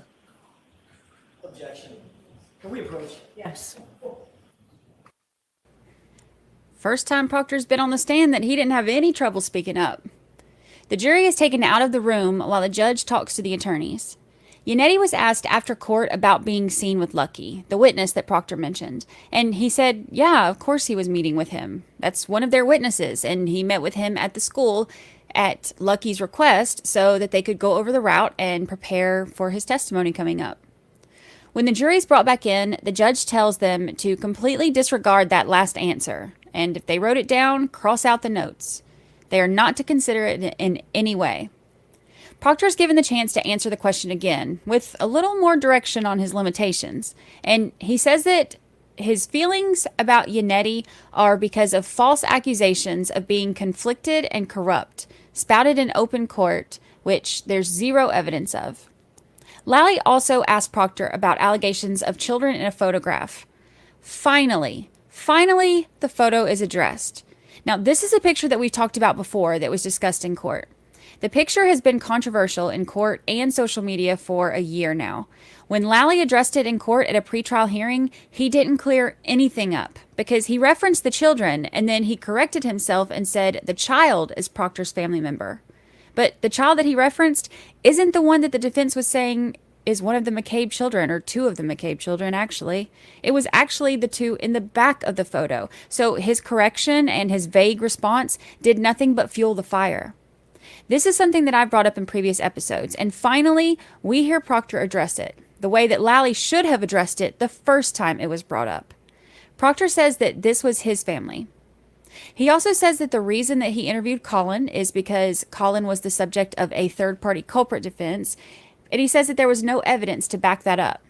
He says that he didn't respond to the text to Julie Albert about the ski trip videos. He doesn't even remember the last time that he talked to Chris and Julie Albert before the investigation started. He said that the case that he was working with Kevin Albert was a cold case, and he asked to drop off his badge, so he needed the address, and Lally suggested that that shows that he didn't know Kevin all that well. And finally, Lally asked Proctor why he made those terrible comments about Karen Reed. What he thought at the time happened that made him so upset that he would make those comments. And Proctor gives his explanation to the jury of what he thought happened that night at Fairview Road. I believe, based on all the physical evidence and facts, Mr. O'Keefe got out of that vehicle holding that cocktail glass he walked out of the Waterfall bar with. Ms. Reed pulled ahead and then backed into him, struck him with her vehicle, and then left. Then came back 5.5 hours later, correct? Correct. Nothing further. Jackson says that does not give Proctor a right to use those words that he did or to speak about his client the way he did. And he repeats some of those things that he said, leaving the jury with the impression and the memory of it. He told Proctor he had an agenda from the beginning, and he compared his being the lead investigator on this case to a fox guarding a hen house. I know that this was a really long episode, but I wanted to put everything from the two main investigators together into one episode to make it more cohesive. I didn't want to break it into two. And the next episode will probably be another supersized episode. It's going to have all of the experts. These are the final witnesses in the Commonwealth's case. Were they able to put everything together to clear up questions? We're going to hear from the data experts. We're going to hear about the data points, about GPS and the step data, all of these things we've talked about before. This is conflicting data, so what do the experts say about it? We'll also hear from the medical examiner and one of the most controversial witnesses that we've had so far, even more so than Proctor maybe, the crash reconstructionist, Trooper Paul. All of that will be on the next episode. We still have a lot to cover, and we're one step closer to this case going to the jury for deliberation. My name is Brandi Churchwell, creator of 13th Juror Podcast. If you're enjoying it, please leave us a review on Apple Podcasts and Spotify, and share this episode with your friends. For more information, photos, and episode guides, visit our website at 13thjurorpodcast.com.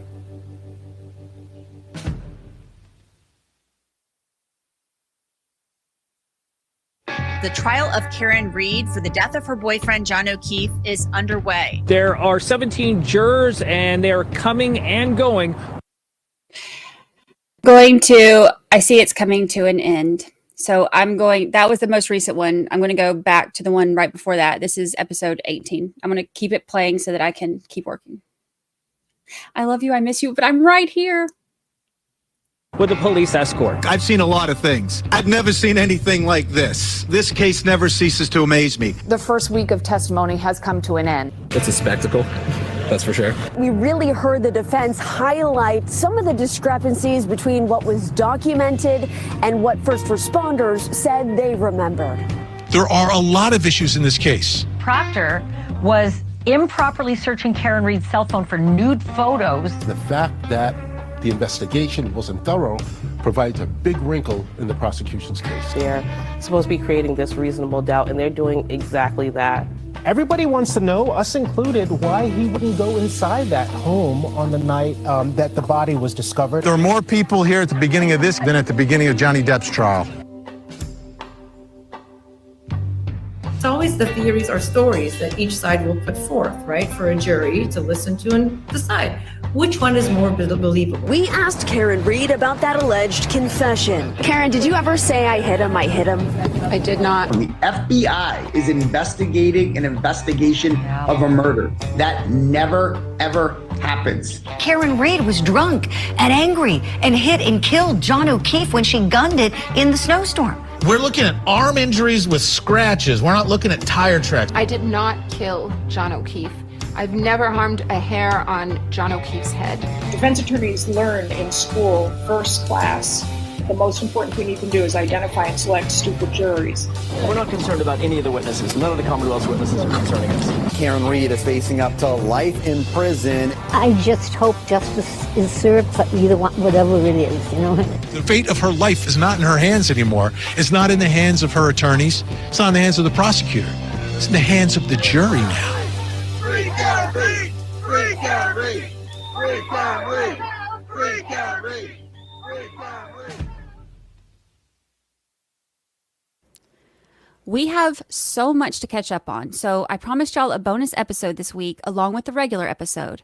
I don't want to waste any time, so let's just jump right into it. Higgins wrapped up his testimony on the morning of day 18, at which point the cameras in the courtroom were turned off and no online streaming or reporting was allowed for the next two witnesses. John's niece and nephew, who are both still minors, were brought in to testify. Because streaming wasn't allowed for them, I can only give summaries of what was said based on the reporter's notes that were in the courtroom. Reporters weren't allowed to give live updates. No recording, no streaming, no live tweeting. Everything was done through taking notes and then reporting on what happened and what was said after the interviews were over. They were also asked not to use the niece and nephew's names in their reporting.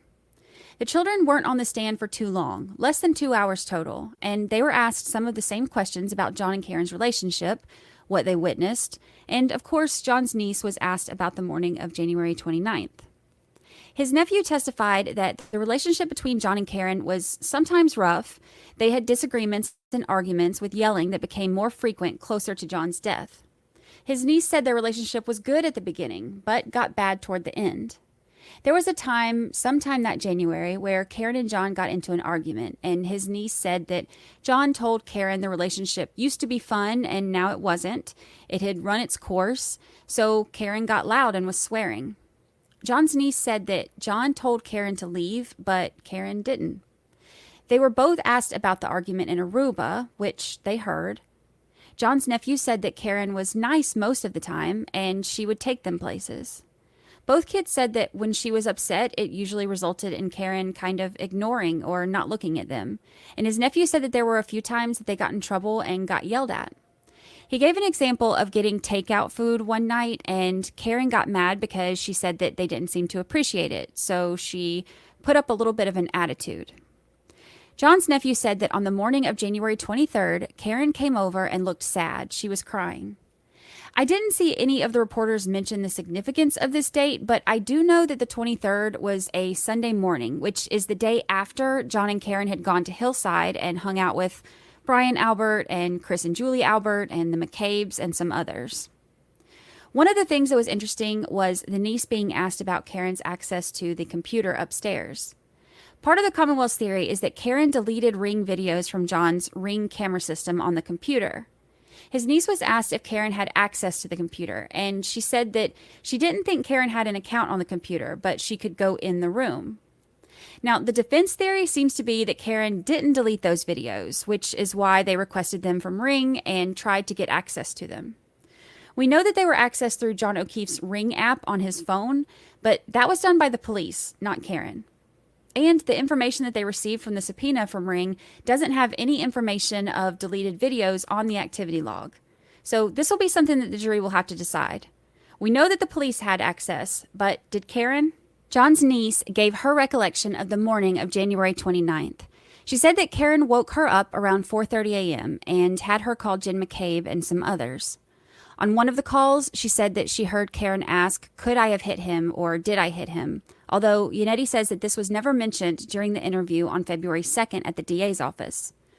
His niece said Karen was really on edge. She had never seen her that frantic. She was pacing around, and as she was calling more people, she was saying different things, like, "Did I hit him?" or "Did a snowplow hit him?" And in one conversation, she mentioned an argument, but in another, she didn't.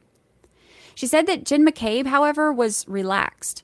She told her that everything was going to be fine, and she was much calmer than Karen was. His niece also confirmed what we've heard about the garage door not closing that morning and said when Karen came back to the house after leaving the hospital, she remembers she went upstairs at some point. She said that Karen said that she felt like she was living in a nightmare and she left the house. Yannetti asked each of the teenagers if they knew the phrase, "raise a hand in anger," and asked if John or Karen ever had, and both kids said no. Yannetti concluded his brief cross-examination of John's nephew by saying, "I'm so sorry that you were made to come here today. Nothing further." At which point, Judge Beverly Cannoni struck the comment from the record. Outside the court after that day, Yannetti said that the prosecution's decision to call the children to testify was a desperate and inappropriate attempt to try to prove a non-existent motive that they failed to prove through their adult witnesses. The next witness to take the stand was Dr. Justin Rice from Good Samaritan Hospital Emergency Department. Dr. Rice referred to a copy of the medical chart for Officer John O'Keefe that he said that he would have dictated or produced, and also a code sheet that the nurses would have put together, and he would generally sign off on it, detailing whatever resuscitative efforts were made or performed on John O'Keefe's behalf. Dr. Rice said according to the chart, Officer O'Keefe arrived in the emergency department at 6:47 a.m. unresponsive, and intubated with a breathing tube into his airway. CPR was in progress, and an endotracheal tube was being used to ventilate his lungs. He arrived in cardiac arrest, meaning his heart stopped functioning, so the CPR being performed was in an effort to force the blood to flow by physically pushing on his heart. Without the blood flowing from the heart, the organs begin to shut down, and a lack of oxygen to the brain after a certain amount of time can cause brain death or neurological issues. In the emergency department, Dr. Rice and the rest of the team are focusing on resuscitation efforts to prevent this if possible, and there are guidelines to how to do so. He explains that epinephrine, which is basically adrenaline that was used on John in hopes of increasing pressure and impacting the electrical function of his heart. Dr. Rice also discusses hypothermia. He said John's initial body temperature was low. The nurses documented his internal body temperature at 80.1 degrees Fahrenheit. Since cardiac arrest causes your blood to stop pumping, your body temperature will decrease over time. Average normal body temperature is 98.6 degrees, so John being at 80.1 falls in the parameters of hypothermic. Resuscitation efforts were made for this as well. They tried to warm him in a bear hugger, which is basically a blanket that has warm air being pumped through it. And they gave him an IV with fluids that were warmed in an oven of sorts. The idea is that if they are able to warm the body, the heart and other organs will function better. Unfortunately, after about half an hour, Dr. Rice said there wasn't a significant warming of John's core temperature, and he was pronounced dead at 7:50 a.m. Dr. Rice also gives the notes from his physical exam. He said that John had a 7-millimeter laceration on his right superior orbital ridge region. Now, this is the bone area above your eye socket. Think like where your eyebrows are. A laceration means that the skin was torn, usually by a sharp object, and a standard staple is about 8 millimeters long, so that gives you an idea of how big 7 millimeters is.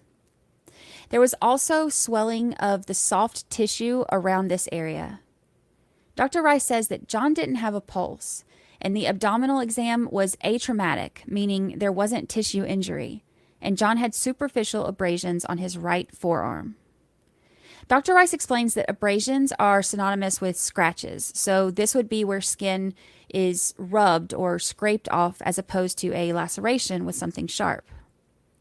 Dr. Rice was also in the emergency department when Karen Reed was brought in, and he reads on her chart that her first vital signs were done at 7:51 a.m. Lally asked Dr. Rice what his typical involvement is on a patient that comes in under Section 12, and Dr. Rice explains that that can vary a lot depending on the patient and the nurse or nurse practitioner.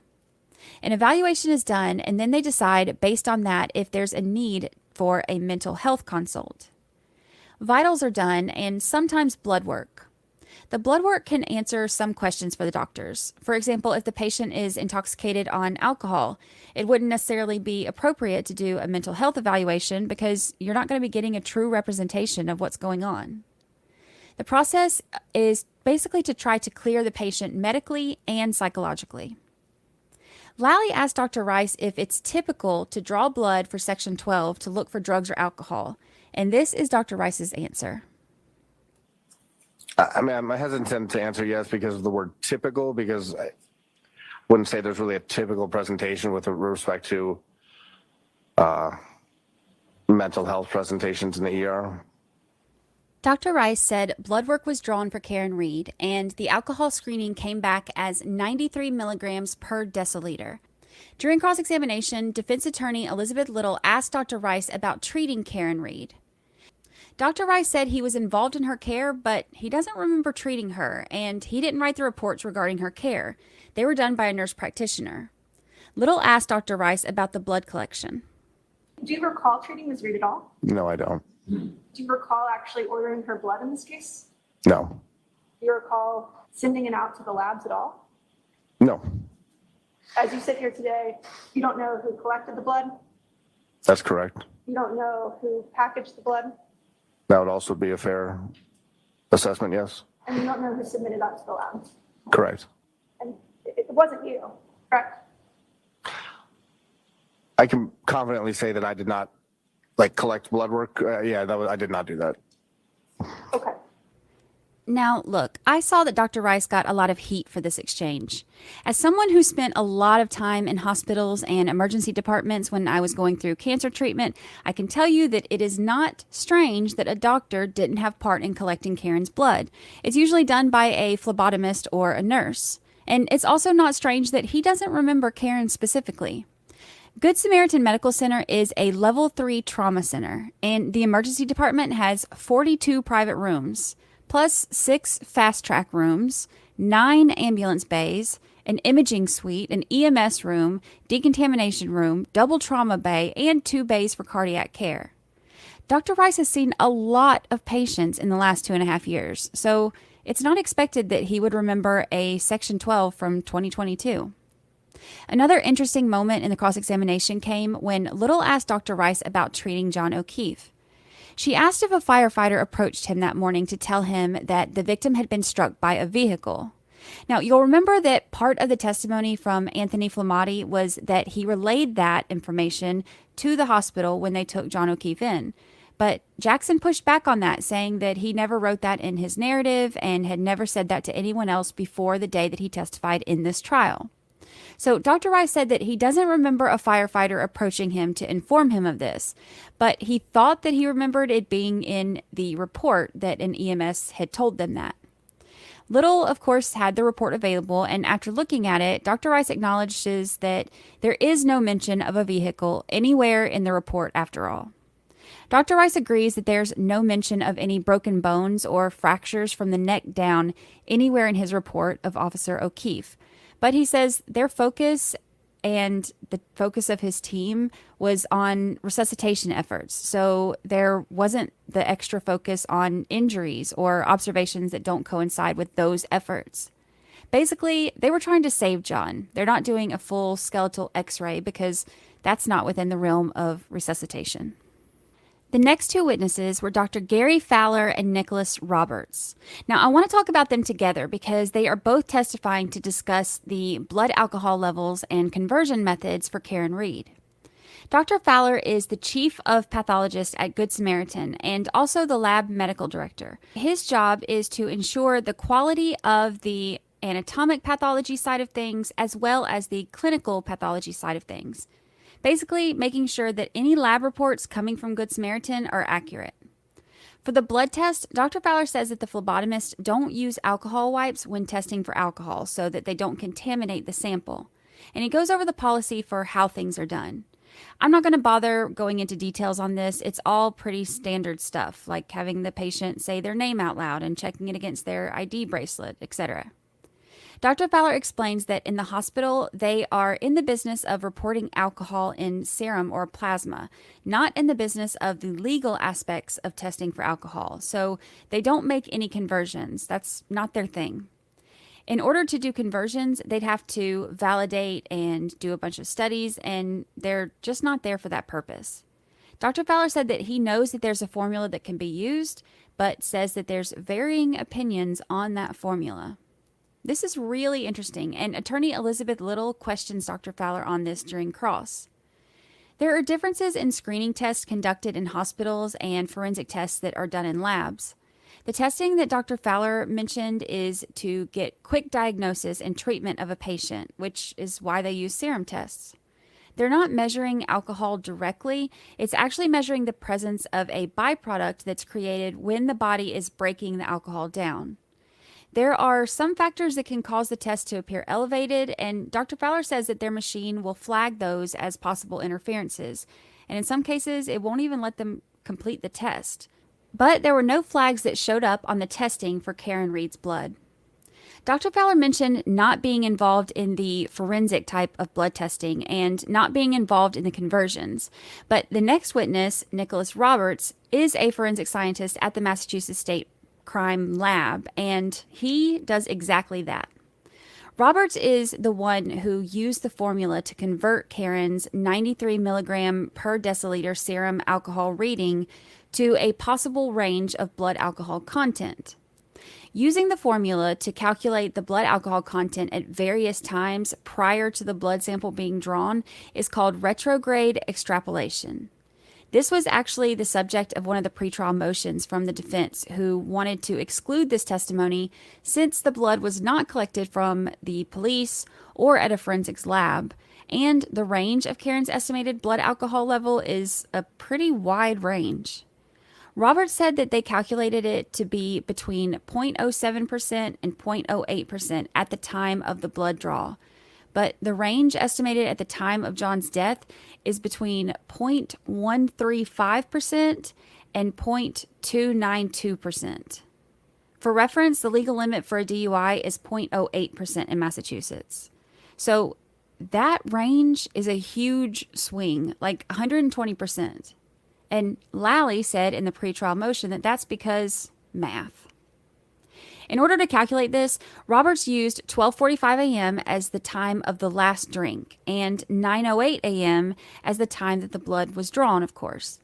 The estimated time of 12:45 may be off some, but Roberts said that it won't change the calculations too much if it's within minutes, because they do their time calculations in about 50-minute intervals. Another problem with these estimates, and another reason that the defense argued to have them excluded, are the issues with so many unknowns. The serum to blood conversion can vary a lot from person to person, and the time of the last drink is unknown. And with so many unknown variables, it's impossible to get a more narrow estimate. Also, since Massachusetts State Lab didn't collect the blood themselves, their retrograde extrapolation calculations don't actually meet their accreditation standards. Another reason that the defense fought to have these excluded. This show is sponsored by BetterHelp. This year has flown by. I cannot believe that summer is already here. What's something that you're proud of in 2024? Is there something that you still want to accomplish before the end of the year?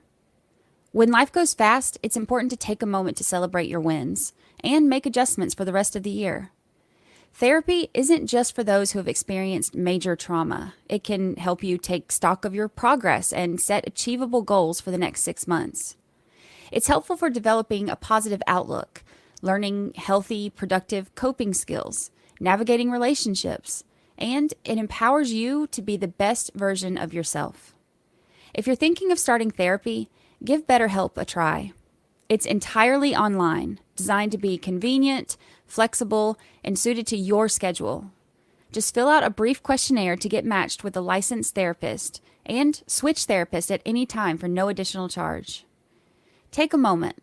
Visit betterhelp.com/juror today to get 10% off your first month. That's BetterHelp, HELP.com/juror. Next up was Michael Trotta, who has been the Canton Public Works Superintendent for more than 20 years. Mr. Trotta has a long list of responsibilities, including overall operations and long-term scheduling. In February of 2022, Proctor called Mr. Trotta to ask about the procedure for staffing a snowstorm. Mr. Trotta explains that the town is divided up into almost 30 different plow routes for the drivers, and Canton has almost 40 trucks. Plus, there were another 30 private trucks. Usually those are a little bit smaller. They try to have 2 trucks on every route, but it's not always possible when they don't have enough.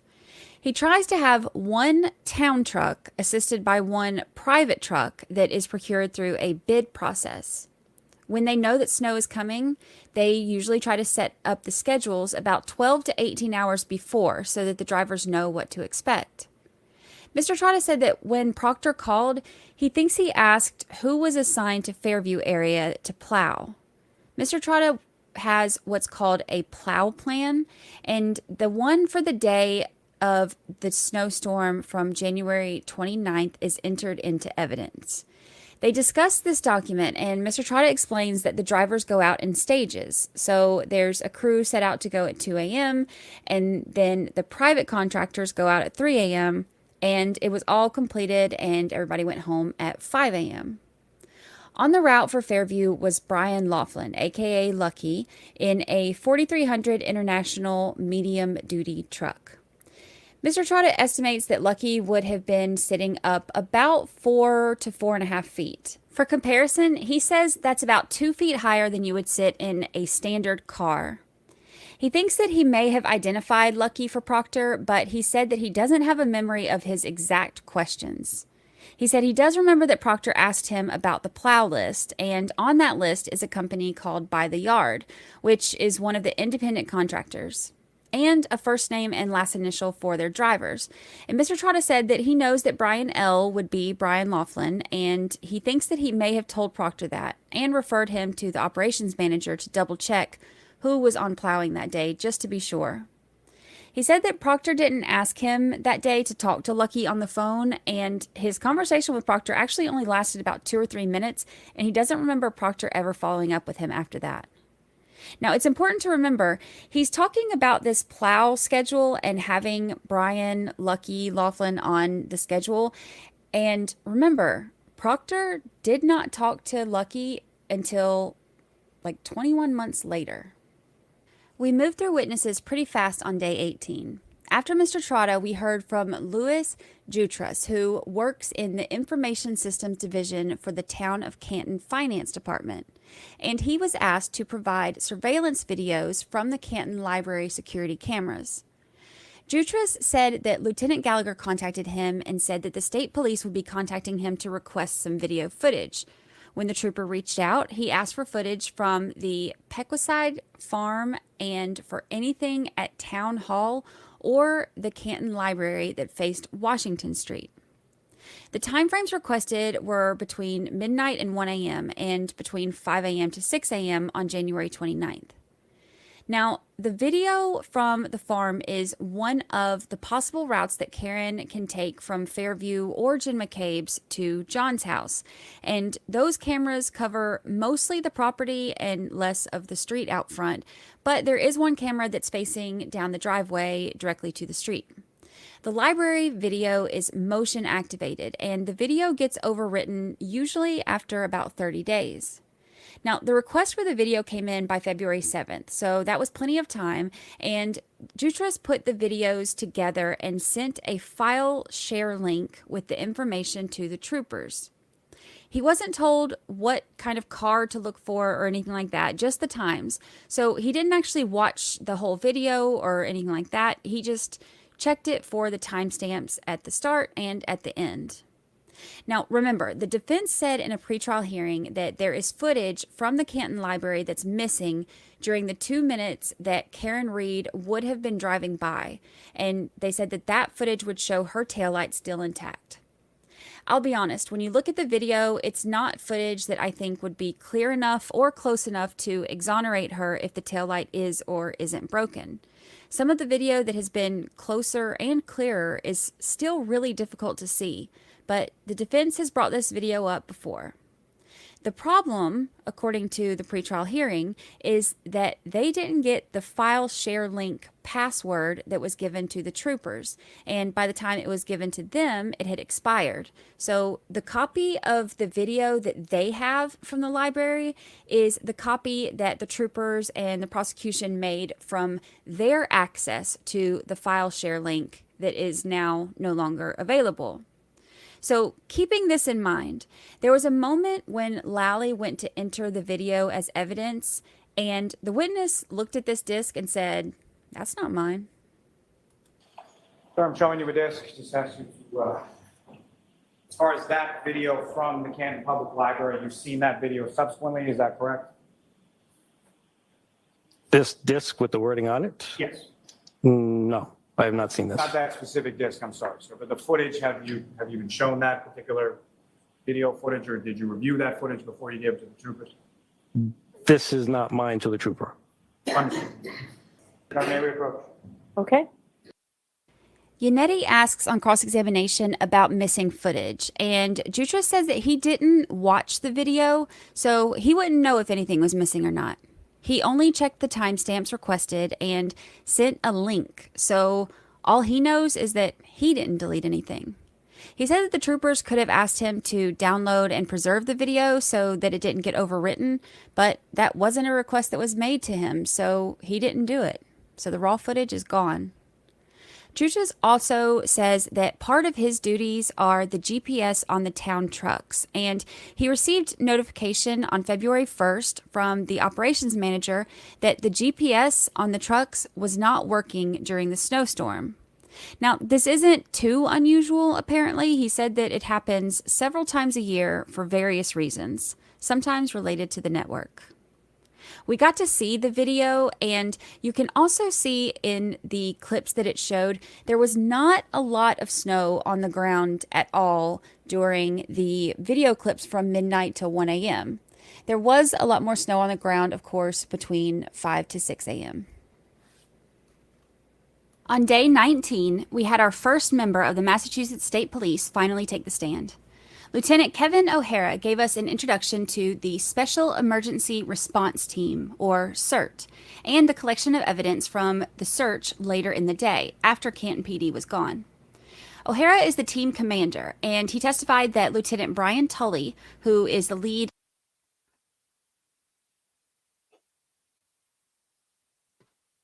All right. I'm not done working, but I want to stop for a second because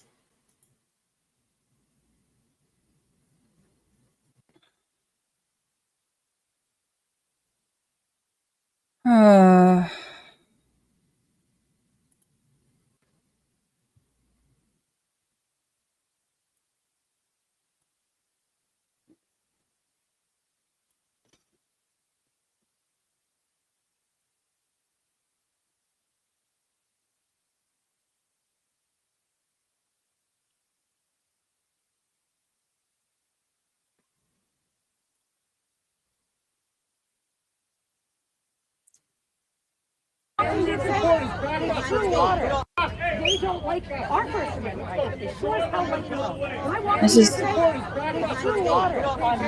Thank you for closing me down. But they don't like anybody else's First Amendment. Only they don't like our First Amendment right. They sure as hell like their own. I want them to support true water. Thank you for closing me down. But they don't like anybody else's First Amendment. so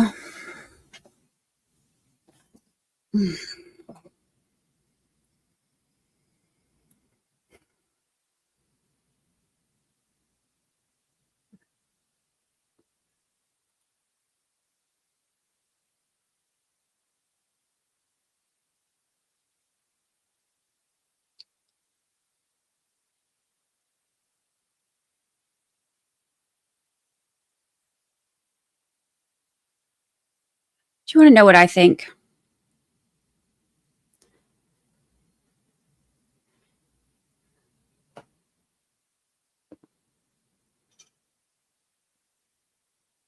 This doesn't have a damn thing to do with First Amendment rights. This doesn't have anything to do with supporting the family. This is not support. This is let me go cause a scene.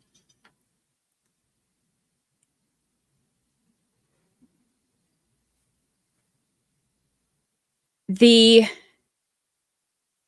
Free Karen Read people that have been out there during this trial stayed behind buffer zone, did whatever, had to do. They even said something about what the locals were saying, that they were like even picked up their trash and stuff. They cheer and go crazy for Karen Read. They believe in her innocence. They support her.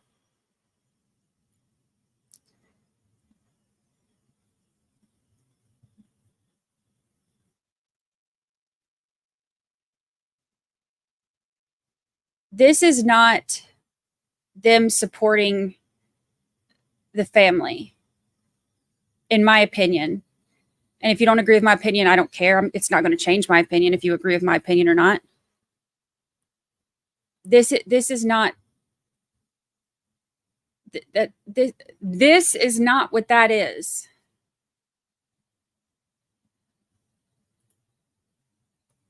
Like,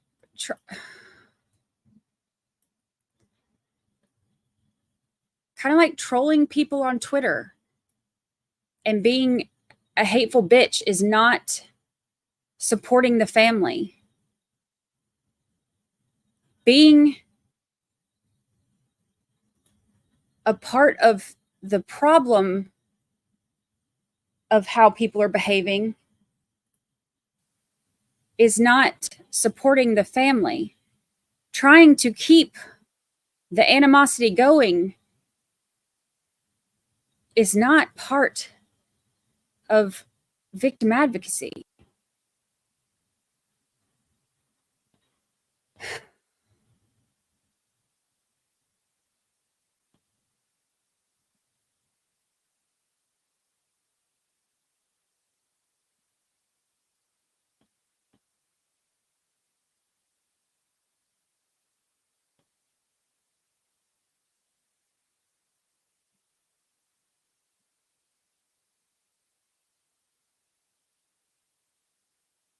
I don't know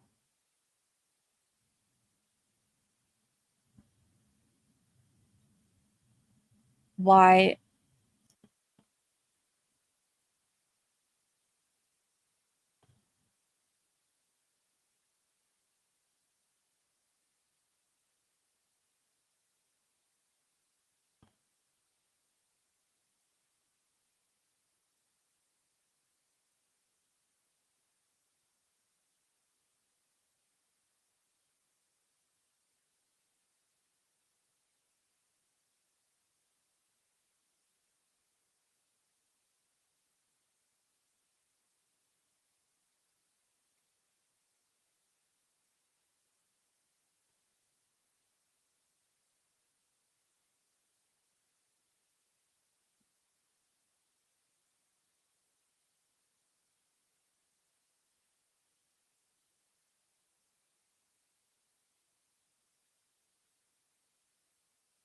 let me pull up. I mean, there's more.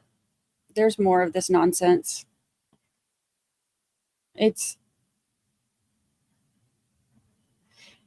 if you want to, if you want to support.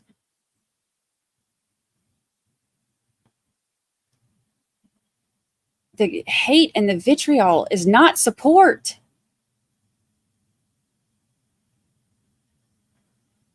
It's instigating.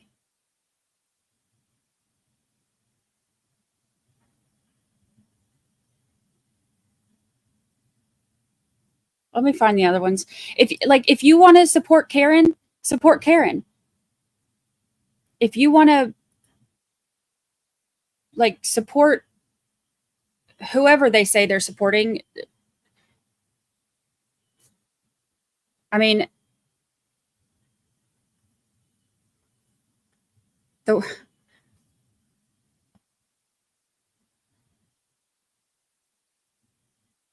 it's not even about supporting the fam. Like the ones that some of the ones that are saying this are not even. It's not supporting the family, and it's not supporting John. It's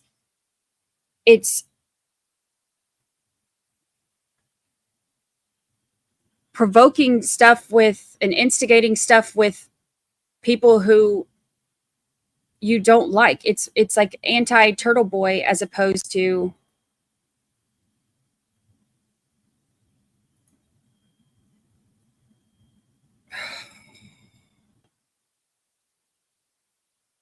if you don't agree with the way other people look at it, fine.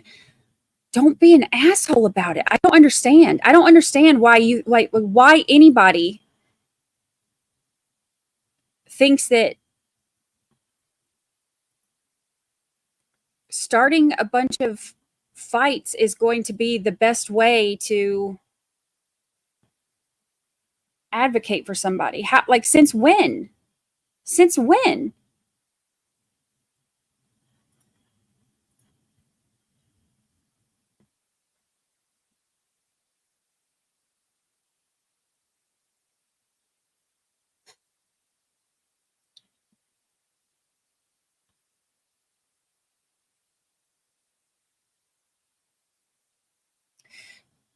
Honest question.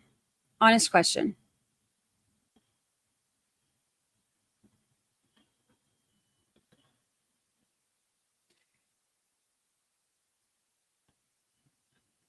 Has your mind ever been changed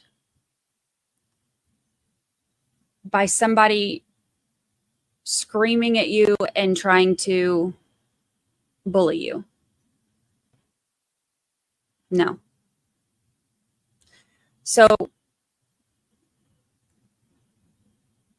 if you are very much set on one side or the other, fine, be set. But screaming at people and causing a scene and starting a bunch of nonsense and launching hate campaigns and posting people's families and whatever, none of that stuff is going to change anything.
I'm going to say this. If something ever happens to me and everybody disagrees on what happened, I don't care. Let everybody disagree.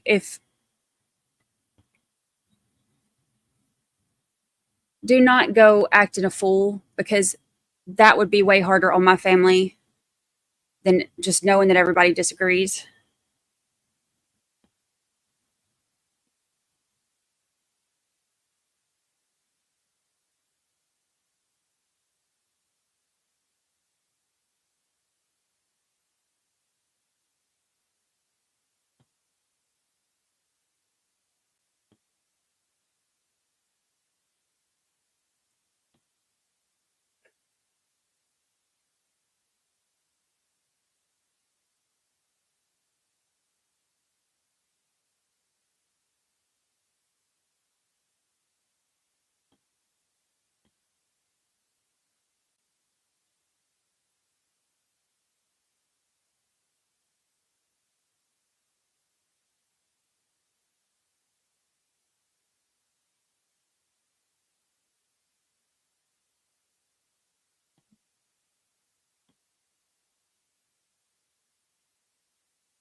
If I find out y'all are acting a fool when I'm gone, I'm going to come back and haunt every damn one of you.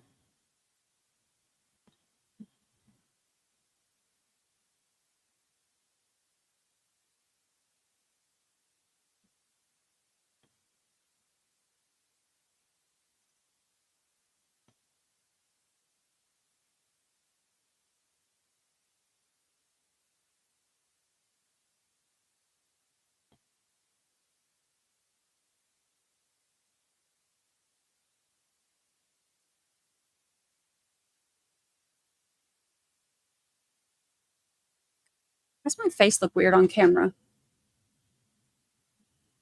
I look washed out.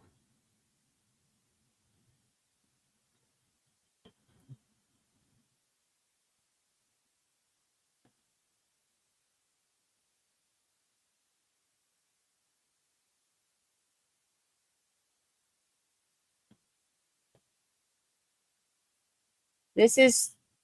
How do you guys feel about all the people that have been out here? You guys have that parents, they should all be ashamed of themselves. You're treating this like a recreational activity. Please stop you to file John's grave on the anniversary of his death. Let's get behind the buffer zone, please. It's 200 feet. Come on, guys, let's move it down. We got a restraining order. It's an active order. Active order. We have order on her. Active order.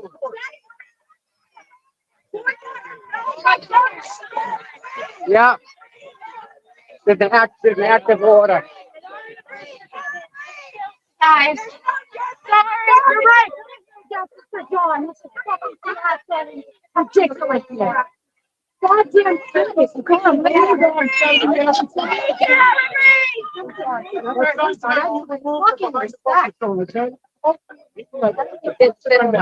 Listen, I'm letting you know there's an active restraining order.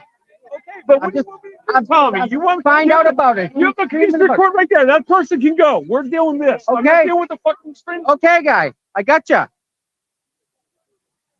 I'm not dealing with the fucking restraining order. Quote.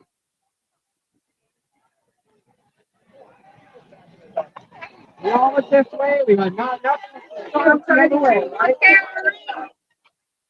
Where they are they? Where are they? Family, baby, let's go.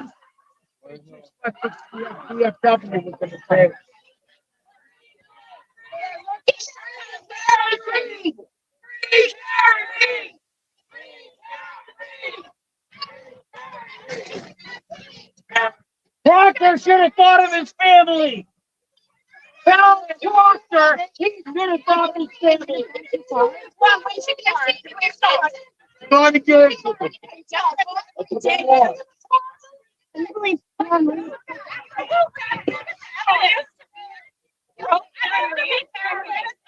And I realized I was misled. That little boy lies about everything. And he was trying to get her out.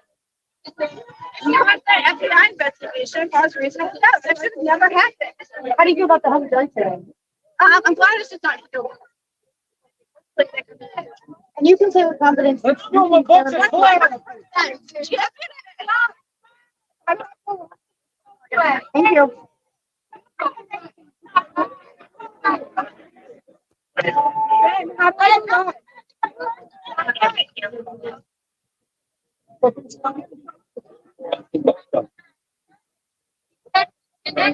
I think if that I clicked him.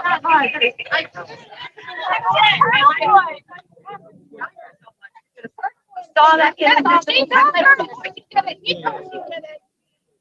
They know shit.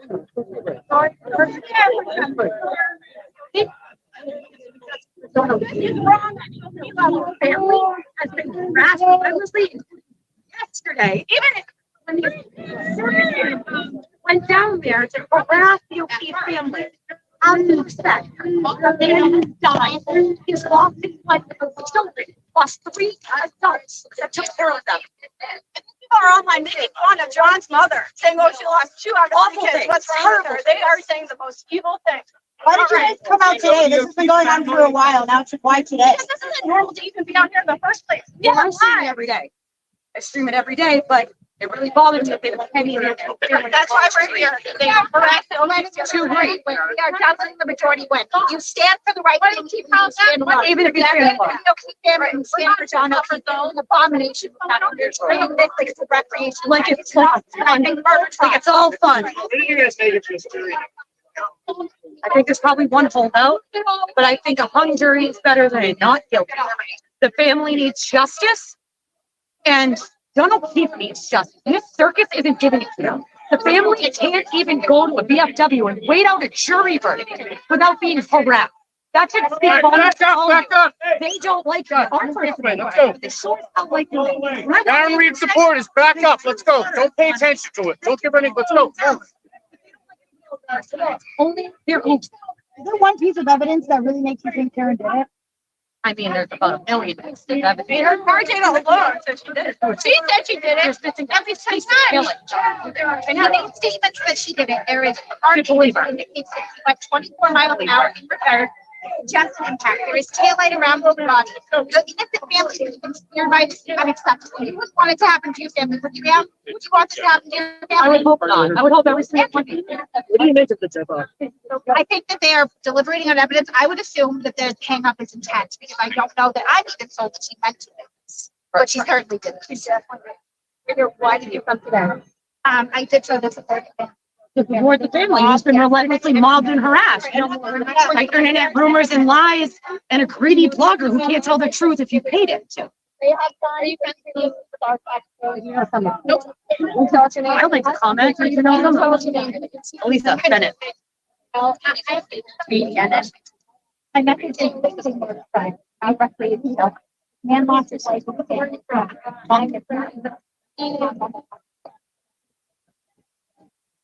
What do you know? I'm not going to comment on that, but I am going to comment on it. It's unacceptable for anybody to go looking to start a problem with them. They lost a family member. In this ensuing service, they've been relentlessly harassed. Peggy O'Keefe has lost 2 children, and there are lots of terrible things that people are making jokes about her losing children. Do you have no conscience? And you know, in the beginning, I went from thinking she was innocent to realize that she was guilty when all the evidence showed itself. So I get why some of these people believe she was innocent, but to ignore the evidence because you're so engrossed in the conspiracy theory and getting some sort of clout. That's a problem. These are critical thinking. These are common. They were aggressed. No, they were not. It's not that hard to figure out. She left him to die, whether she meant to or not. It's irrelevant. She did.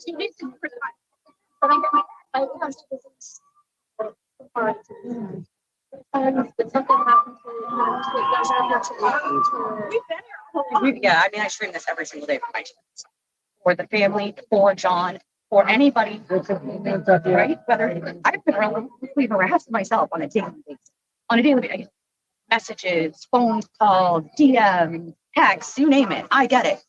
But I live in altercation with a young lady. What was that about? Your water on me. Did she say she gets harassed? Isn't she the one that's... Okay. So I was just wondering why anybody would think that was okay. But of course you get no answers, right? So I'm not going to allow people to bully and then act like, oh, well, we didn't do it. Like, that's bullying. And I'm not okay with bullying. If you have something to say, cool, you have that.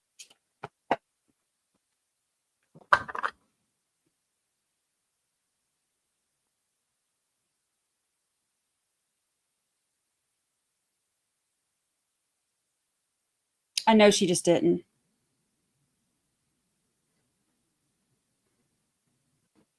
I know she just didn't.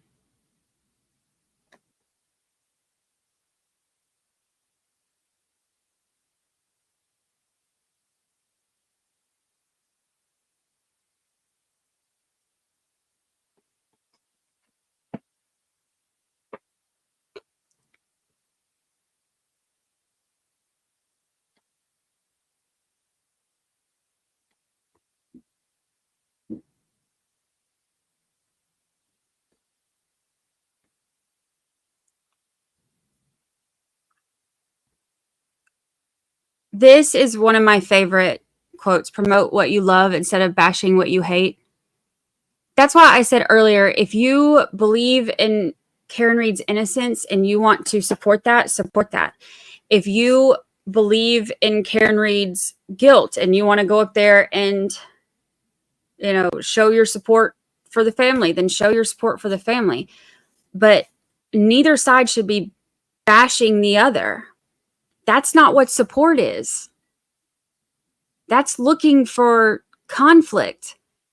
And from everything that we've heard about Officer O'Keefe, does it not seem like he's not the type that wants conflict and wants to be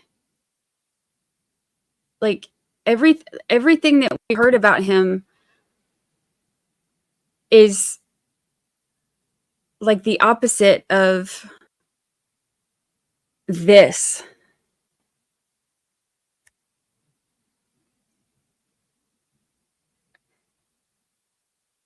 If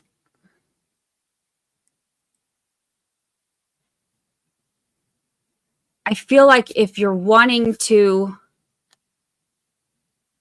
support Karen, then support Karen and leave everybody else alone. If you're wanting to support the O'Keefes and you believe that Karen is guilty, fine, support the O'Keefes or McCabe's or Alberts or whoever and leave everybody else alone. This is not support. This is not support. If something happened to me and I found out that this is how it was being handled, I'd be so mad. Because y'all know how I don't like conflict. I don't like arguing. I don't like ganging up on people and trying to cause conflict in the name of whatever the heck you're wanting to do it in the name of, to excuse your shitty behavior. I don't like that. And if I knew that people were doing that and saying that it's in my name, I would be so upset. I would be so upset. And also, if you're against bullying, you probably shouldn't bully.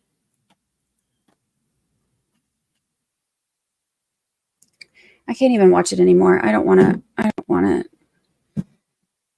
It's ridiculous. I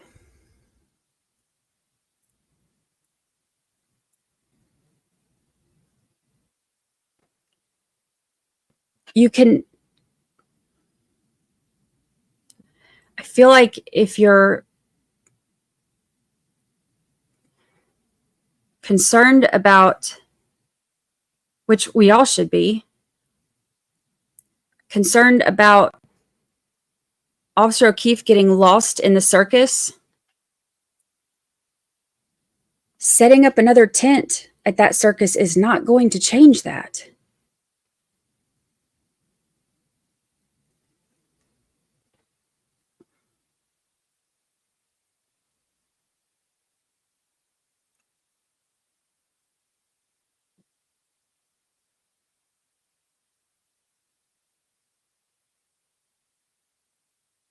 Hi, Matthew Harrisfall. The fan is less controversial.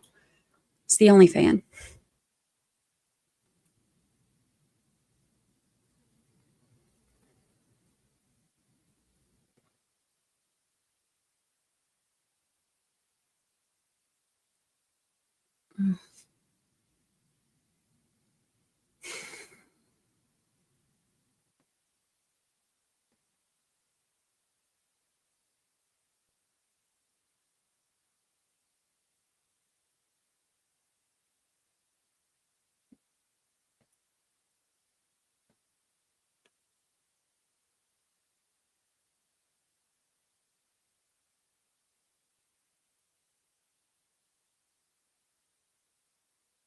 I feel like if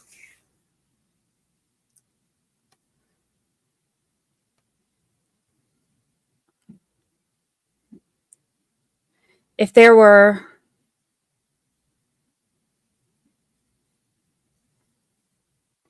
I don't know. This case has brought out the ugly in people, and it is just sad.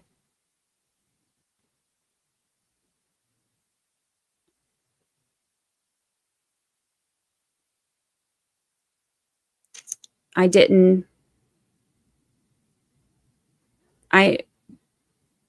had no idea when I first started digging into this last year. I had no idea that it would get to this point. It is crazy.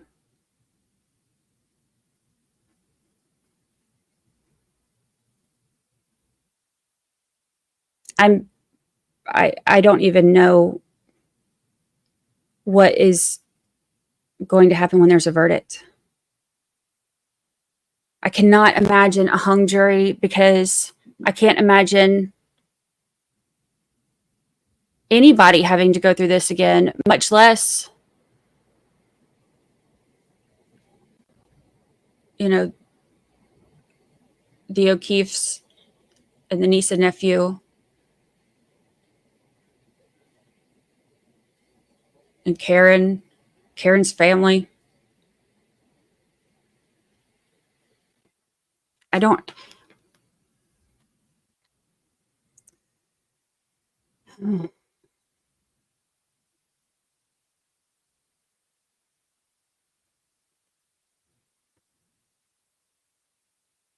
I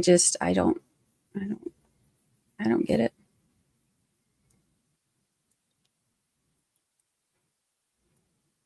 If this is a hung jury and they decide to try this case again, I don't even,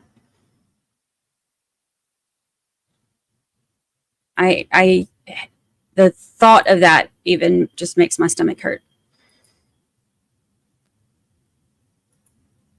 Either way, people are going to, there's no,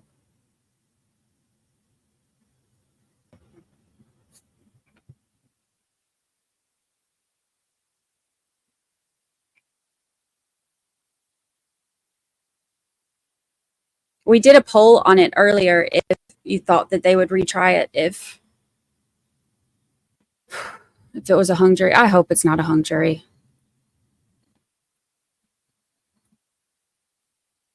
But either way, I mean, no matter what happens, it's going to be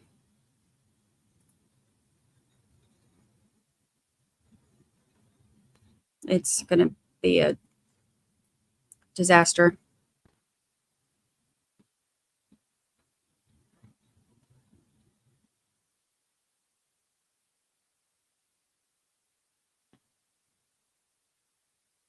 It is still ongoing, so we don't know much about it yet, other than what's been in the documents that they filed.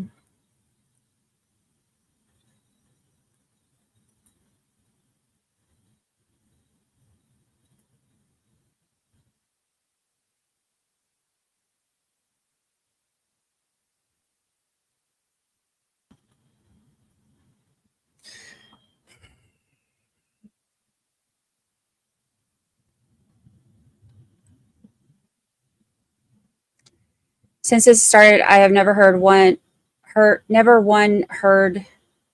me try that again. Sleep deprivation is getting to me.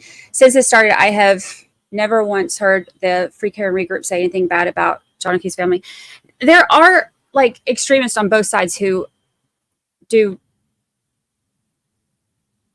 and say things that they shouldn't do and say. It happens on both sides. There are extremists on both sides.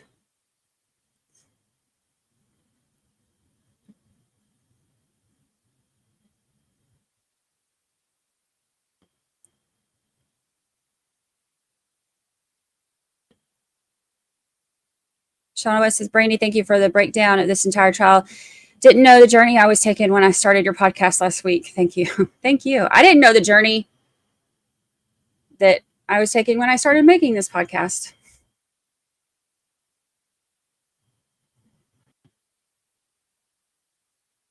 Little did I know.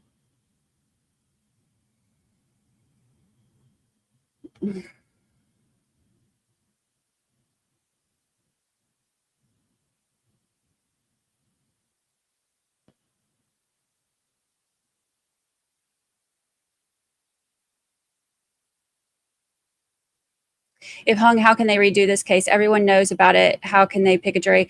I have no clue.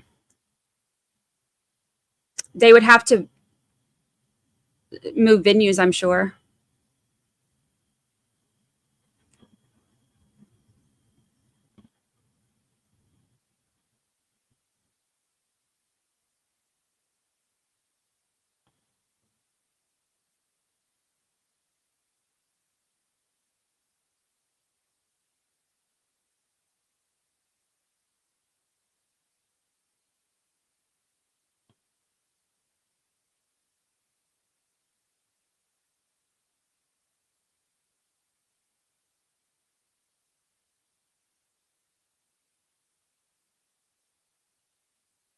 I had to try it in Siberia. Thank you. Thank you.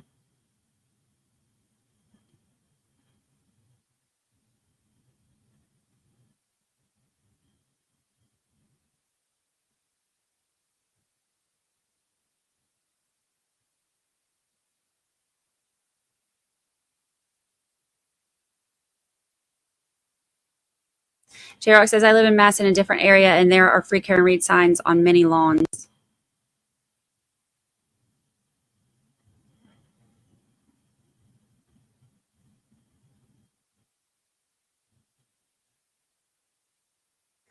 Grumpy Momskin, thank you for the super chat. I really do not understand.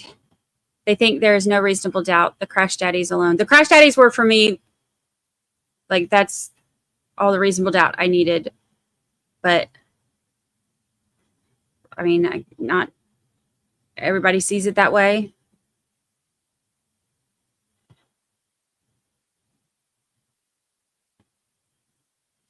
Woman 406, thank you. You and RA are the only ones I watch trials with. You are amazing and beautiful inside and out. Thank you so much. RA is beautiful inside and out.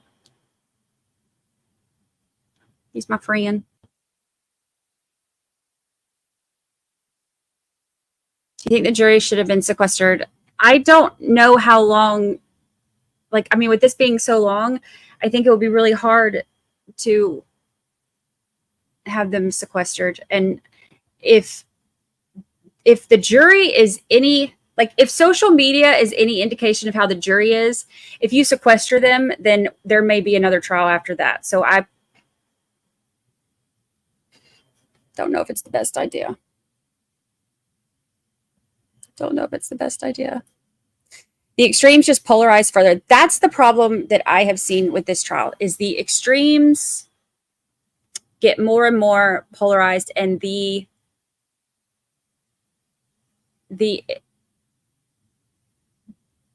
reactionary behavior on both sides is difficult, because as much as you want, like, if y'all even knew, if you even knew behind the scenes, if you even knew, I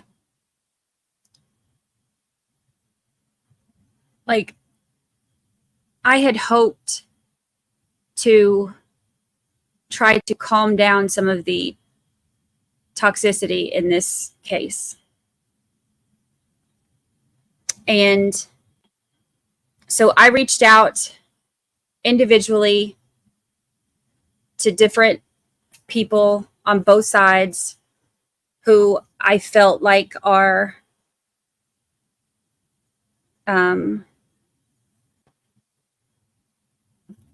aggressive, and tried to have those conversations like, hey, you know, if we can tone this down some, and we can, like, work together and have debates and snark and sass and passion and all those good things, but no vitriol, then think about how much easier this would be on everybody. And sometimes it went well, and sometimes it didn't, and sometimes I was completely ignored. Even when it went well, it was still like, you know, I'll do that. I appreciate that perspective. And then that ended within a couple hours, you know, but I mean, whatever, at least I tried. But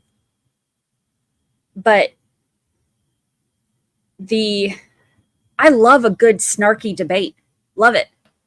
Don't take it personally. Love those. I love it when you're passionate about something and you tell me why you're passionate about it. But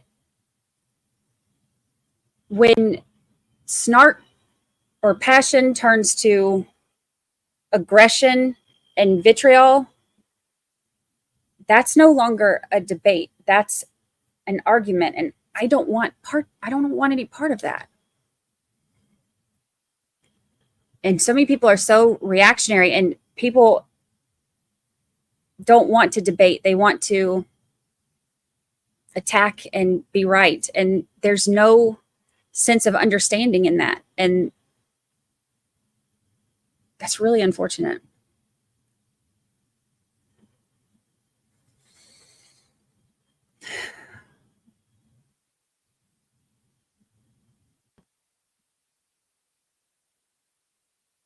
Can't we all just get along? Nope.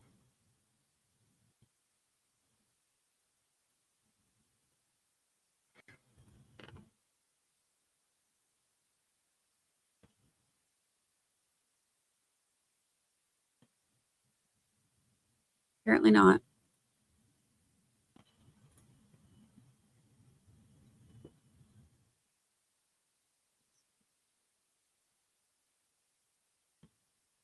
Oh. Just hit 20 hours. This is apparently wrong. Oops.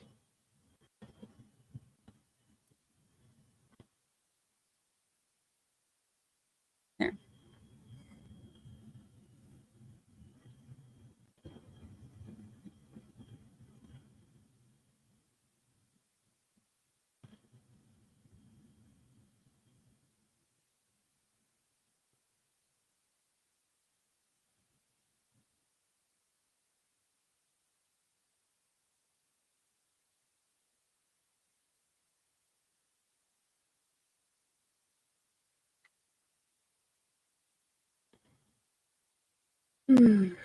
I fell asleep. Who is this blonde? Who's that blonde lady talking? What did I miss? Grumble Momskin, thank you for the gifted membership. Thank you, thank you. Thank you, thank you.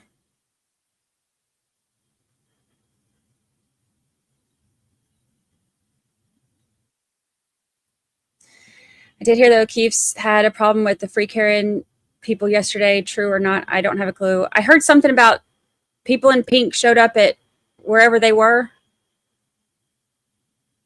I don't know. I was working. That's all I heard.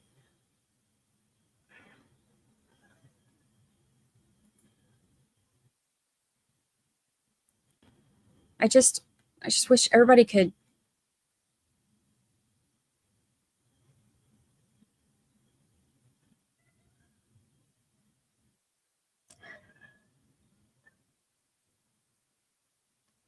I just wish things were different.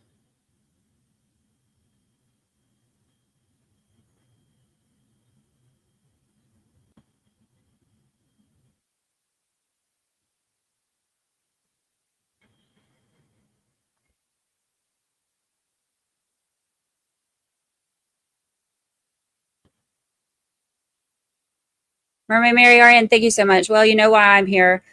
Love the healthy discussion, and the healthy discussion you facilitate, the way you keep an open mind and maintaining an even keel and covering this trial. Thank you. I don't feel even keel. I feel, where's my goat? That's how I feel. Matthew Harris Law, what matters most is the wonderful people here in your chat get along. Y'all are all fantastic. I love our chat. I love our chat.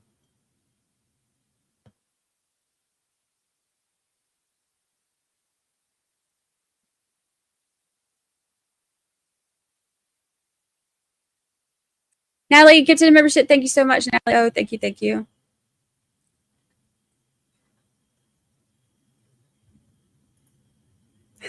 What's the blonde lady story? I just, for whatever reason, everyone, we were laughing about the different things that like you see in chat all the time. And one of the things is when people are new to the channel, they'll, like, for whatever reason, they'll say like, who's the blonde lady on the screen talking? Like, Brandi. Hi. It's Brandi. Ryan Apple Snapple, member 10 whole months. Hope everyone is having a good day. The best. The best.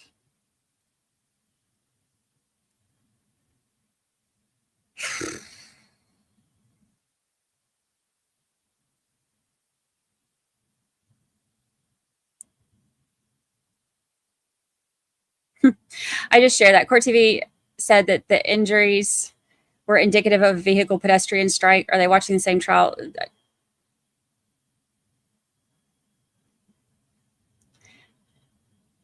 Crash daddies and all the medical examiners said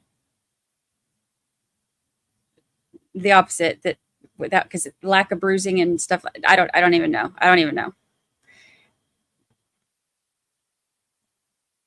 I have never walked away from a trial each day and looked at social media and wondered how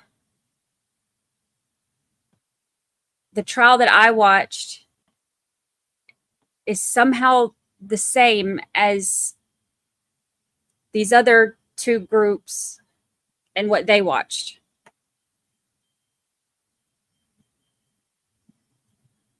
I don't know.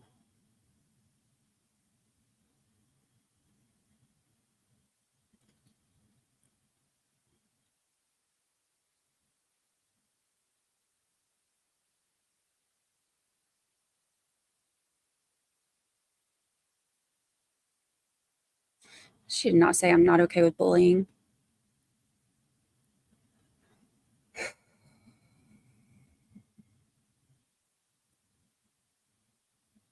Twisted Fire Sata, $20. Thank you so much. Thank you. Same as I told RA when he started, never interject yourself in fighting. You will be seen as inciting or milking it. No matter your intention, take a step back, do your thing. There is no winning. There's no winning. Yeah. I've used my block button so much.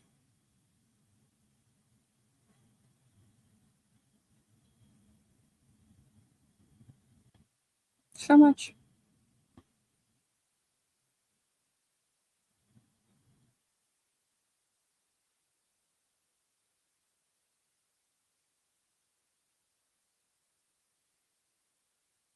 Dream Landry gives you the membership. Thank you so much. Thank you.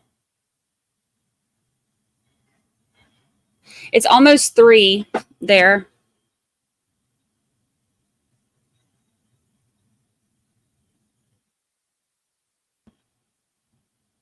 Physics and stuff.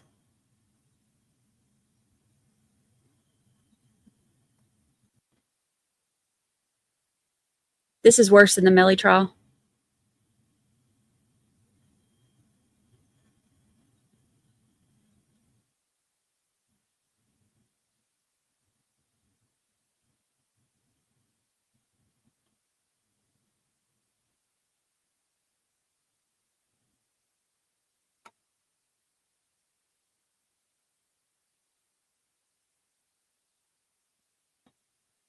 I never did find my brows, but I've got to be on NBC tonight anyway. But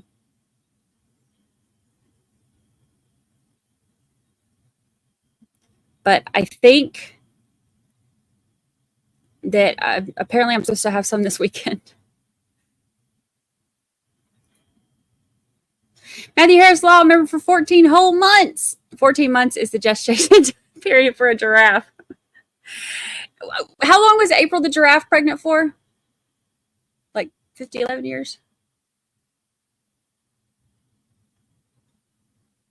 Happy anniversary. Happy anniversary. Queen Oliver Than, get to the membership. Thank you so much. Thank you. Thank you.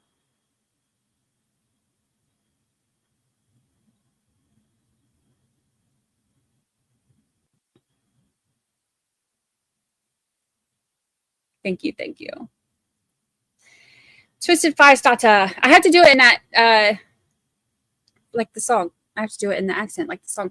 Do you know about hide user from channel? It's lovely. Oh, yes. Oh, yes, I do. Oh, yes, I do. Sure do. Love that button. Learned that one pretty quick. Love that one. That's why our chat is so great. It's those internet streets out there that are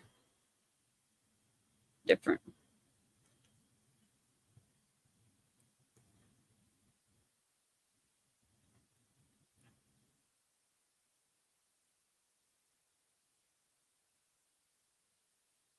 Yeah, I'll be on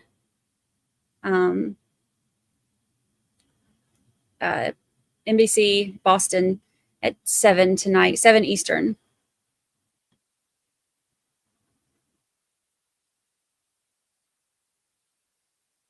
And yeah, if you're not local, then you can watch it on NBC 10 Boston's YouTube, Canton Confidential. It'll be live on their YouTube, and they have a chat and stuff.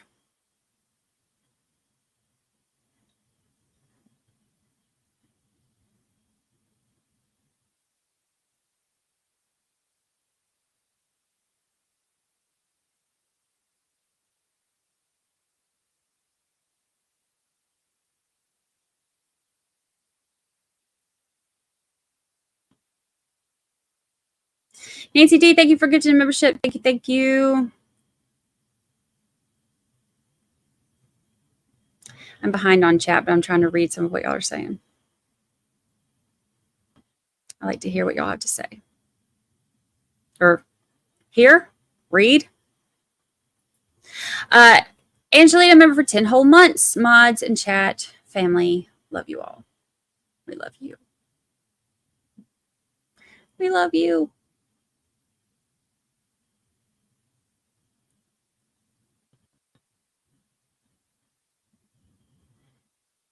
How many, if any, are you close to 26? Oh, I haven't looked. Hold on. Let me look.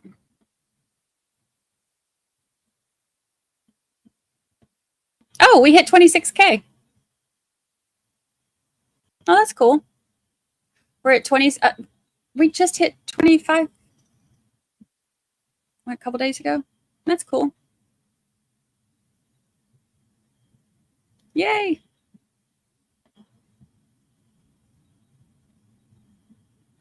Who knew? That's exciting.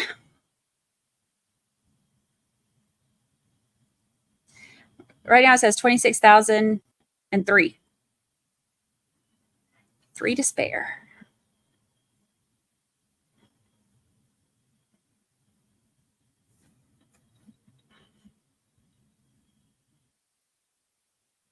Yay. It's the biscuit song. My biscuit brings all the subs to the yard. That's why I shouldn't stream when I'm sleep deprived. Look at us just growing. I love how y'all use all my terms, my terminology. Definitely the biscuit song.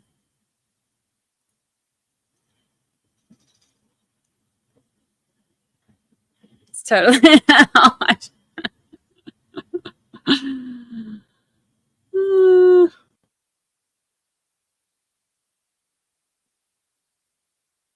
Shouldn't have said that out loud. That's going to be clipped on the internets.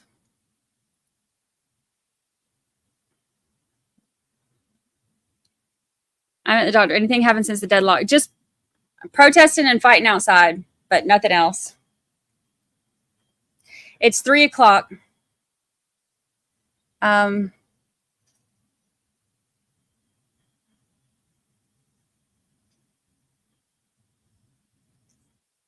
I don't know. We'll see.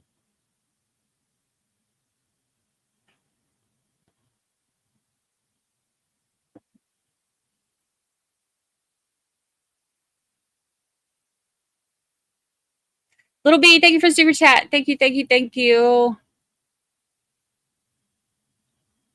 Thank you, thank you.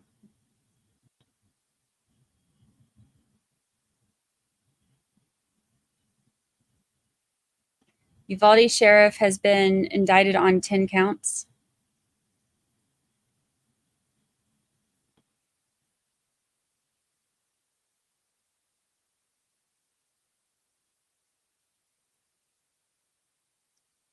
Nurse forgot. Hi. I wake up humming Taste of Biscuit. Congrats on 26K. You're the best. Thank you, thank you, thank you. It's that song gets in your head, doesn't it? It's hard to hard to get it out.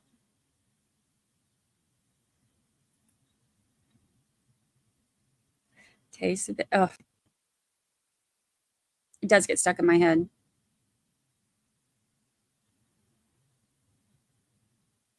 Praying this doesn't go into I think it's going into Monday.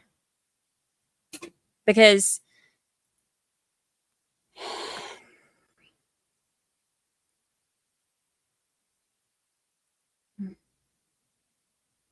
it's already almost 3. It's like right at 3. And I mean, I don't know how long they're keeping them today. Because if they come back, because even if they come back, what she's going to do next is read them the Allen charge, or what do they call it on this? Whatever they call it on this one.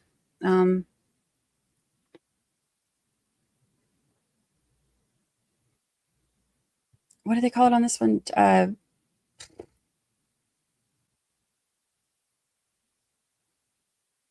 keep wanting to say Tui Rodriguez. Is that right? I can't remember now. I think it's Tui Rodriguez. Okay, yeah, Tui Rodriguez.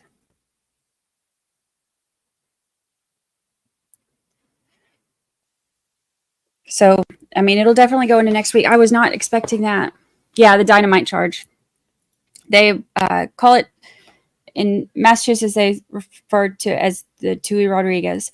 And we pulled it up and read it a little while ago.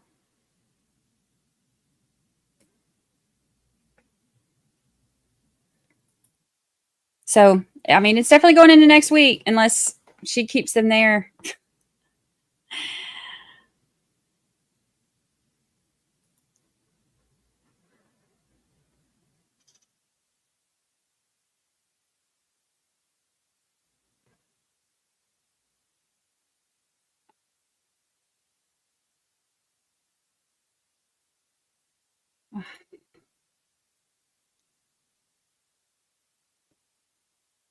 Can they make them come back Saturday? I don't know. I hope not. I'm not streaming tomorrow. Interview tonight is at 7 on NBC.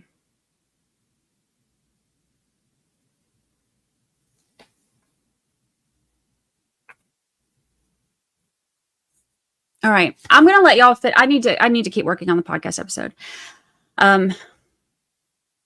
There's a few more minutes left on the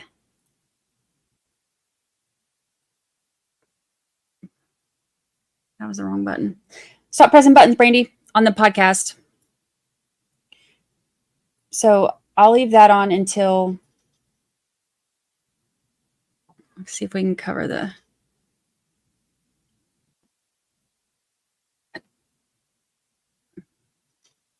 see if I could get it to where you can see that the fan, see, this is the thing, is like everybody's very particular about how everything is set up. So I have to get it where it covers the spinning fan, but you can just barely see at the top that the fan is still moving, so that the movement's not bothering anybody, but you can still see that it's moving so that you don't panic and think that it's frozen.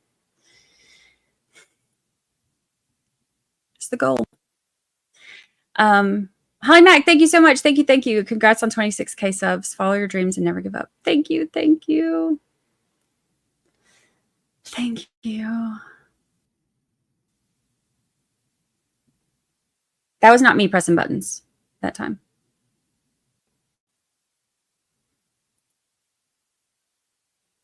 Thank you. Thank you. Okay. I am going to let you listen to more of the podcast while I work on this other episode. And then when they come back, we'll stop it and listen, and then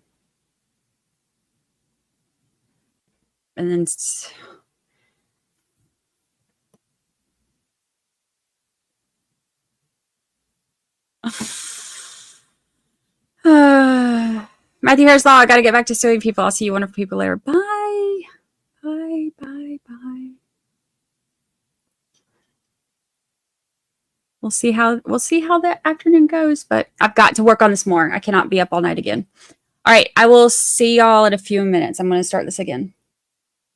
Of the State Police Detective Unit at Norfolk County District Attorney's Office called him to 34 Fairview the afternoon that John O'Keefe was killed. Tully told him that they were conducting a death investigation in Canton and they needed assistance with a search. O'Hara was able to respond, but it took him time due to the blizzard-like conditions. He was cleared for his team to respond around 3:45 that afternoon, and he told them to bring shovels and brooms and rakes, things that they could use to go through the snow. He and his team conducted a search in the front yard at Fairview for about an hour, and he says that they located 6 or 7 pieces of taillight and the missing shoe from Officer O'Keefe. Proctor was not on scene while the searches were being conducted, but defense asked about Proctor almost immediately during cross-examination. Yannetti also asked about the state police taking over the crime scene from Canton Police Department, who left the scene unattended for 6 to 7 hours before their search began. O'Hara said that he wasn't aware of it being left open, and he didn't know that Canton Police Department had been conflicted out of the investigation before he and his team arrived. He was asked to look for the missing shoe and pieces of taillight, but was never asked to look inside the home. By the time the search team arrived, it was around 5, and the sun had set, so the search was done in the dark using headlamps. He said they were able to uncover multiple pieces of red and clear taillight and the sneaker in the area between the flagpole and the fire hydrant. Some of it was found in snowdrifts. There wasn't any kind of mapping of the exact location that things were found, which Yannetti brought up when questioning about the integrity of the crime scene.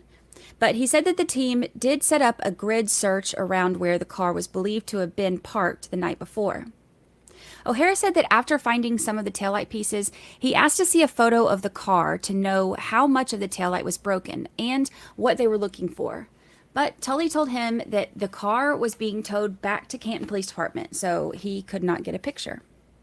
The search ended around 6:15, but O'Hara told Tully that they could return the next day during daylight hours to search more.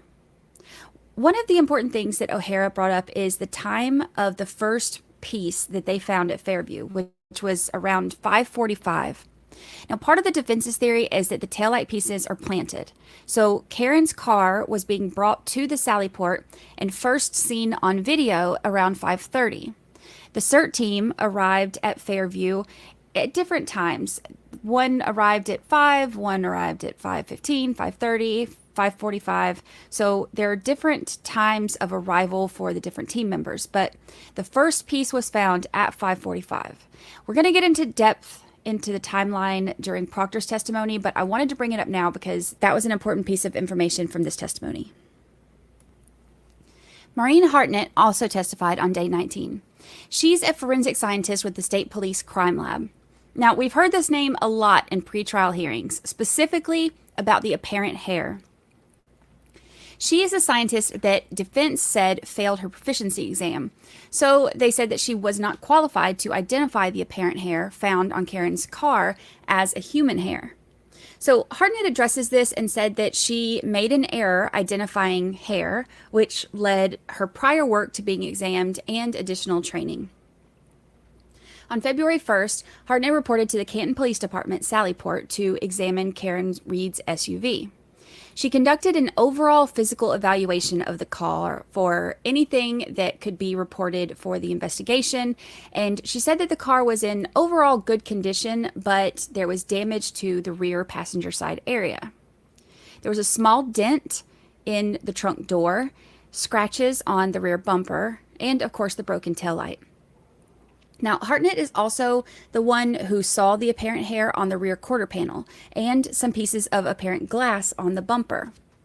Hartnett performed blood screening on the undercarriage of the vehicle, the bumper, and the tires, but it was negative.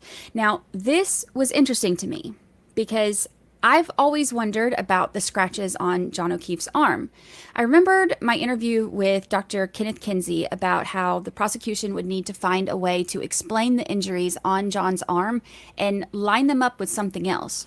I thought if they were able to do that with the underneath of the car, that it could make more sense that she hit him, but there was nothing found under the car. So that's ruled out. Hartnett collected the apparent hair and glass, as well as the taillight housing, several paint standards, the broken drinking glass found at the scene, and the red Solo cups with frozen red-brown stains inside. She examined the hair and believed it to be consistent with human hair with a root, but she said that she was unsure of which part of the body the hair came from. She performed tests on John's hoodie because she said that it had several red-brown stains in several areas, his t-shirt, his shoe, and test confirms that the stains on his shirt and shoe were blood. Now, I'm also hoping to hear more about this when the medical examiner testifies. For a drop of blood to be on his shoe and what we know from his injuries and how he was found, I need to understand how blood would have dropped or splattered on his shoe when the injuries were all to his arm and his head.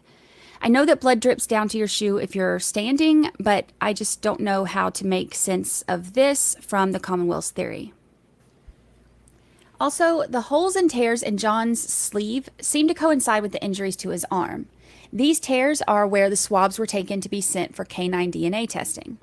As for the Solo cups, she said that they were not labeled in any way, and she didn't actually test them at all. She said that she allowed the frozen red-brown stains to thaw and then took 2 swabs to be analyzed from an outside lab, but she took them from just one of the Solo cups because she just assumed that they were all related. No DNA testing was ever done on the blood swab. Similarly, she only took 1 swab from the taillight housing, noting that it was, quote, all 1 swab, 1 detection, end quote. Another question was about this apparent hair that she found.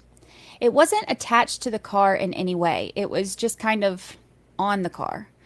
Now, on cross-examination, Alan Jackson pointed out that the car would have made a 60-mile trip in the middle of a blizzard with this apparent hair stuck without somehow coming off, and the pieces of glass that were found on the bumper would have made this 60-mile trip and somehow not have been blown off. It seems unlikely when this is said out loud, but I'm not an expert. The jury will have to decide what they think. I want to skip ahead to the testimony of the results of all of this testing. It doesn't come for a couple days later in the trial, but I just want to go ahead and get this part out of the way. The hair was, of course, tested at the Massachusetts State Police Crime Lab, and no human DNA was detected. It was sent for mitochondrial DNA testing at Bodie Labs, and their testing showed a match to John O'Keefe. The DNA from the taillight was confirmed to be John O'Keefe, but also showed the DNA of 2 other individuals who are unknown and unrelated, though Proctor and Buchanan were ruled out as contributors. I think that if the taillight DNA had been only John's and not a mix of multiple people, or if it had been from blood or tissue, I think that it would have had more of an impact to me or to the jury, but it isn't quite the proverbial smoking gun. The stains that were tested on John's clothing and shoe were a match for his blood, no surprise there, and the DNA profile on the drinking glass matched John as well. And no surprise there either, we saw him leave with it in his hand on that video. So what were they able to do with those taillight pieces? We'll go over that right after this. So the jury heard about the taillight pieces that were collected, as well as the glass fragments, and about them being put back together and how they were able to match things up. Analysts worked to reconstruct the taillight out of the pieces that were collected. They taped it together and then showed how it could all have come from the same piece.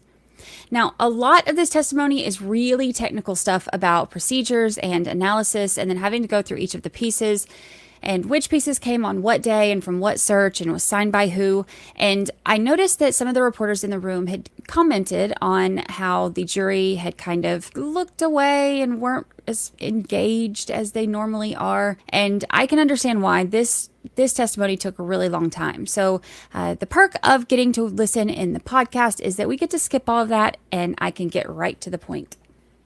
Ashley Valier is a trace analyst in the Massachusetts State Police Crime Lab. She performed what she called physical match analysis on bits of apparent red and clear plastic in the debris from Officer John O'Keefe's clothing, including his jeans, boxers, hoodie, and t-shirt, and said that she noted apparent dirt debris. There was also a straw, plastic, and glass. But on cross-examination, Unetti questions Valier about her analysis, and we hear that she didn't actually examine John's clothing directly. She examined the debris from his shirt. In that debris, she found pieces of red and clear plastic that she then sent on to another analyst for further examination. So we've been hearing for a while now that microscopic taillight pieces were found embedded in John O'Keefe's clothing. I was expecting to hear a little more about this, but Valier said that it was given to her for analysis as a separate item, specifically labeled as the debris. There wasn't an actual shirt in there that she was digging these pieces out of. So part of the defense's theory is that the taillight pieces were planted, but we heard about these microscopic pieces. So I was expecting testimony about how they were actually embedded in the fabric of the shirt. But instead, Valier said that they came in the package that was separated into 3 categories. One was dirt and debris. One was several apparent hairs, which were never tested. And the third was the pieces of the apparent plastic, which measured approximately 1/8 of an inch by 1/16 of an inch. Now, she said that she doesn't know what the person who packaged it did to collect that. Valier had no control over how the evidence was handled before it came into her possession. And she says that they have a chain of custody in the lab, but she didn't follow the evidence as it went through the chain. Unetti asks her which trooper delivered the items to her, and this was the response. Well, which state trooper delivered the pieces of red and clear plastic pieces, I should say, that you just testified about? The item 7-5 to 7-19? Right. The several pieces of red apparent plastic and one piece of clear apparent plastic measuring 1/8 of an inch by 1/16 of an inch. That's what I'm referring to. Wait, sorry, could you repeat the question? Yes. You understand what I'm talking about, right? In terms of the several pieces of red apparent plastic and then the one piece of clear plastic that you have the measurements for? You're talking about the apparent plastic that I noted in the debris of 7-18.18? Correct. Which state trooper was it that delivered that?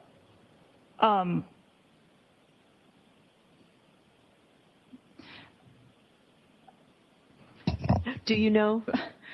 Sorry, that's that's an odd question. I don't know if you want her to repeat it, Ms. Giannetti. Go ahead. You have to repeat that, please. So evidence is submitted to... What you just said that he missed. Oh, I said that's kind of an odd question. Oh, not for me. So... Do you have a record of that? A record of what? A record of which state trooper delivered that debris to the lab. So it wouldn't be delivered as like debris. It would be delivered as the individual piece of clothing, which then got assigned item 7-18, I believe. And then as someone analyzes it, each offshoot of that piece of evidence gets a 7-18 point something. So the debris collected from that shirt is 7-18.18. Okay, all right. Listen, when those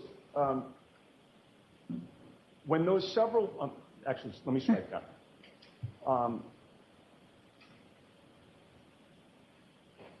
Get to where I was. Take your time, Ms. Giannetti. Okay, so I want to confirm with you that when you were assigned to this case, you were aware that the date of the incident was January 29th of 2022, correct? Yes. All right. And it's your testimony that you don't know which state trooper delivered the shirts to the lab, correct? I could look at my notes because I have a printed chain of custody. Sure, if you would check your notes for that, please. Okay. So.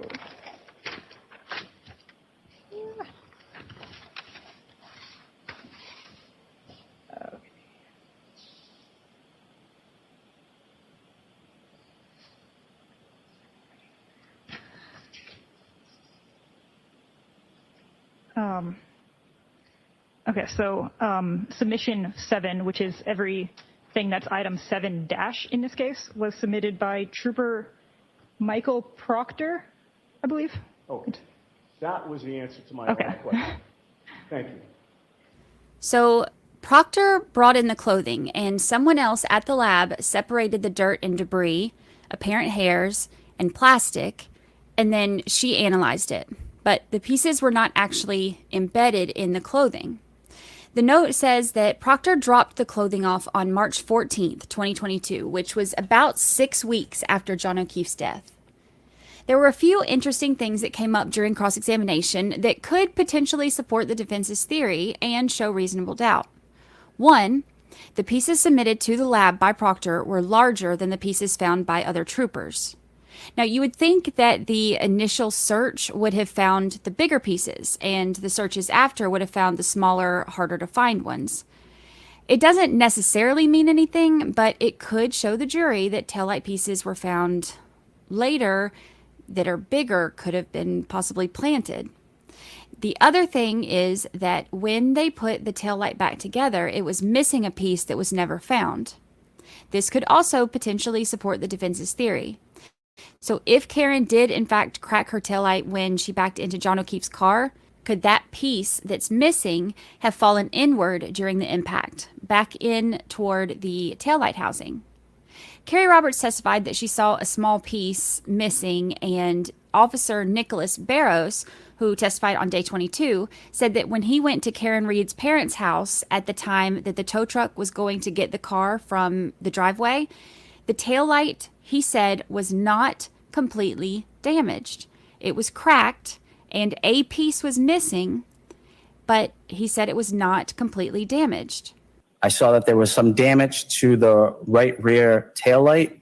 To my best ability and recollection, that taillight was not completely damaged. It was cracked and a piece was missing, but not completely damaged. Of course, the photos that we saw later from the Sallyport show that taillight completely damaged.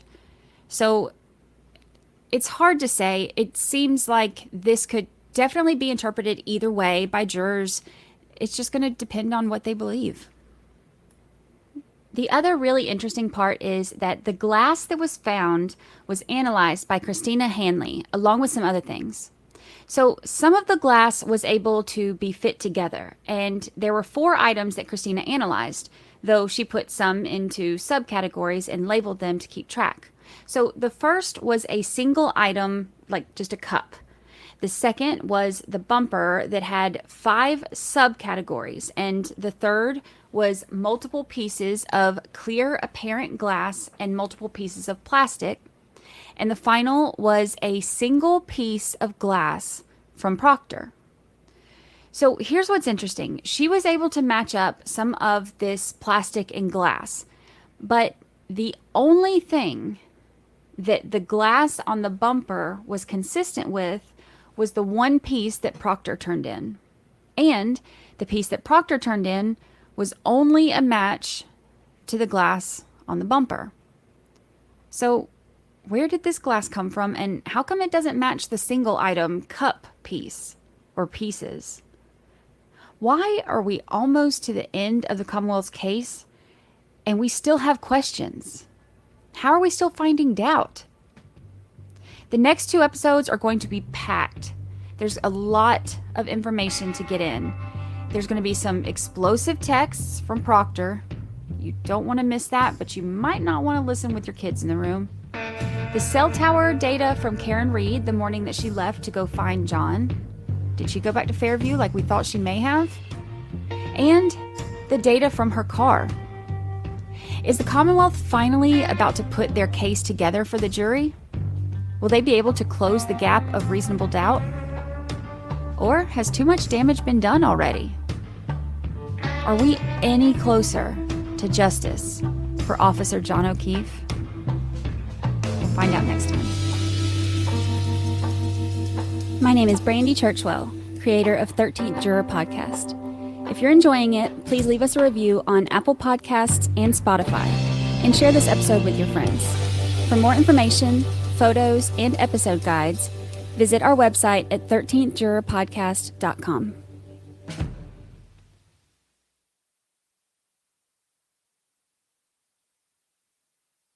The trial of Karen Reed for the death of her boyfriend, John O'Keefe, is underway. There are 17 jurors, and they are coming and going with a police escort. I've seen a lot of things. I've never seen anything like this. This case never ceases to amaze me. The first week of testimony has come to an end. It's a spectacle, that's for sure. We really heard the defense highlight some of the discrepancies between what was documented and what first responders said they remembered.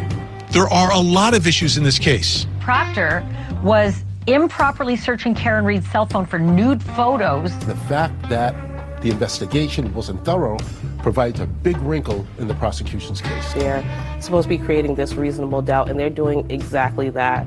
Everybody wants to know, us included, why he wouldn't go inside that home on the night that the body was discovered. There are more people here at the beginning of this than at the beginning of Johnny Depp's trial. It's always the theories or stories that each side will put forth, right, for a jury to listen to and decide which one is more believable. We asked Karen Reed about that alleged confession. Karen, did you ever say I hit him? I did not. The FBI is investigating an investigation of a murder. That never, ever happens. Karen Reed was drunk and angry and hit and killed John O'Keefe when she gunned it in the snowstorm. We're looking at arm injuries with scratches. We're not looking at tire tracks. I did not kill John O'Keefe. I've never harmed a hair on John O'Keefe's head. Defense attorneys learn in school, first class, the most important thing you can do is identify and select stupid juries. We're not concerned about any of the witnesses. None of the Commonwealth's witnesses are concerning us. Karen Reed is facing up to life in prison. I just hope justice is served for either one, whatever it is, you know. The fate of her life is not in her hands anymore. It's not in the hands of her attorneys. It's not in the hands of the prosecutor. It's in the hands of the jury now. Free Karen Reed! Free Karen Reed! Free Karen Reed! Free Karen Reed! Free Karen Reed! The trial of Karen Reed is moving along. We now have heard from more than 50 witnesses over the course of 6 weeks. Names that we've heard over and over, names that are crucial to understanding the theories of what happened, are finally being called by the Commonwealth of Massachusetts to give testimony into what they may know about the death of Officer John O'Keefe. We are finally getting to hear from some of the experts, some of the state police, John's niece and nephew, and some of the Canton public workers. But before all of that, one of the most anticipated witnesses took the stand on days 17 and 18. We finally heard from Brian Higgins. Higgins is one of the names that we have heard repeatedly. He was present that night at Waterfall and at 34 Fairview. He and Karen shared flirty texts over the course of a couple of weeks when things got rocky with John, and we've heard all about him getting rid of his phone on a military base around the time that the phone preservation orders were signed by the court. I don't know exactly what I was expecting with Higgins, but whatever it was, I don't think that what I was expecting was what we got.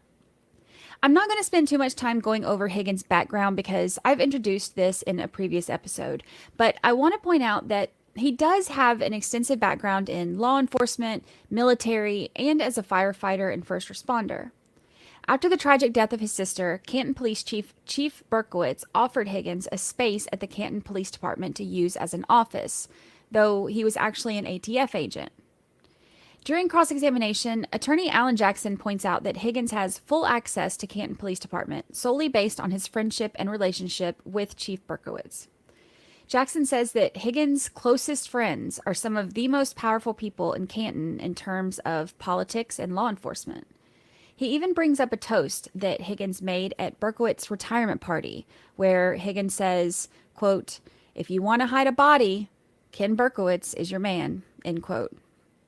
Higgins, Brian Albert, Kevin Albert, and Eddie Hernandez all rode back to Massachusetts from New York together after the funeral of the New York City officer that they attended that January in 2022. Alan Jackson brings up a fist fight at a Christmas party between Brian Albert and Eddie Hernandez, but the objections were sustained, so we didn't hear much detail on this altercation. Jackson wants to use this as an example of what he refers to as a reputation that Brian Albert has for being a fighter. And he also points out that Higgins testified to the federal grand jury that even Chief Berkowitz was a little afraid of Brian Albert. Higgins took Brian and Eddie to get their cars when they got back from New York, and then he dropped off Kevin Albert. He swapped from the truck that he was driving over to his Jeep that's equipped with a plow, and then he went to Hillside to meet Brian Albert and get some food and drinks. The swapping of cars, as well as how many cars Higgins has, is brought up a couple of times.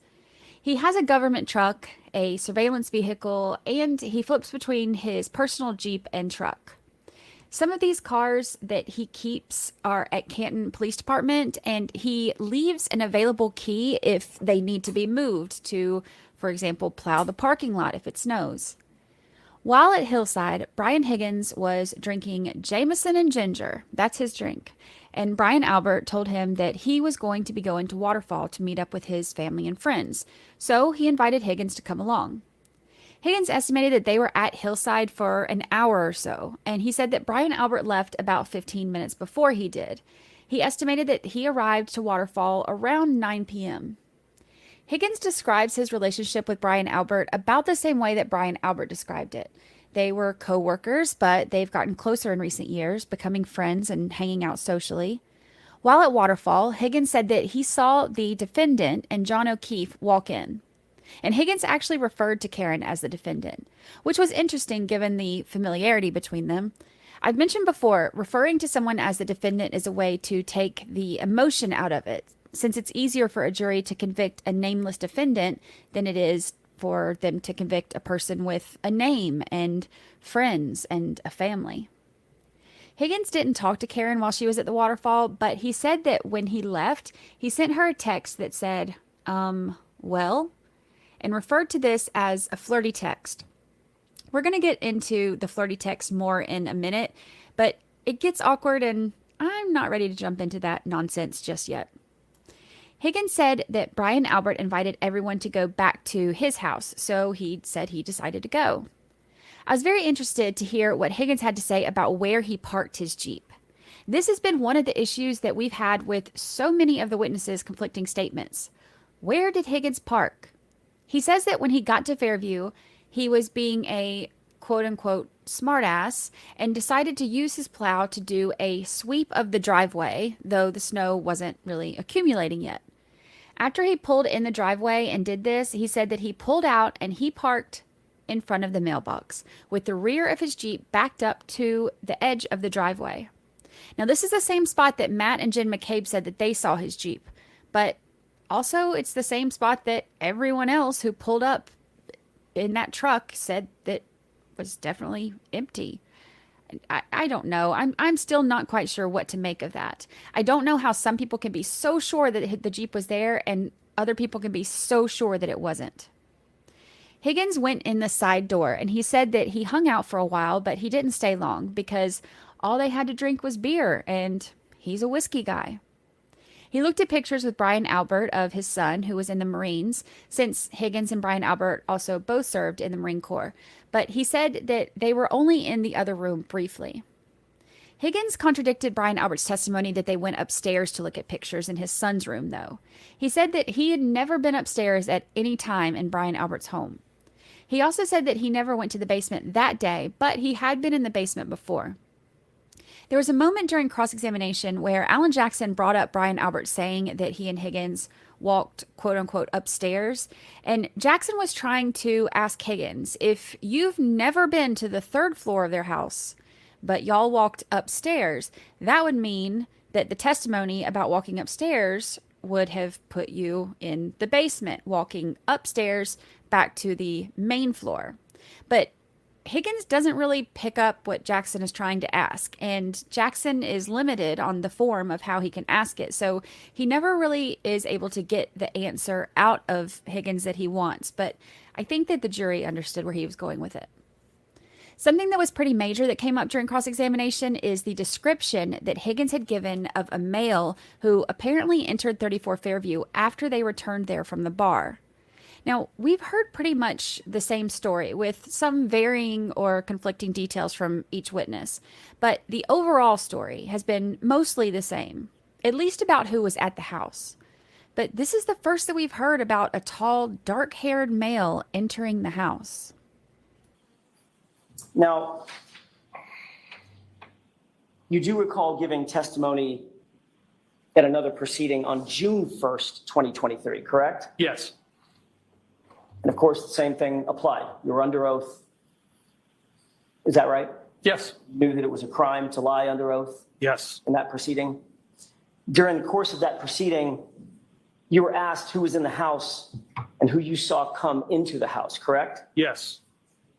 And during the course of that testimony, you admitted that you observed a tall, dark-haired male enter the Albert house that night, correct?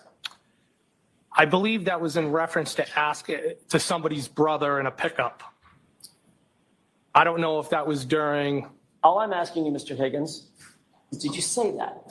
Did you say a tall, dark-haired male entered the house while you were there? I said they might have. Did you say they might have? Yes. Higgins testified that he wasn't really paying close attention, but there was a tall male that he didn't know who entered the house briefly. Jackson asked about him giving this statement to the Massachusetts State Police, but Higgins said he doesn't recall, and he also didn't mention this person to Lally when he was asked about who was in the house. The first thought that I had would be Julie Nagel's brother, but he never entered the house, and he's not a tall, dark-haired man. John O'Keefe is tall, but Higgins knows him. Colin Albert was tall, and Higgins said that he didn't think that he would be able to pick Colin out of a lineup, so maybe Colin? It's another question that we're left with. Higgins said that he never saw John or Karen enter the house, but he said that he did send a text to John while he was at the house asking where John was or if he was coming. Higgins said that he was actually the first person to leave the house, and while he doesn't remember specifically what Colin looked like, he said that he never saw him. We know from testimony that Higgins actually arrived before everyone else. Remember that whole sweep the driveway thing? And we know that Caitlin, Nicole, and Brian Albert all saw Colin, but somehow Higgins said he didn't. He didn't stay long, he said. Remember, they only had beer. And when he left, he said that he went out the breezeway or the middle door. He said that he got in his Jeep and moved just a few feet, but he heard the plow grinding, so he lifted it up about a foot or two and then drove away. He doesn't remember seeing anything that concerned him. No tire tracks and definitely no body in the yard right in front of where he parked or where he drove by to leave. Higgins said that when he left, he knew that he had to go by Canton Police Department to move the cars before the snow came so that the parking lot could be plowed. Otherwise, he said he would have to wake up really early to go do it the next morning. He has a key card to get into the Canton Police Department, so he parks in the back and he cuts through the Sallyport to get to the station. Now, this is a Sallyport that we're going to hear a lot about in the next episode or two, or 3. Higgins describes it as pretty small, maybe 12 feet long, to get from one side where he enters the door to the other side. Dispatch is off to the right side. There's like a wooden door with glass panels, and he saw Sergeant Good when he went in. Now, Higgins said that he went up to his office, he got the keys for the cars, and went downstairs and moved 2 cars to the center of the parking lot. And then he left Canton Police Department in his Jeep to go back to his home in West Roxbury. He estimated getting home around 1:30 or 2. We know it couldn't have been 1:30 because that's what time he got to Canton Police Department. He ate some food, he put his phones on the bedside table, and he went to sleep. Higgins said that he woke up the next morning to his phone blowing up around 6:30 a.m. First was a call from Chief Berkowitz, which he said he didn't answer, and the next call was from Brian Albert. Higgins said he did not talk to Brian Albert any time between when he left his house and that first early morning phone call. He denies those conversations at 2:22 a.m. More butt dials, which, of course, was addressed on cross-examination.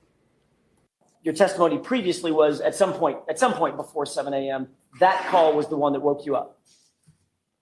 Yes. And it turns out, Mr. Higgins, that was a lie, wasn't it?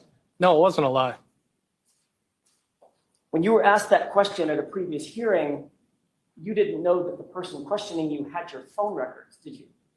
I assume they did. And you were thereafter confronted with those phone records, correct? I was asked about them, yes. And those phone records established that you and Brian Albert actually exchanged not one, but two phone calls at 2:22 a.m. that morning, at a time when you claimed you were in bed asleep, correct? I have no recollection of any phone calls. These were the records that were shown to you at a prior hearing? Yes. And you acknowledge that at least the one marked QQ is a record of your calls, correct?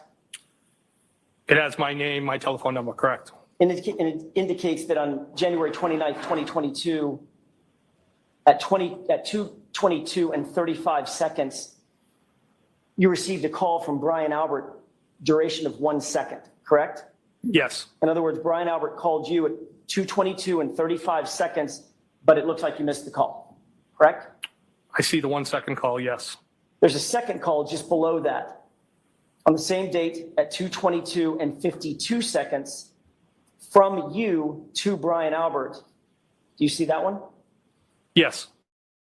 And the duration of that call is 22 seconds, correct? I see that, yes.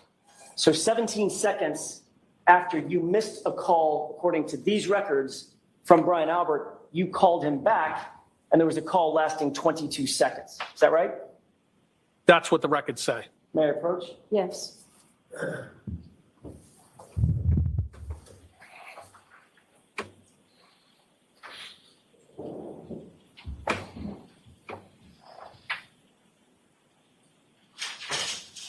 So the fact is, you were speaking to Brian Albert in the middle of the night, approximately 3 hours before Mr. O'Keefe's body was found in his yard, correct? No, that's not correct.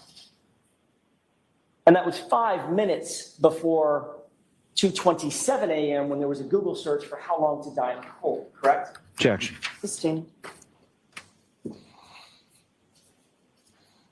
And then, of course, you lied about that under oath in that prior proceeding by saying, I don't remember this phone call. Objection. Sustained. Did you, in fact, tell the truth at the prior proceeding when you said, I don't remember that phone call? I always tell the truth. Did you lie under oath, sir? No, I did not. Would you tell us if you did? Objection, Your Honor. Sustained. Higgins says that he doesn't think that 22 seconds is long enough to have a conversation of substance with anyone. But he also has a possible explanation. Now, when you were asked about this and you were shown these records, that prior hearing, you had an explanation for what that 22-second call may have been and what the prior call may have been, correct? Yes. What was your explanation? Well, I used a phrase that people commonly used as a butt dial.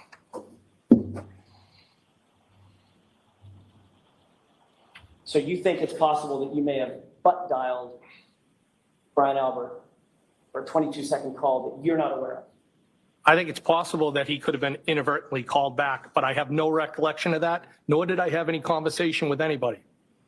How are we back here with more butt dials in this trial? I still don't understand. Jackson goes through some of the same line of questioning with these butt dials as he has with all of the others, having to unlock the phone with facial recognition or a passcode, dial a number or choose a contact or a recent call, etc., etc. And he verifies that Higgins lived alone.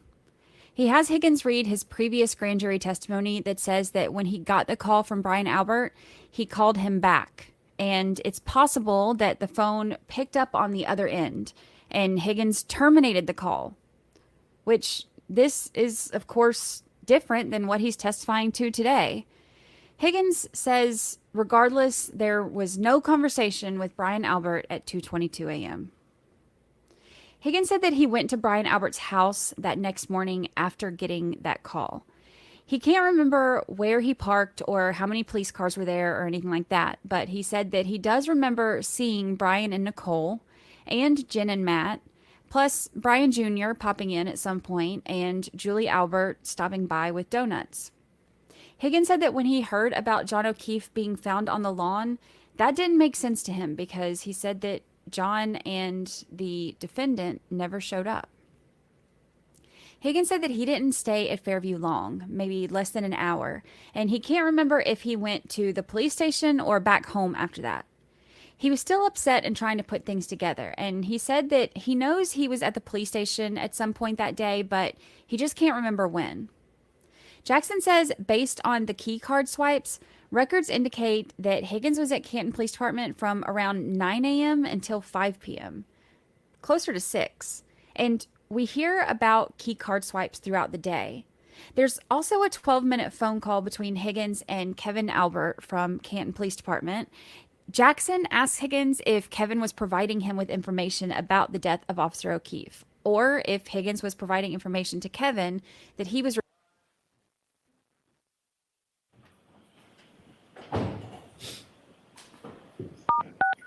You are unmuted.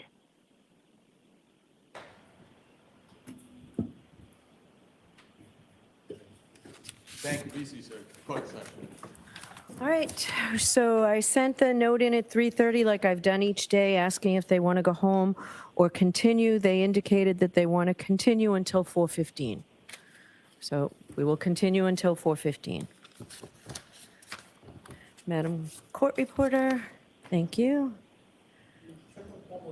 Okay. All right, so I'll see you at 4:15. Court, all rise. Court stands recess. Maybe that's a good thing. You are muted. That's only 30 minutes.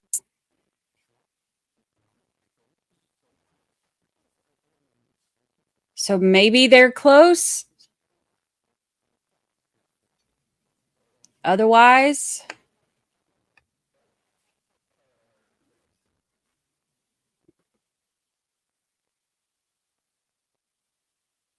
maybe.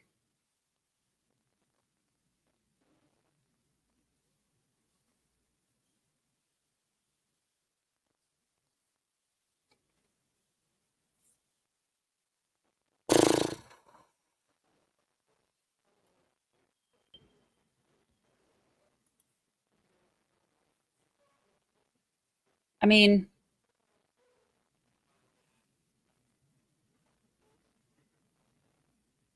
I feel like if they weren't close at all, they wouldn't want another 30 minutes. Right?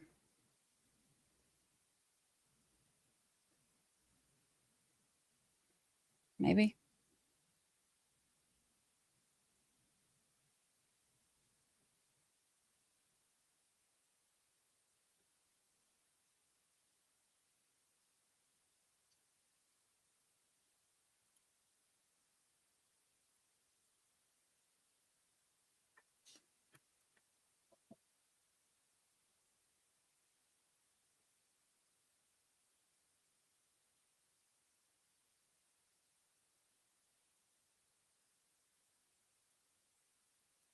I did not get, I've got so much to do.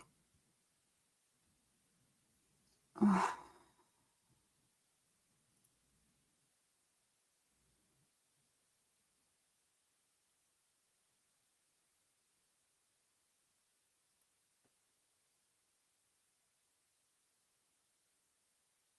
Oh, wow. Georgia Born, gifted 20 memberships. Wow. Thank you so much.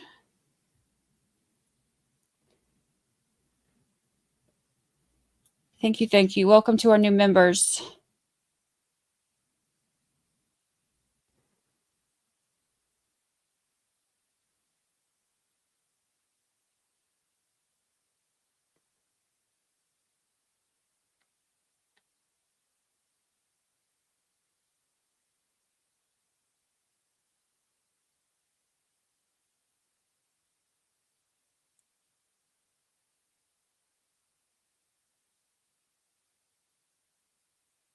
It says to me we are working on the, yeah, they're staying until 4:15.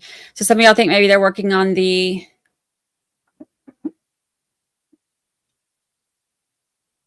verdict form. Maybe. I mean, it's late on a Friday. They've wanted to leave the last couple days.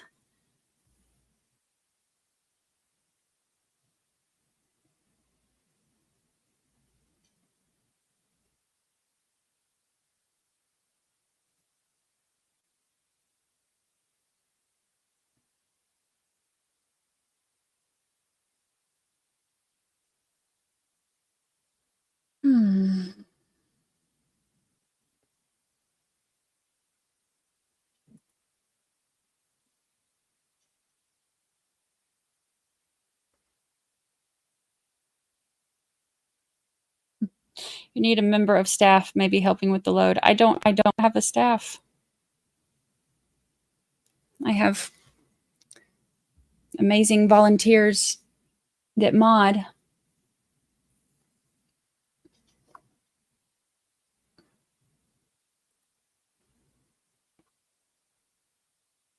I could afford a staff, I would.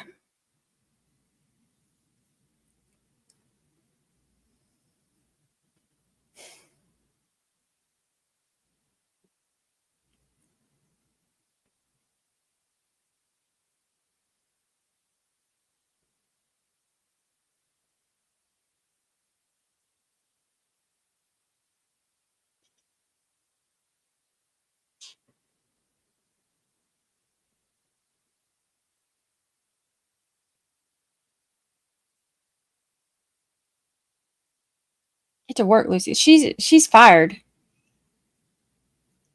You see how productive she is all day.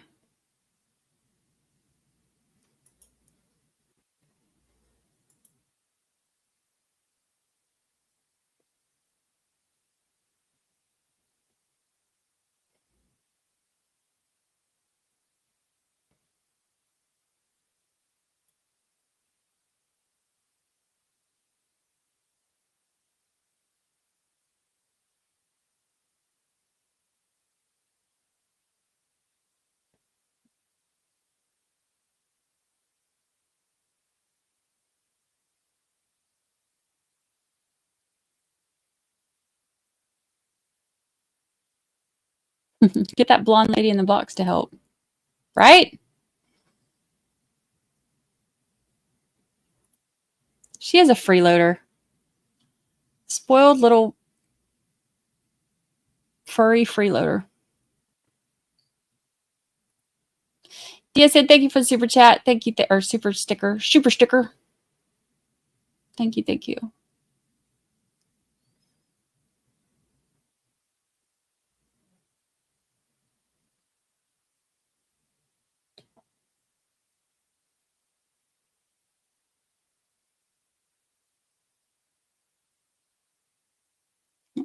She said that the jury said that they wanted to stay till 4:15.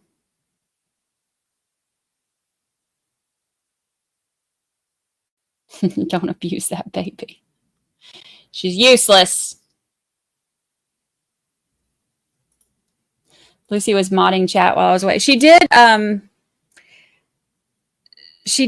hold down the fort while I was on my Zoom call yesterday. So there's that.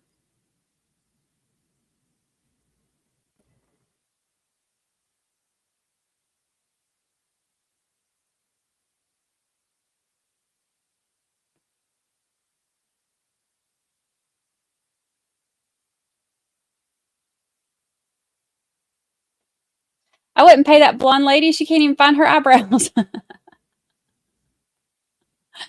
I don't blame you. Little B, thank you for super chat. Thank you for staff help.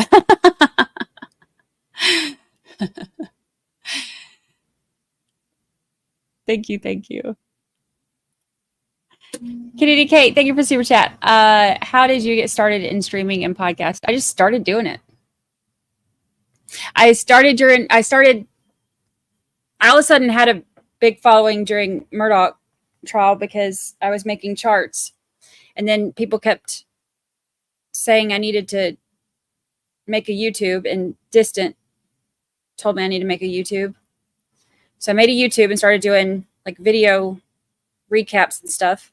And then Recovery Addict asked me to come on his live. And I was like, oh no, I can't do live. I can't do live. So I ghosted him because I thought I could never be on a live stream. And look how that turned out. And then with the podcast, I was like, I love listening to them. I've always wanted to make one. That was what I want. Like YouTube was never my main, like, oh, I want to do that. I like writing and telling the story. And so the podcast is always what I wanted to do. So I did it. And it took off.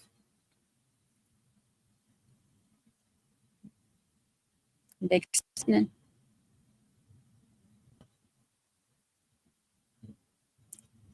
Put my nanny to work. I love my nanny.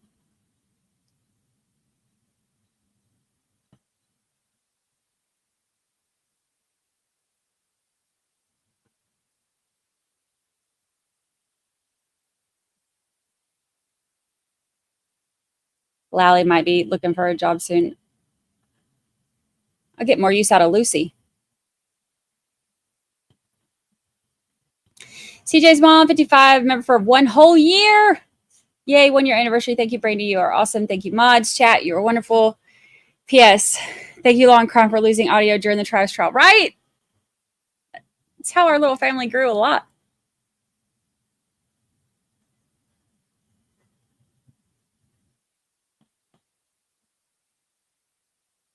I love it.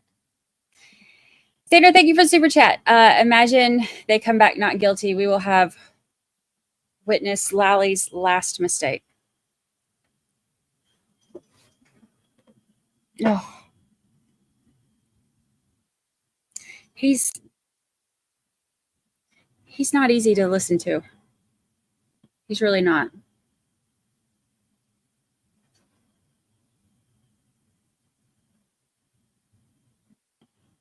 He's really not.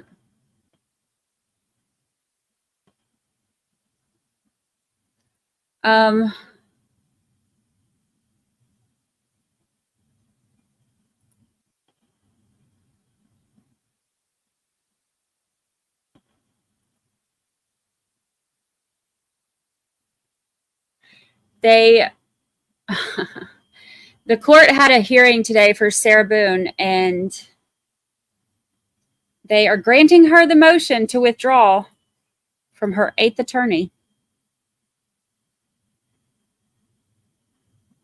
Insane.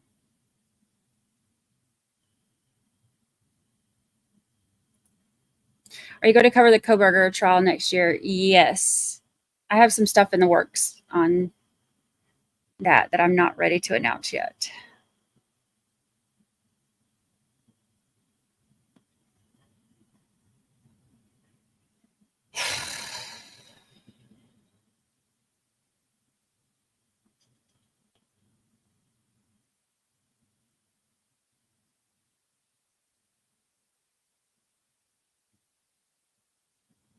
I did. I ghosted RA because I told him I couldn't be. I was like, I can't be on a live.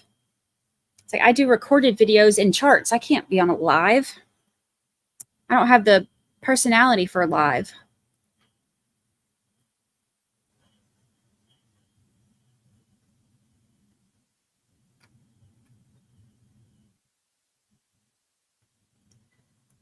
Okay, what do you think is going to happen at 4:15?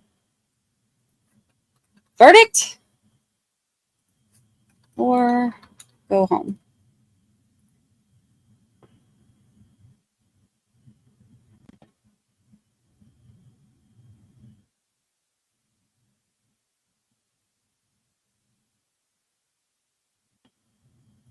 Look, if Boone goes y'all know I'll be there in person. I think I'll miss that.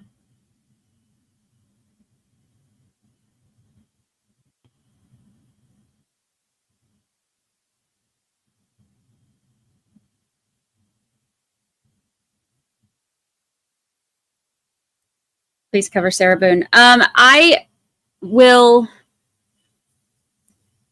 definitely be covering it in some capacity, whether it's recaps or going to the trial and then streaming recaps at night or something. I will be covering it in some capacity.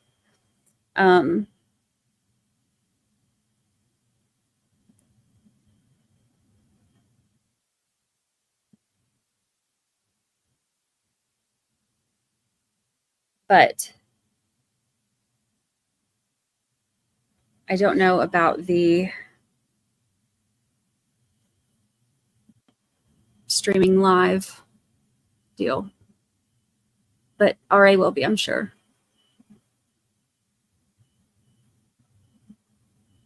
What is her case about? She zipped her boyfriend in a suitcase and he died.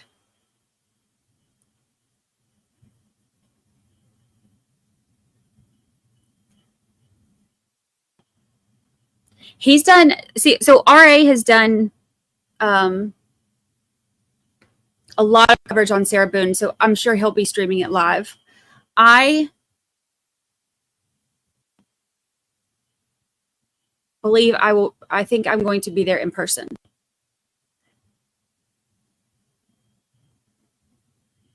And she filmed it, yeah, of him asking for help.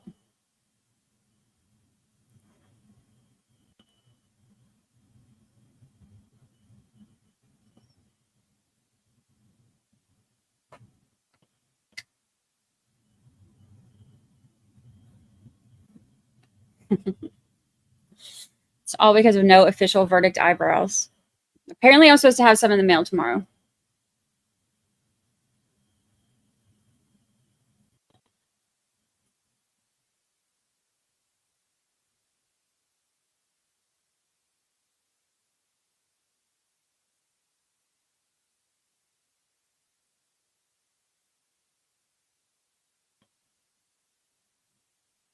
Yeah, Ari's got all the unhinged letters on the channel.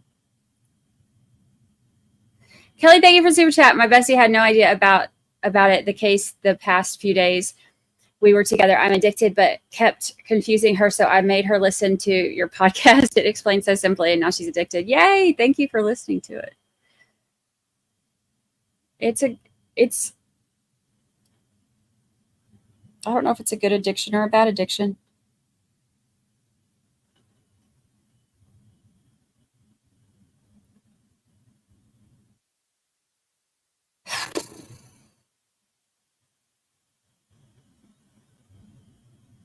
Any chance that we can convince you to cover a case live again? I mean, I will, like some of the big ones I may do, live again. It's just, it's hard because with the podcast, there's just not enough hours in the day. I am not okay. I don't get enough sleep.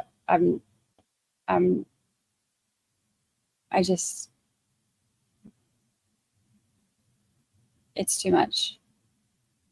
And I love hanging out with y'all, so I'm still going to stream, but the live trials during the day are too much. There's some big stuff happening with the podcast, and I can't do both full time. I'm literally working 2 full-time jobs right now doing this.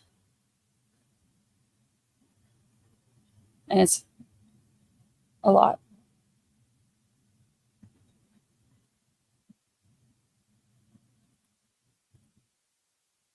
Oops. 2 little eyebrows too late.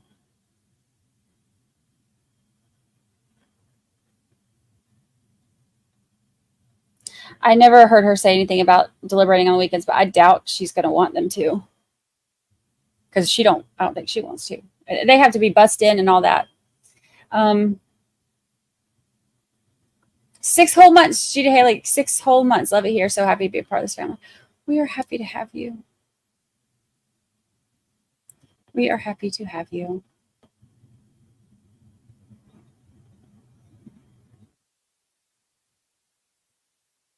See, I like the speed trialing too. The speed trialing is great because we get to spend time together, watch trials, see all the good stuff, and then not have to sit there through all of the what if anythings.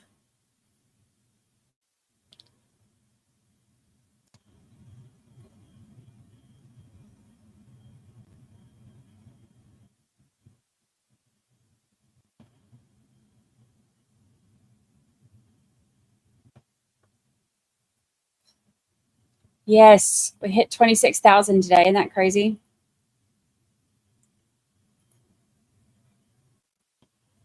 Very exciting.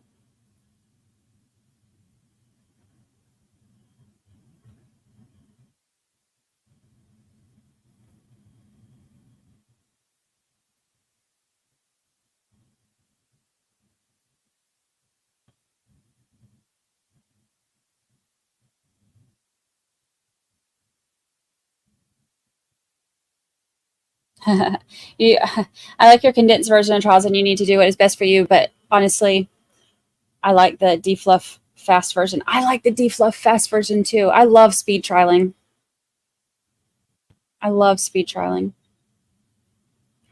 So I'm not only going to do podcast. I'm still going to stream. I'm not going to do the all day long 8-hour streams. I'm like on the trials that we do, we'll do the speed trials so that we're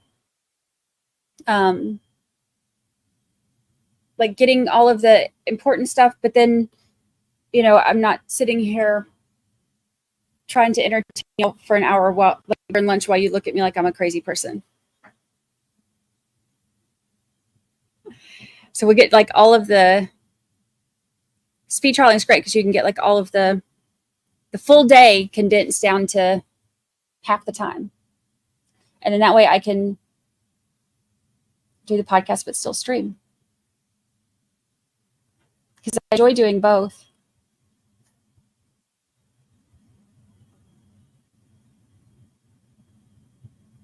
I love the zoom of the speed trialing too. You can like just 5-second that little space bar. Oh, it just gives my heart joy. Sidebar, nope, no thank you. Speed through it. I love it. I love it.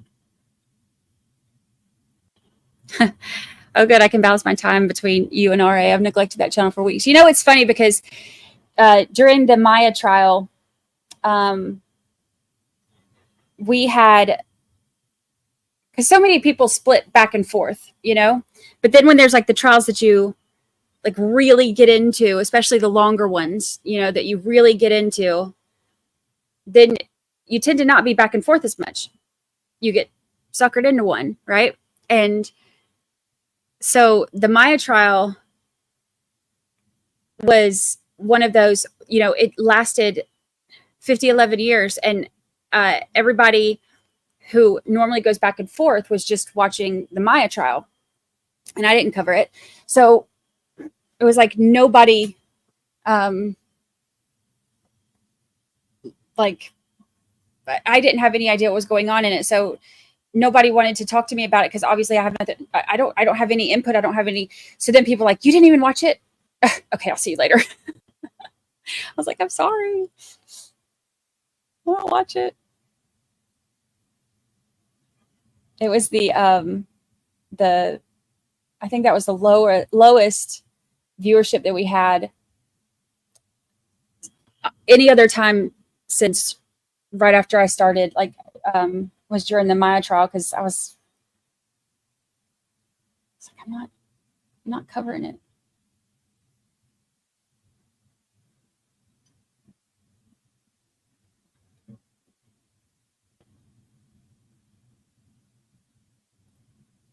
Kelly Work says, so here's how I found you. Verdict Watch that has now led me wanting to hear all your podcast, and then Verdict Watch with us. Yes.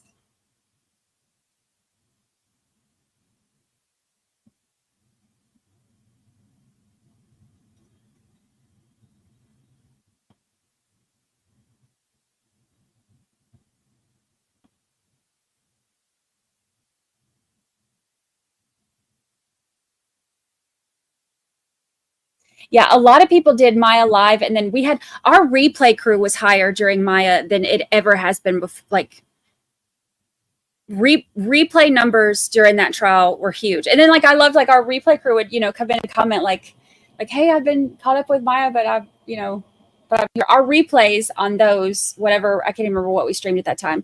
Replays were higher during the Maya trial than they've ever been on any other trial.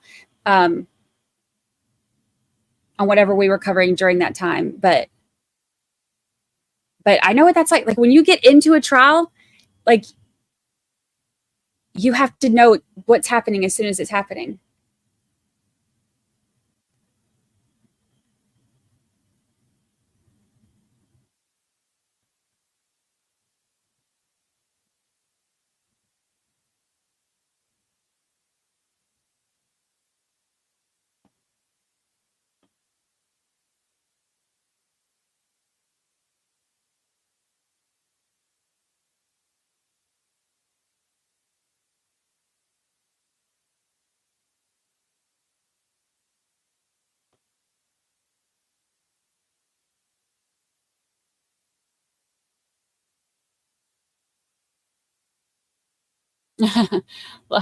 Law, where did that message just go? It moved. Gosh dang it. Everything moves.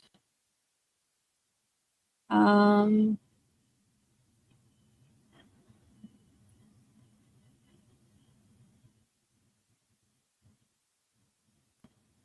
I found you from Ashley Mary on Instagram. I saw that she was showing my stuff. That was really nice. That was awesome.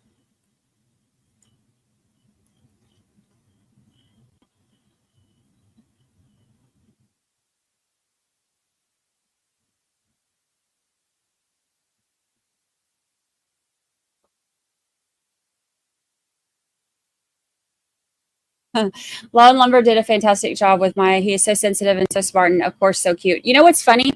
I got an email about maybe a week or so ago. Well, not an email. It's like one of the comments on it sends me an email, but it's like where you can leave a comment on the website. It'll send me an email to let me know there's a comment. And I don't know which website it was because there's 3 of them. But whatever website it was, somebody left me a comment asking if Rob from Law and Lumber and I are married. No clue why. We've never done a panel together. We've never, we follow each other on Twitter, but I have no idea where it came from. And I was like, we don't even doesn't he live? I don't even know where he lives. He lives in another state, doesn't he? But I thought that was the most random thing. And then somebody else in Glairer's chat asked Glairer if I was his girlfriend or something in the chat. And then there's somebody else. And I was like, internet is just trying to pawn me off on somebody. Like, I don't know why. Internet is trying to pawn me off.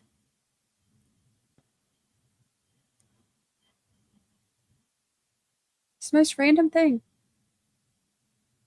See how rumors get started? No idea how that started. He's engaged to a woman he met who is also a streamer. So maybe that's why. Maybe because I'm a female streamer. I have no idea. No clue. People just try to pawn me off on other streamers.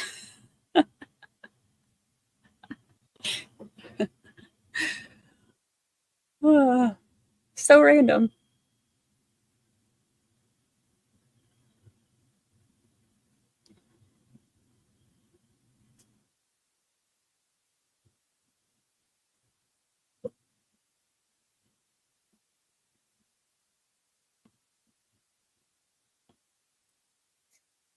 True crime rate. Are these our Marimo stats?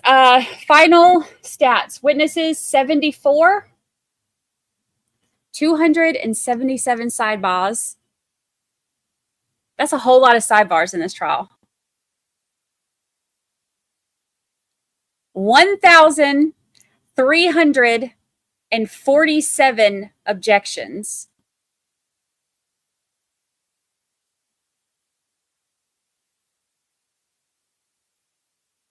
And 1,935 what if any's.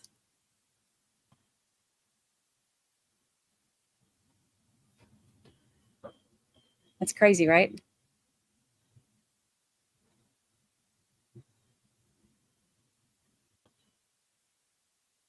Only a few more minutes.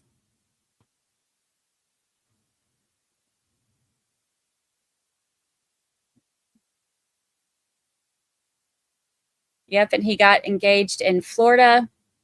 People think there's 10 streamers. Oh, Rob did? Maybe that's why. Maybe he's engaged to a streamer and it happened in Florida, and that was... I have no idea. I mean, like, there's been a few posts on Twitter that I've retweeted of his or something. But I thought that was the most random thing. But maybe that's why. I don't know. And I don't know how the Glare one started. I don't know how. I don't know. People, like I said, people just try to palm me off on people.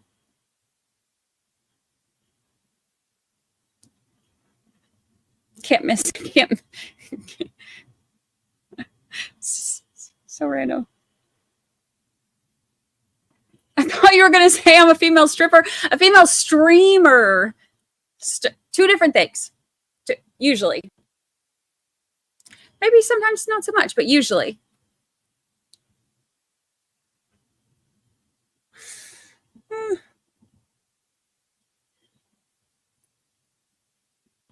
See, that's how rumors get started. I see camera movement.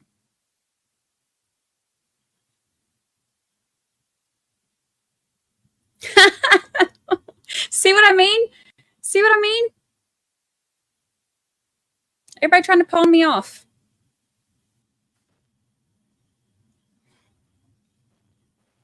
Although, like, professionally, could you imagine, like, my charts and his skills with the, like, graphics and stuff?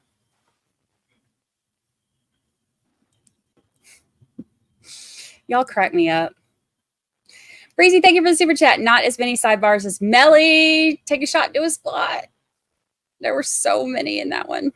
So many in that one.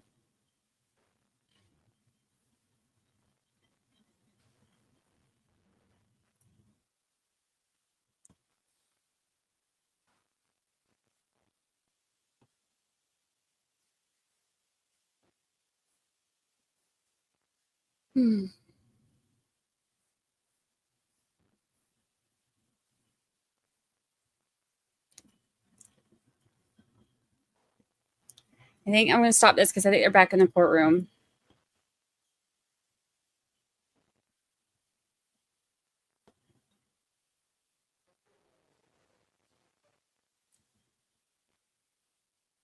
Has Rob been rehomed? Wrong streamer.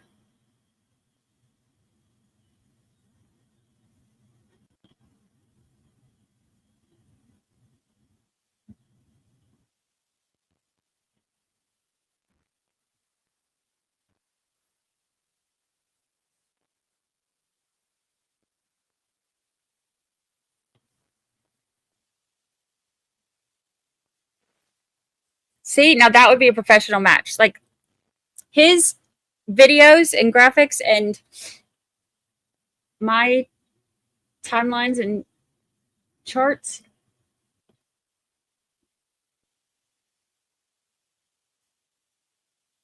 Fire alarm getting some love.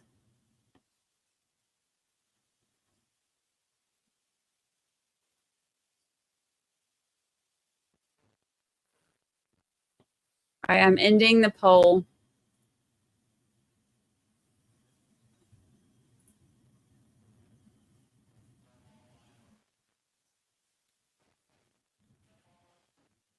I think they're going to send us home.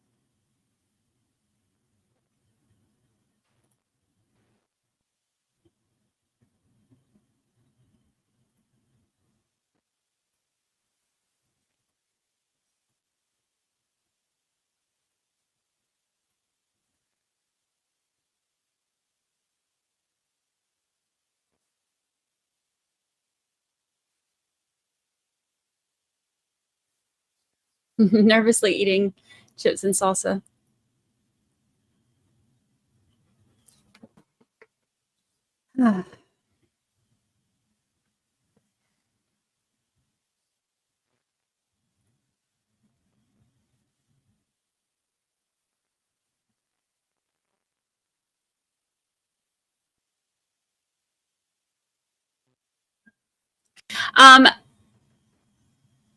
I used to,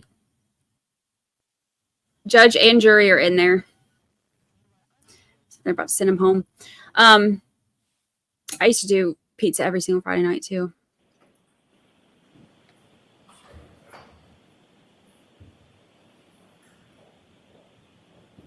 Fan is inverted.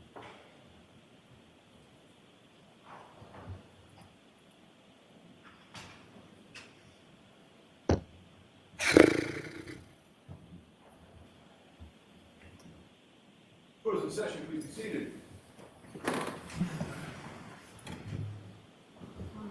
So jurors, we all know how hard you've been working. It's been a long day. We're going to let you go home. We'll see you Monday morning at 9 o'clock.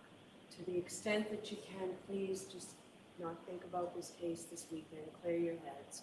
We'll start fresh on Monday. So please follow those instructions. Do not discuss this case with anyone. Don't do any independent research or investigation into the case. If you happen to see, hear, or read anything about the case, please disregard it. We'll see you later. Thank you. All rise to the court, please. Jurors, follow me.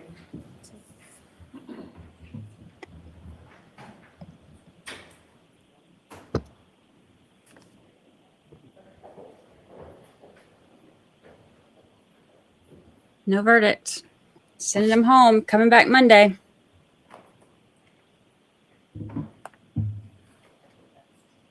Thank you. Be seated. Court is still in session. All right. We'll see you Monday morning. Thank you. Thank you, Your Honor.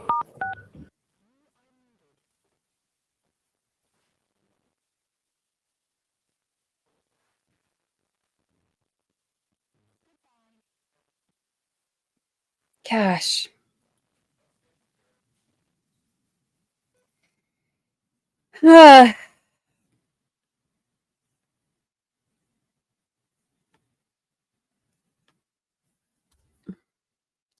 You couldn't hear that?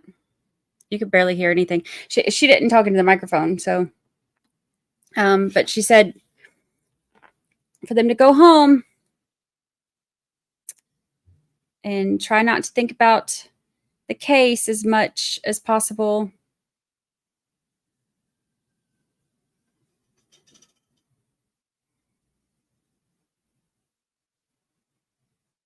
We'll be back Monday. All right. I have so much to get done. So I am going to end this. If you are around this afternoon / evening, 7 o'clock Eastern, it's about 2.5 hours from now, I'm going to be on NBC Boston on Canton Confidential. So you can pop in there. They do great recaps, talk about the case. And I'm going to be on there talking about this and talking about the why people are so into this emotionally. So that'll be at 7, and then I will have the new episode. I have to have it out tomorrow. If I guess it's going to be another all-nighter. I have to have it out tomorrow. So it'll be out tomorrow at some point. Episode 20. And I guess we're going to be back on Monday.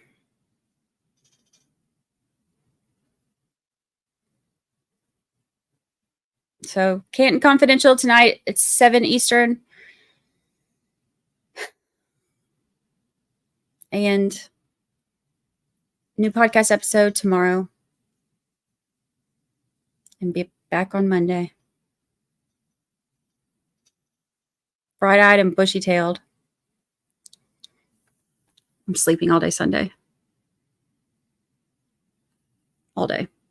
All right, y'all. I appreciate it. Thank you so much. Mods, thank you for everything. Thank you for hanging out today. Going through all of our whatever the heck it is we went through today. I wonder if Canton will have more public fights over the weekend. Yep. It ain't going to end anytime soon.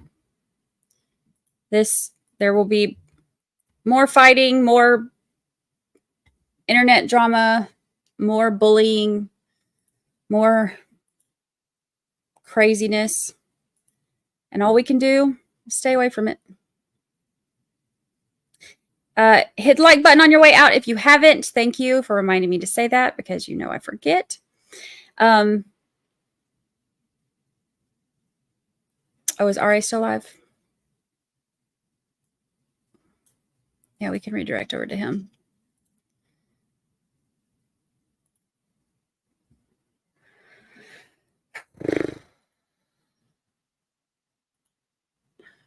We'll redirect to RA so you can listen to Sarah Boone. Crazy letters. All right, y'all. I appreciate everybody. I will see y'all either tonight. I won't be able to see you tonight because I won't be in the chat. I'll be on the TV. But tonight, or I will see you on Monday. I appreciate everybody. And maybe next week is the week.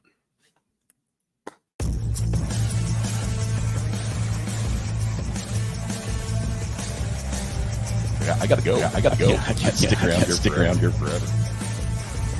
It was wonderful. Everybody behaved. Everybody's always so nice to me.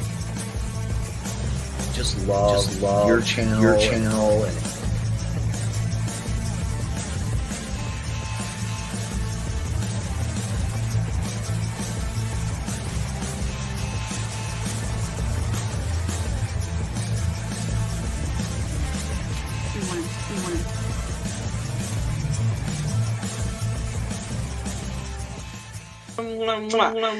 Goodbye. How the heck do I get out of here?